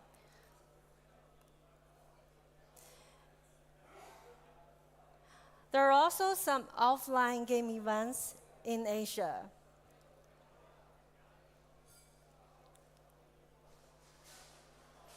So here are the list. There are a lot of them. Have you ever been to any of them? I know that you have been most of them. So there are the ones that is hosted in China, including ChinaJoy, WePlay, Bilibili World, and that's Bilibili that we've mentioned before. One of the most popular ACG channels in China. And that's G Fury Game Fest, which is hosted in Beijing, and also some other cities like Guangzhou, located in different parts of China. And there's Tokyo Game Show, where I took my picture, which is still one of my favorite. And also Bit Summit, which is hosted in Kyoto, where Nintendo is headquartered. And that's G-Star, which is hosted in Busan. If you ever watched that movie, the zombie movie, Train to Busan, and it's that city. As IGDX and Level Up KL, these are the ones based in Southeast Asia. Those are the ones I myself I'd like to explore, and I haven't been to. And the other big name is Gamescom Asia. So it's a Gamescom, but it's the Asian version, which is hosted in Singapore. And beyond all of those, we can actually do some customized events by either my company Arctic Lamp and also with our Meta Diamonds team. For example, if you'd like to have a trip to gather a bunch of indie games showcase, we can bring it all the way to Asia to present it to a certain group of local publishers or investors. Any of you has ever traveled to China or has ever considered about that? So, did you make it? What's the blocker in your way? Probably it's the visa, right? It's quite complicated for the application back in the days, but I have a good news for you. So, starting from January this year, until the end of this year, actually. So we launched some visa-free countries. If you're citizens of France or Germany or Italy, Netherlands, Spain, or Malaysia, you can go there. Just book your flight, bring your passport, and make it happen in a few hours. And beyond these, last but not the least is operation, which is your game review management. So you can guess who is the most critical players on Steam. You can see, here's the analysis of all of the 117 million Steam reviews. And based on that, you can see these countries has the most critical reviews, are East Asian ones. Japanese market, Chinese market, and also Korean. So Korea has the most critical reviews. And with China comes next, and Japan. So why is it like this? And why should we pay attention to it?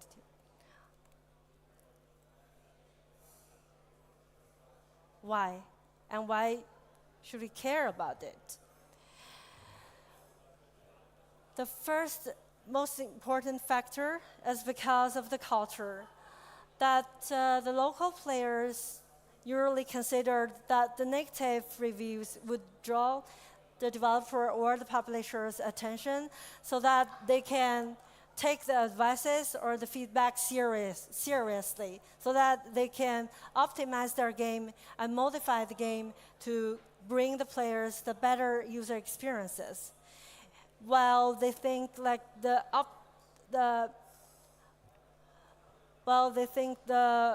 other reviews, if it's just the praise, it won't have some like big influences among the communities, and no one will ever like talk about it as a trendy topic in the group or in the community.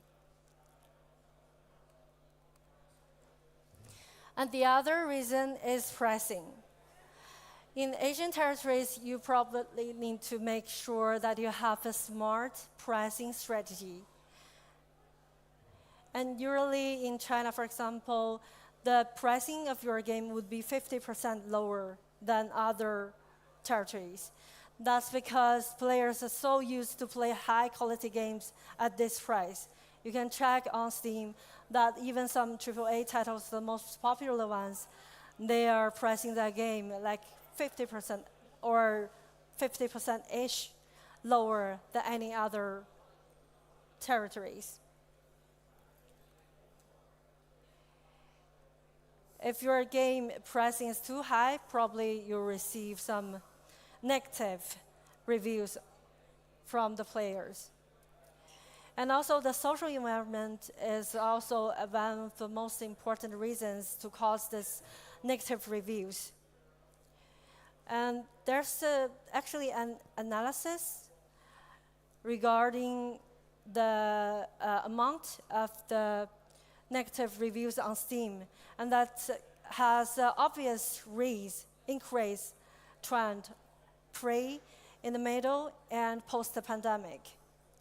And as for the public opinions, the environment is also very critical. And cyber violence, unfortunately, has increased reports regarding like cyber violence caused suicide cases. And the Chinese government, for example, has already like launched a certain law to try to protect the players from like more toxic and some verbal violence from the internet.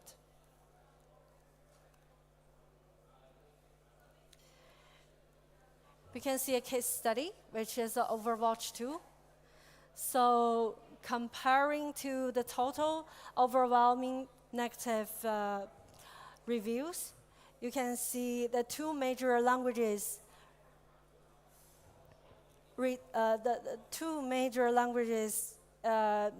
negative reviews are written in English and also Chinese.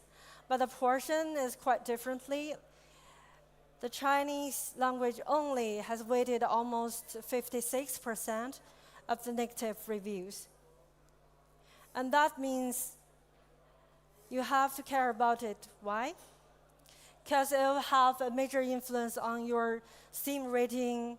It has a major factor on your reviews as well, and also will have the direct influence on your game sales, because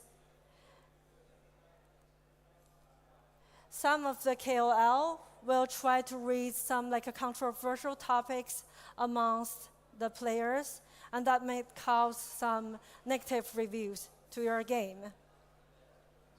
Just to get more volume of their own channel or their own like some other kinds of media. And amongst the co-op players, there's also a quite big trend that they would bring up some negative, quite controversial feedback among the game, and then that makes them more of a KOL among the other players, and that's why they kind of to raise this kind of controversial topic among players, so that they can get more attention and they feel they have more power among the certain game community. And this leads to probably have a direct result on your organic volume. Imagine if you heard a game from your friend, and the first thing you could think about probably is just to open Steam store and try to search for their store page. And what you can see is that it could be you check their ratings and reviews and to see if it's overwhelmingly positive or if it's mixed or it's only bombing by the negative reviews. And that could probably help you or to trigger you to make the decision either you should buy it or not. Or it can have a directly influence on like your word of mouth of your game. If you manage that successfully, that means you will have almost 60% of the positive reviews assured, and that will be really helpful to make your store page look cooler and make your players and store page visitors highly likely to convert into your player, to become your fans in the future. Regarding the localization, actually I have 2 more stories to share. It's recently, I noticed that, I don't know, any of you are playing Stardew Valley. It's a farming game. It's quite big. Well, every game has a farm layer.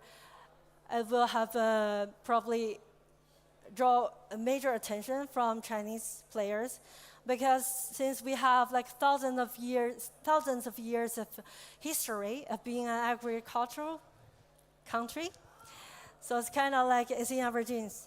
I myself also awakened that gene as well. I started to cultivate my own plants, like flowers, and grow some veggies at home as well. So if your game has a farming layer, that will be a big advantage in this certain market.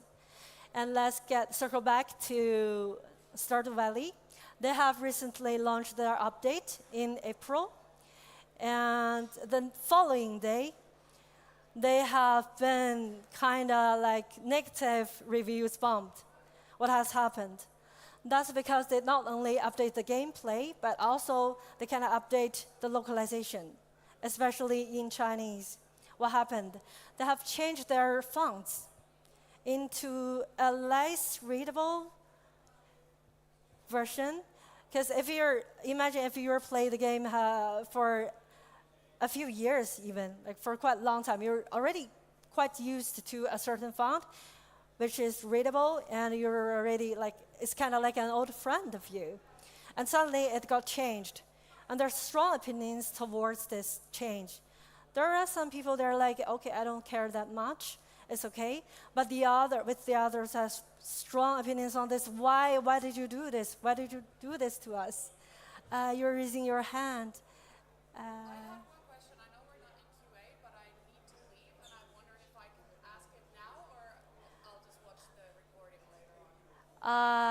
You can ask it now. If that's okay. Yeah.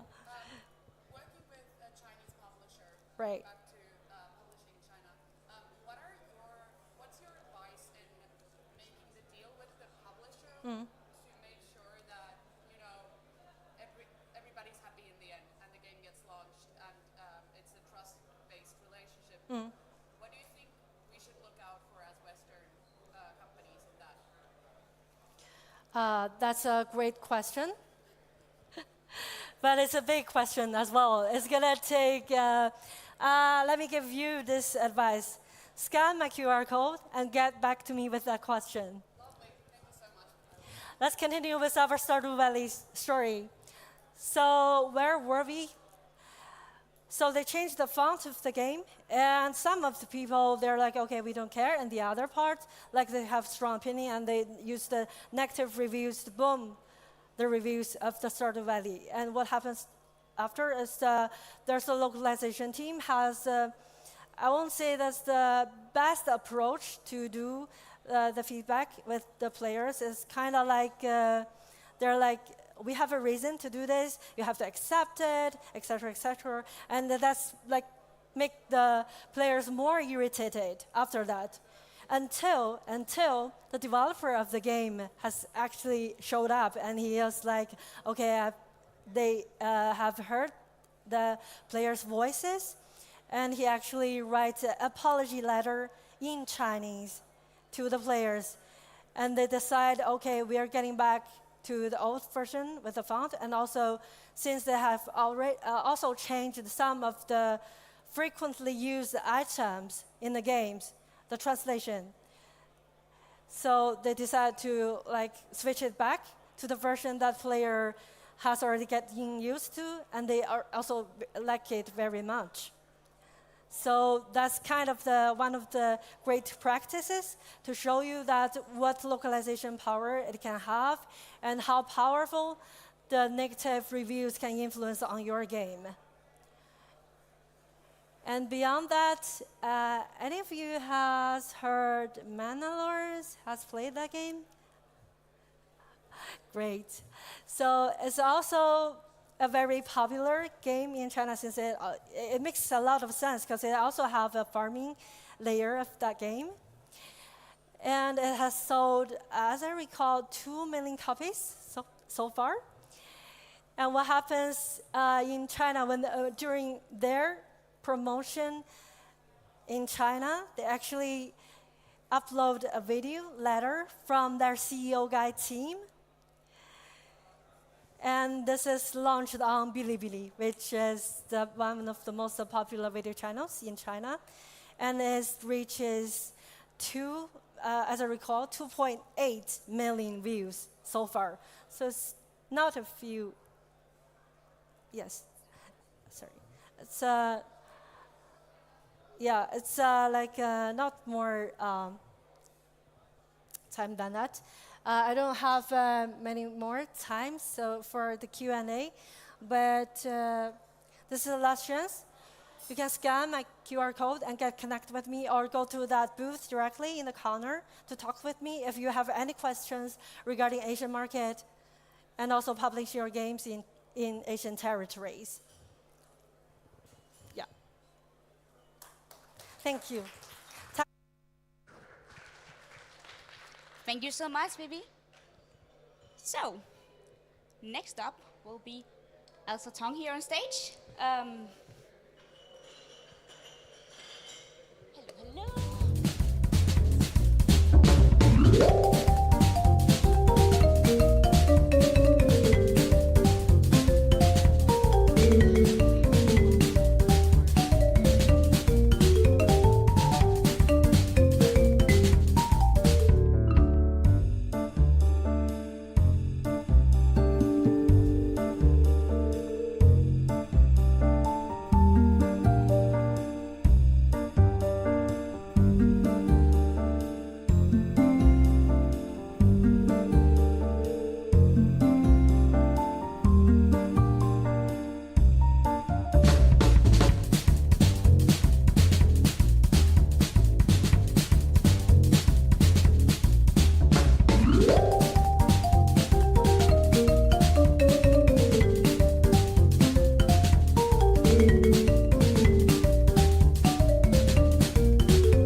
I appreciate the people are still standing here with me. I know it's a long day, so if you guys have still have basically interested in this topic, this is especially for indie studios. So a lot of questions I've been asked is like, how do I do influencer marketing? How can I step into influencer marketing? We're indie studios, we don't have budget, but how can I do it in a small scale? So I hope that today I can answer some of your questions if you have, or maybe I want this talk to be more like a communication-wise. So if you have experience, please share that. If we have any questions, so we can actually answer about that. So today, is it working? Next slide, please. Where we have a little bit technical issues. It's not going on to next slide.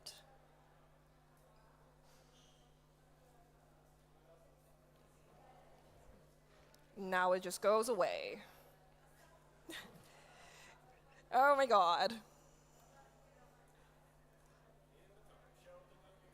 Exactly, is it? And it just basically moved my presentation all gone. So you're going to be on this screen. I see. Okay, and then boom. Doesn't work. Yeah, it doesn't work. Or maybe I should. There you go. It's working. Okay, it's working. You have to press a little bit harder. Thank you. Okay. Thank you. Okie dokie. So I will be. Thank you so much for the help. So a little bit quick agenda. Like, of course, I will be talking a little bit of influencer marketing essentials, as well as all leading on launching your indie games with influencers, as well as working with smaller creators. Can you do that? And starting your first campaign. How are you going to start with your first campaign? And mastering the art of brand collabs. There are different ways that you can do that on initial stage. And also, I'm going to share like 2 small case studies. So just for your information, how do we normally do? How do we help our partners on this side of things?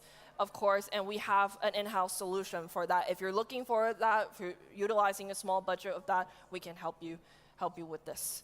So, on introduction of myself, I'm Elsa. I'm the head of account management at Game Influencer. Game Influencer, we are a influencer marketing consultancy agency located headquartered in Munich, Germany. So basically, our company is founded in 2016. By that, basically, there's no kind of a gaming influencer agency specializing in gaming side of things. Most of the influencer marketing agencies are focusing on lifestyle, and other than that, that's the reason why we are established back in 2016.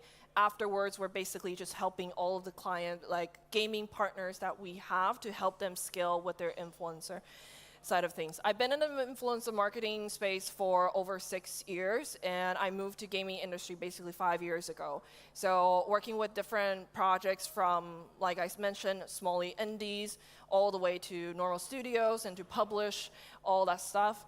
But like I mentioned, we are an influencer marketing consultancy. We not only have traditional influencer marketing campaigns, but we also have performance-based campaign. So where if you have like more like you're number-driven, you really need to like digest into like cost-effective, what should I do? That's also the solution for you. And a little bit, influencer marketing. I think you guys know what influencer marketing is. Very straightforward and basically provides access to a large audience by working with an influencer. And of course, provides shareable content for exceptional results. That's normally when you work with influencer, the long tail of the results actually works better when you do with paid media. Of course, paid media, I'm not saying that paid media is not your strategy. It should be still included with your strategy, but it's just depend on how do you basically have a mixed marketing strategy upon within these two. So there is a balance of it. And the third one is, of course, you're finding a way to create real-time engagement with the audience. Think of outside of gaming. You're also like when you're buying a watch, when you're buying a bag or something like that, you always basically, you will have more, I would say, memory when a person online promotes or not promotes or basically shares like, hey, I have this bag and I found this feature is really nice and etc. You will have more memory and you memorize these stuff way more better when you look at a paid ad, just a shortened short period amount of time. So just to give you a little bit example of like the back thought of it, so I hope that helps.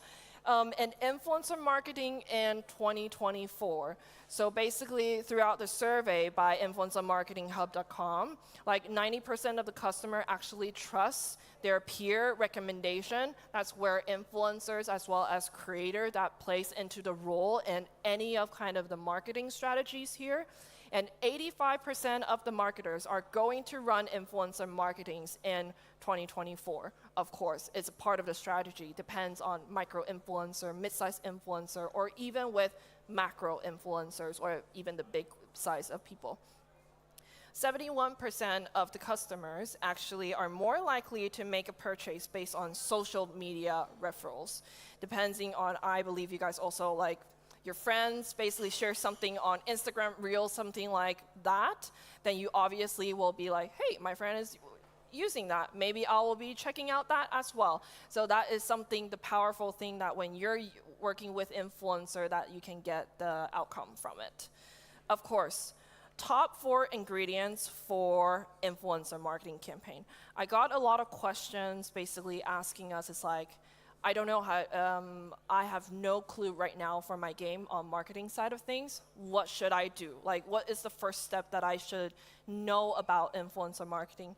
So on top left side, when you see target audience, demographics is something really important, why I mentioned, because you will know your game and what kind of demographics is targeting. Is it age 18 to 35? Is it male-oriented? Is it more strategy-based? Is it more turn-based? Or is it more MMORPG? Or basically, you inside of the game, it has a personality effect with it. And then you know that your target regions, more people are more acceptable for these type of contents, then this is something that the first thing you have to identify is your target audience. Demographics, their interests, behaviors, as well as age, as I just mentioned.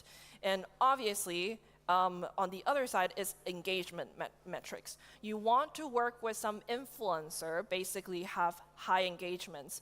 How do you tell by that? Of course, you should look at how active they are on different social media, as well as the content pieces, how regularly they are posting contents. You don't want to work with an influencer, basically only post contents like maybe once per 3 months, then that basically you can't really have a regularly impact when you work with them.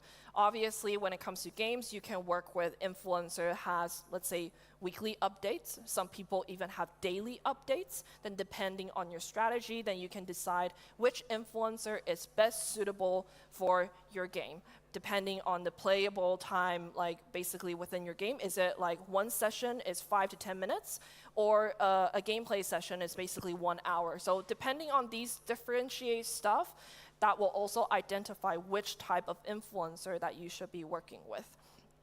Of course, when you look at the left down side, authenticity as well as alignment, because you have to find the right influencer. I mentioned before, personality as well as channel criteria. When I say channel criteria, it means channel types. If it's more like what type of games that this person basically has already published on their channel. Is this influencer work more on MMORPG games, or is it JRPG games? The pattern of the influencer on their social media that defines if this is the influencer that is fitting to your game genre in a way. So you will know like if these influencers are a fit. Of course, which platforms that you should look up to. Like I mentioned some criteria before, depending on your gameplay time and what kind of KPI and goals that you have, then there are different platforms that you can go onto. But I mean, these ones are the ones that typically everyone knows: TikTok, Instagram, YouTube, and Twitch, etc. Of course, influencer marketing for indie games. So now comes the thing. So why you still need to work with small creators that I meant. Sorry, it's a long day, I know. So visibility and buzz, you still want to work with smaller, basically creators to boost it up with your, depending on your timeline throughout the year. And audience trust as well. Smaller creators basically as high has higher engagement. Not similar to like mid-sized to macro influencer. Basically, like they have sponsored with different games. They have diversity games on their social media as well. When you work with the smaller creators, often the time they will basically tell you, it's like, oh, actually, I'm very interested in your game. I want to be your long-term partner. Is this something that you guys can provide a key, or whenever there's an update that you guys have, I can be the part of the ambassador for you to create contents on YouTube or even streaming on Twitch for you, etc. This is something that we'll always having the conversation with influencers. So that can be your way to work with an influencer even without a cost. That is possible. So you're finding your ambassador. Last but not least, downloads and sales. Influencer marketing is always a thing when you have to think of long term. It's really hard for you to basically say like, okay, I'm gonna have an influencer marketing campaign and I'm just gonna launch for 1 week, I'm gonna launch for 2 weeks, and I immediately want to see the results conversion. That I would say is quite hard because you always need to think of the funnel. There are always brand awareness at the beginning, similar like e-commerce, other things that when you look at a product, you always get the awareness first. And then depending on if you really want to do the purchase, if you really want to do the installs, the next steps, that's why you need influencer to keep on promoting your game or basically using paid ads to support what you have within your game timeline. Collaborating with small creators. I mentioned a lot already throughout like what I just discussed. Low entry barrier, basically because they are low cost, and that covers the second point. Third, they have higher conversion rates and engagement compared to bigger influencers. Fourth, building stronger community in long-term period of side. If you have more questions regarding that, because different games have different kind of like basically criterias, I'm happy to basically have a more conversation with you, but let's look into what I mentioned before, brand ambassadors. So what you can do, like a lot of partners of ours also are doing that when initially that they start off with their games and then they don't know where to start. They start off, of course, what you can do is try 3 maybe, try 5 maybe, try as much as you can and start out with these like single number influencer.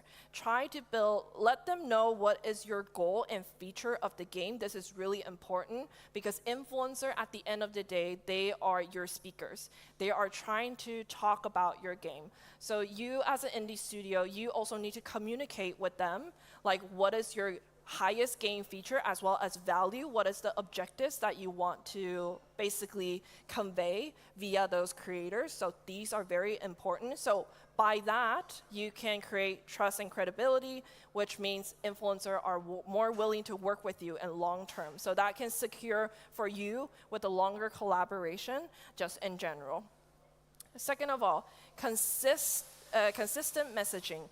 As I mentioned before as well, when it comes to influencer marketing, you're not going to only activate one time. In long term, you always need to have a couple of splash along the way when it comes to in a year time frame. So that's something that you need to keep in mind. Of course, when you have a UA team or basically have a manager that is in charge of UA, taking creators' content and pushing out as paid ads also needs consistency. That's why we always know, like we saw a lot of ads going around always on different platforms.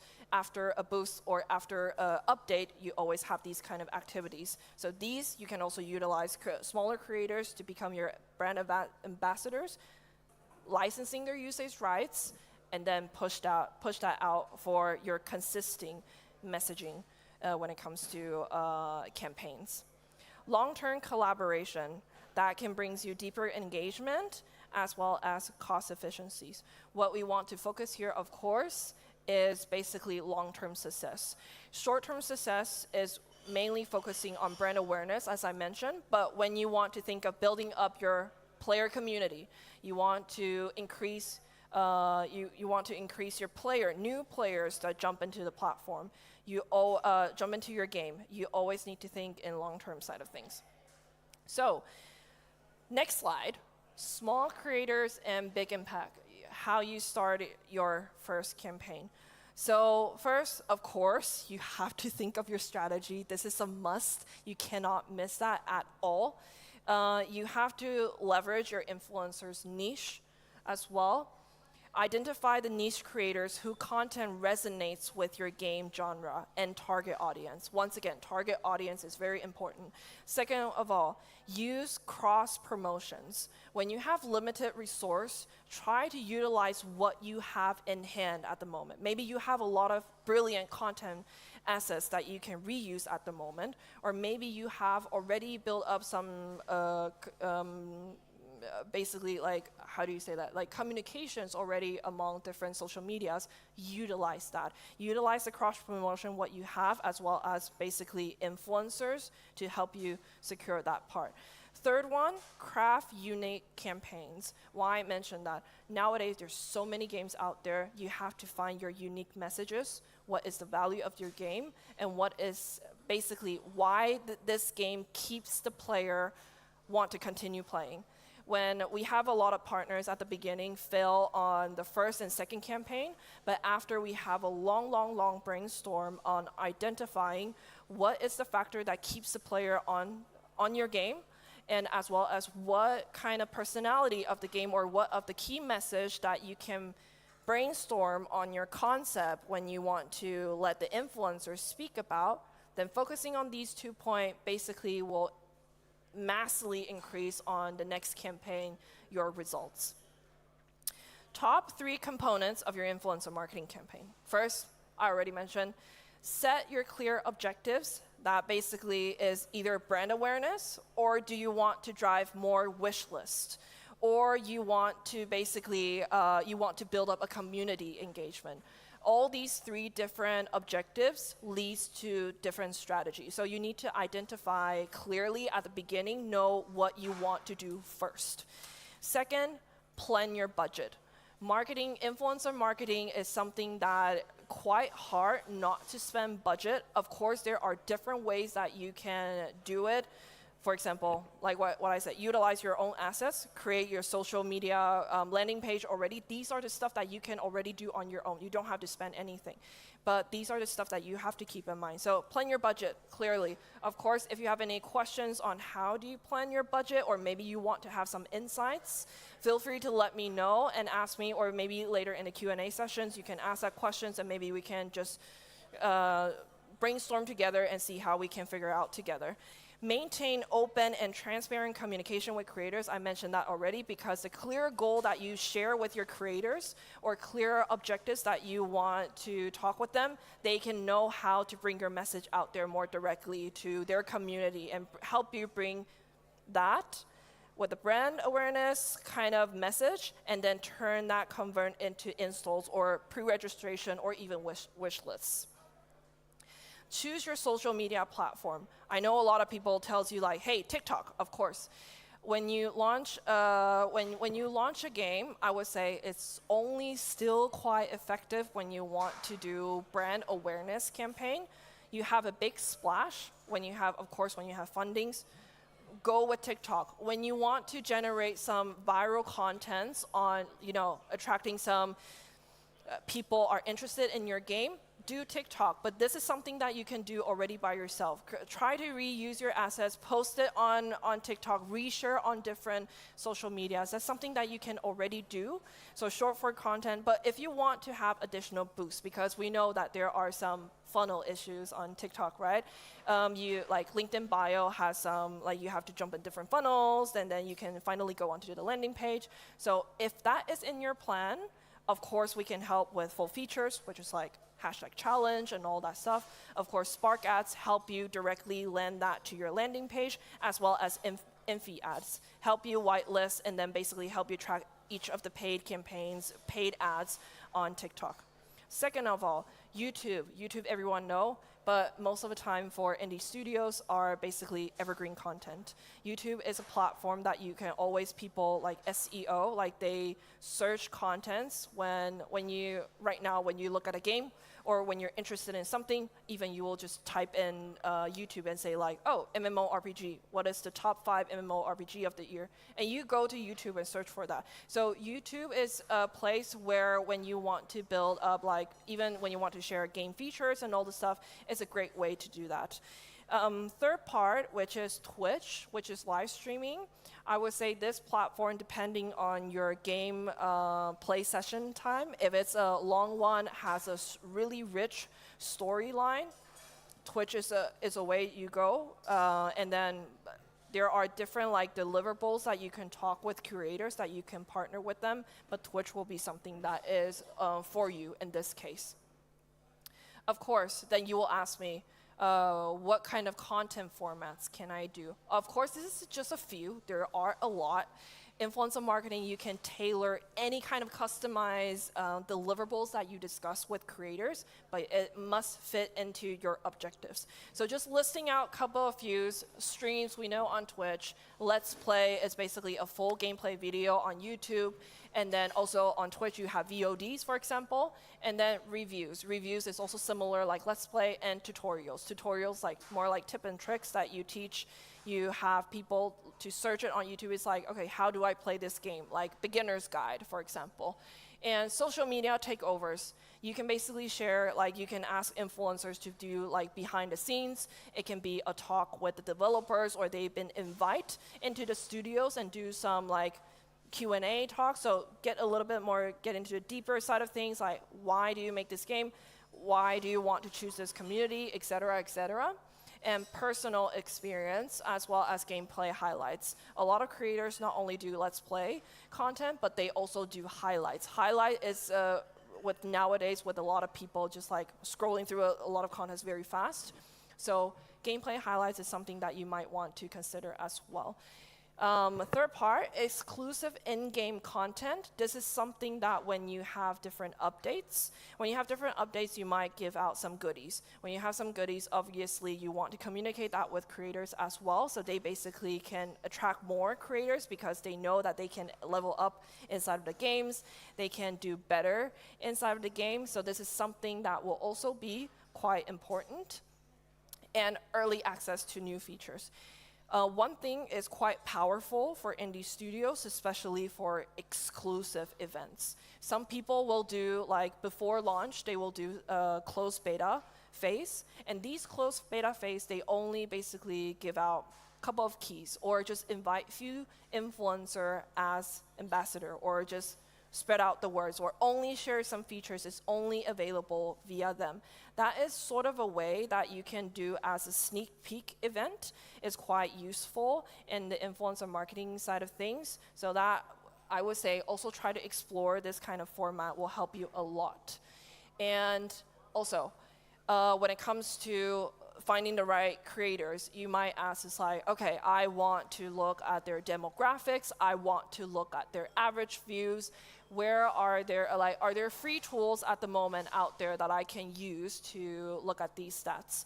Of course, Social Blade, Solid Gnome. Solid Gnome is very popular that we know on Twitch side of things. When you want to work with Twitch, you want to look at how many ACCV at the moment that they have, utilize Solid Gnome, and then basically analyze all that from that, also affluence, etc.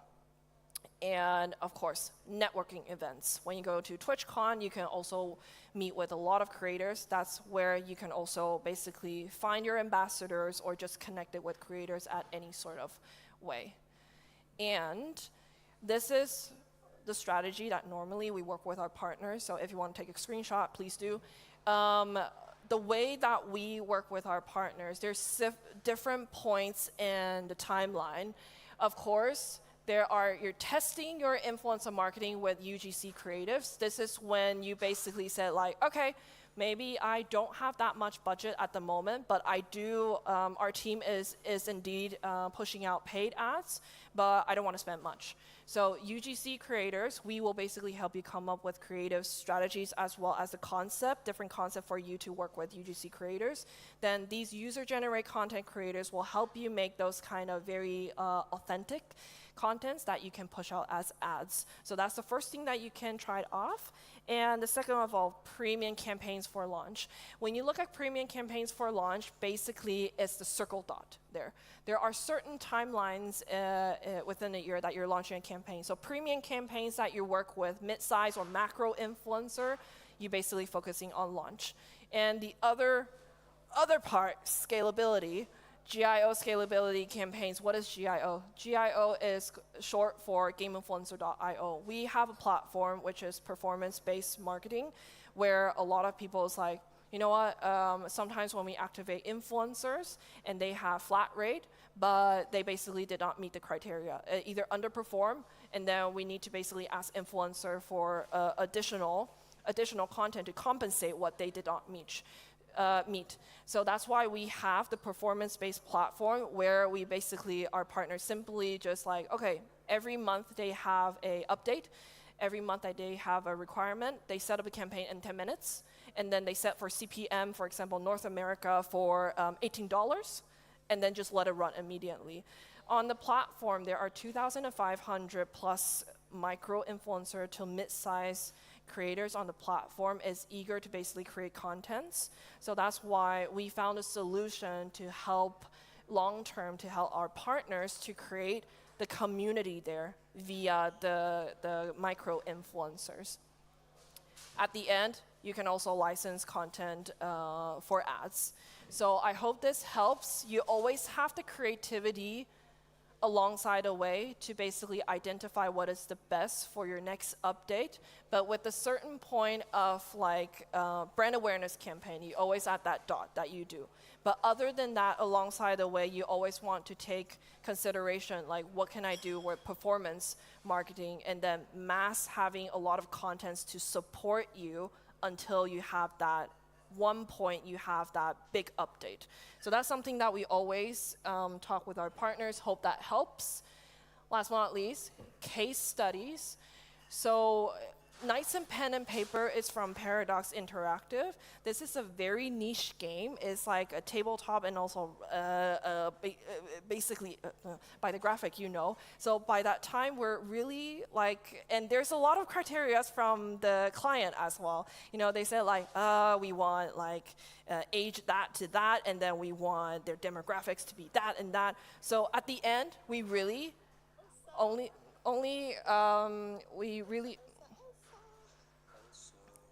Oh my God.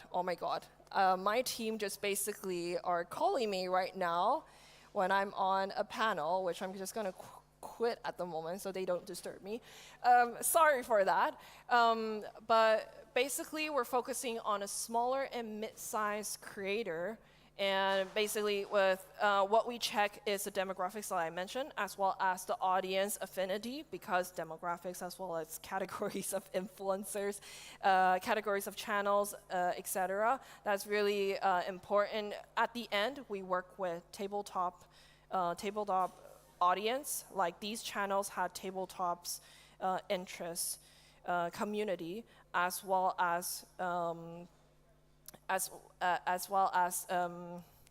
I'm missing the word in English right now, but which is like these type of games, obviously. And then we give the influencer for full creative freedom to basically tell about like the fun jokes, inside jokes that they know within the game or within the community, or even basically what they think is the best to merge that into their content creation when it comes to like the previous content that they release, as well as the further content that they release.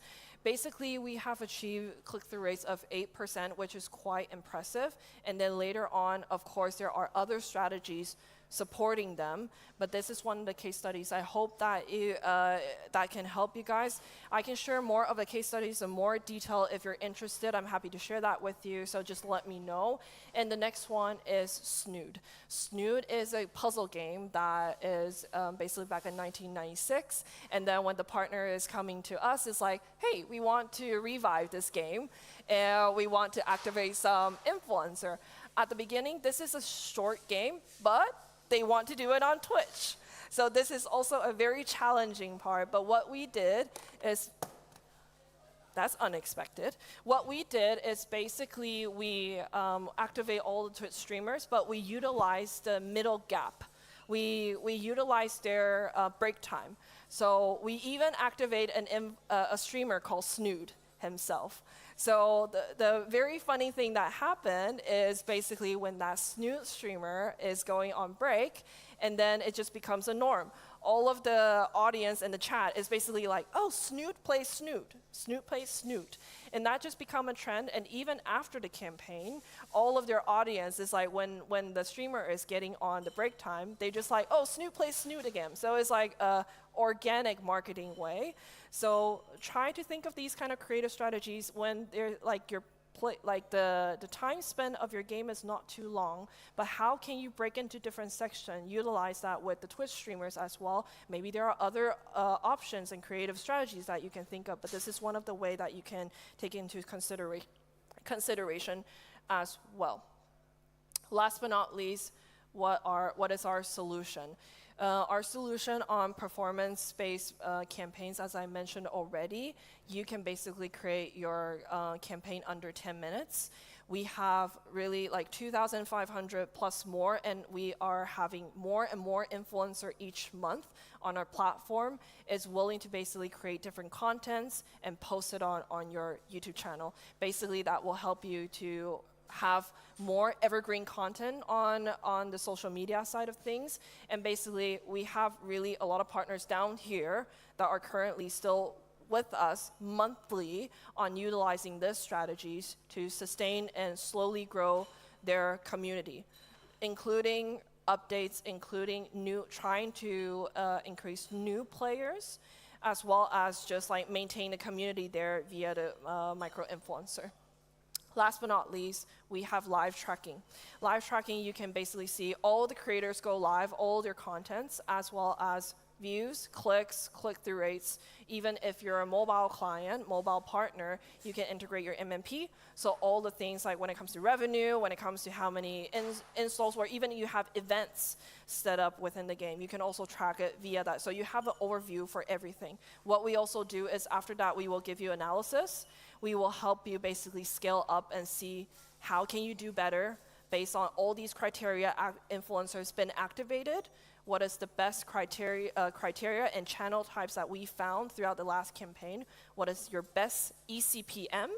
As well as what is the highest conversion influencer among the all? Are there different content or different topics that they mentioned in the video that makes their conversion higher than the others? And last recap, want to be short.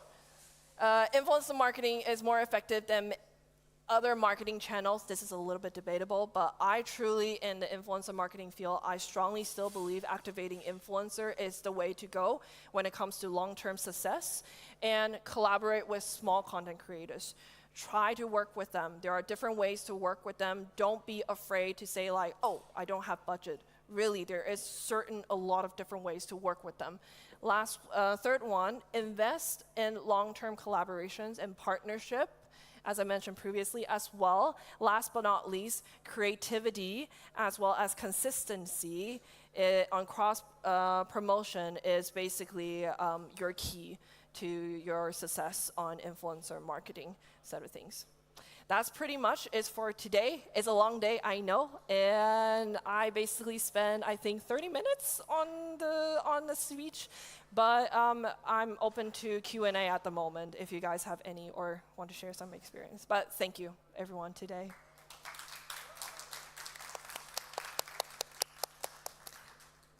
Any questions? Yes?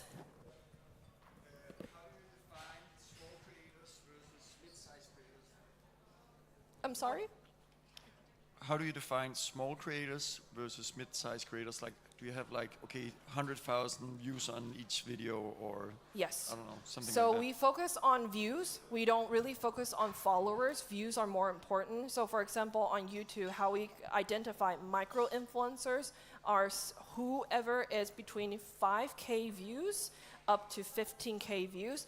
I know different companies have different criteria when they set these stuff, but this is how we set micro-influencer is 5K views to 15K views. From 15K all the way to basically 100K, we can call, I would say more like, okay, 50K views.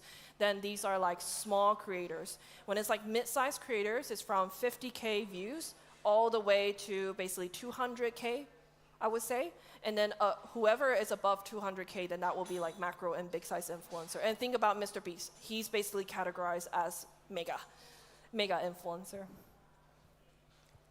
Yes? Hi, I'm interested as an experiment. Let's say you have no budget, but you'd like to work with the micro influencers creatively. Would you set performance targets, or how would you do that?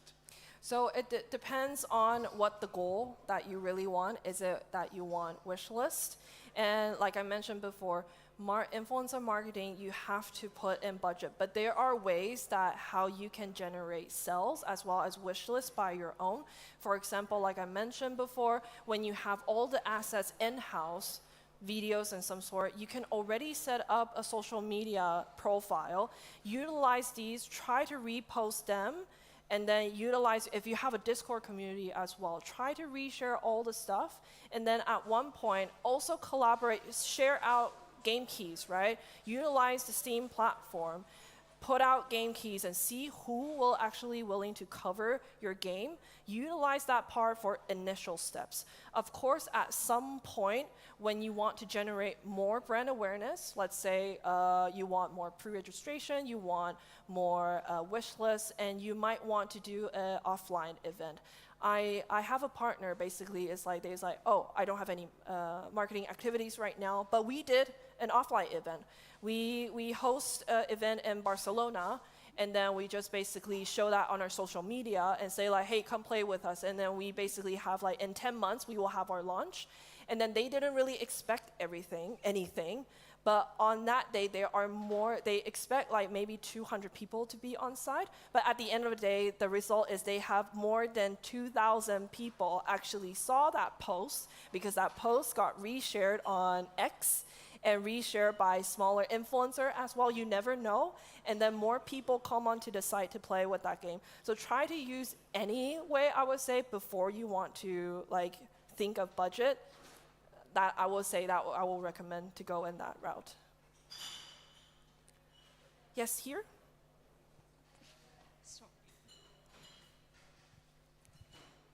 Hello, yes. If I'm early in pre-production, so only have like very limited amount of content, and I want to run a Kickstarter as a starting step, is there a possibility to work with influencers with very limited amount of content? Unfortunately, then I will be very blunt. Unfortunately not, because influencer at the end of the day, they are taking your content, they're taking on your game. Let's say if you have already a game that they can test it out, they can obviously record everything by themselves to help promote content. But when it comes to like, how do you want to self-promote, then that is something that you always want to utilize. And also like another way around, you can basically try to create those content by yourself if you don't have that much assets, but when you have the game, then you can create as many assets as you want just by yourself, by cutting and all the stuff for editing as well. Hope that answers your questions. Thank you. Thank you. Yes?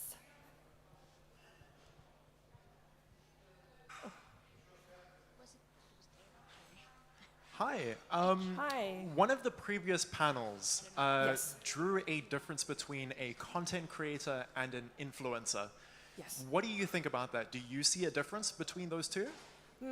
To be honest, I would say them are both like the same, to be honest. Influencer is a wording that maybe 4 or 5 years ago, so many people are doing influencers, but a lot of influencer has controversial topics about that, saying that I don't want to be an influencer. I am a content creator because I create content. For us, to be honest, in influencer marketing is basically a wording. Everyone uses that. But when we discuss with a lot of partners, some people use, like, for example, in China, they use KOL because key opinion leader. That's how they short word for influencer or creators. A lot of partners of ours also use creators, and some people use influencer. But if you really want to identify the difference between them, how we see it is creators might have more, like, for example, user-generated content creators, or these of influencer maybe are the more, like, let's say, mid-sized to macro influencer that they really have a big influence. But creator is a whole thing that whoever create contents is called creators. Yes. That's my point of view on that one. Any additional questions? No? Then I thank you all for today. This is a long day, and thank you for staying with me today. And yeah, have a great rest of your conference. And also there is a party later today. So thank you much. Thank you all. Elsa, where do we find you if we want to get in contact with you? I'm sorry? Where do we find you if we want to get in contact with you? Oh, let me, I'm very bad at this technical stuff. Going back on, please add me on LinkedIn. My name is Elsa Tong. Just type in Elsa Tong, then you will find me, or scan the QR code. Right now I have trouble to put this on slideshow. If it works? Yes, it works.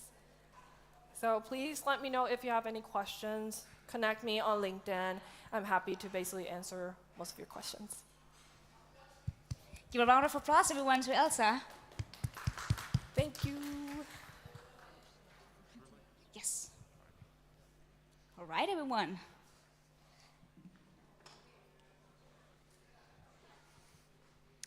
So, this was the last talk of the Developers Showcase. Thank you, Elsa, again, for this very insightful talk.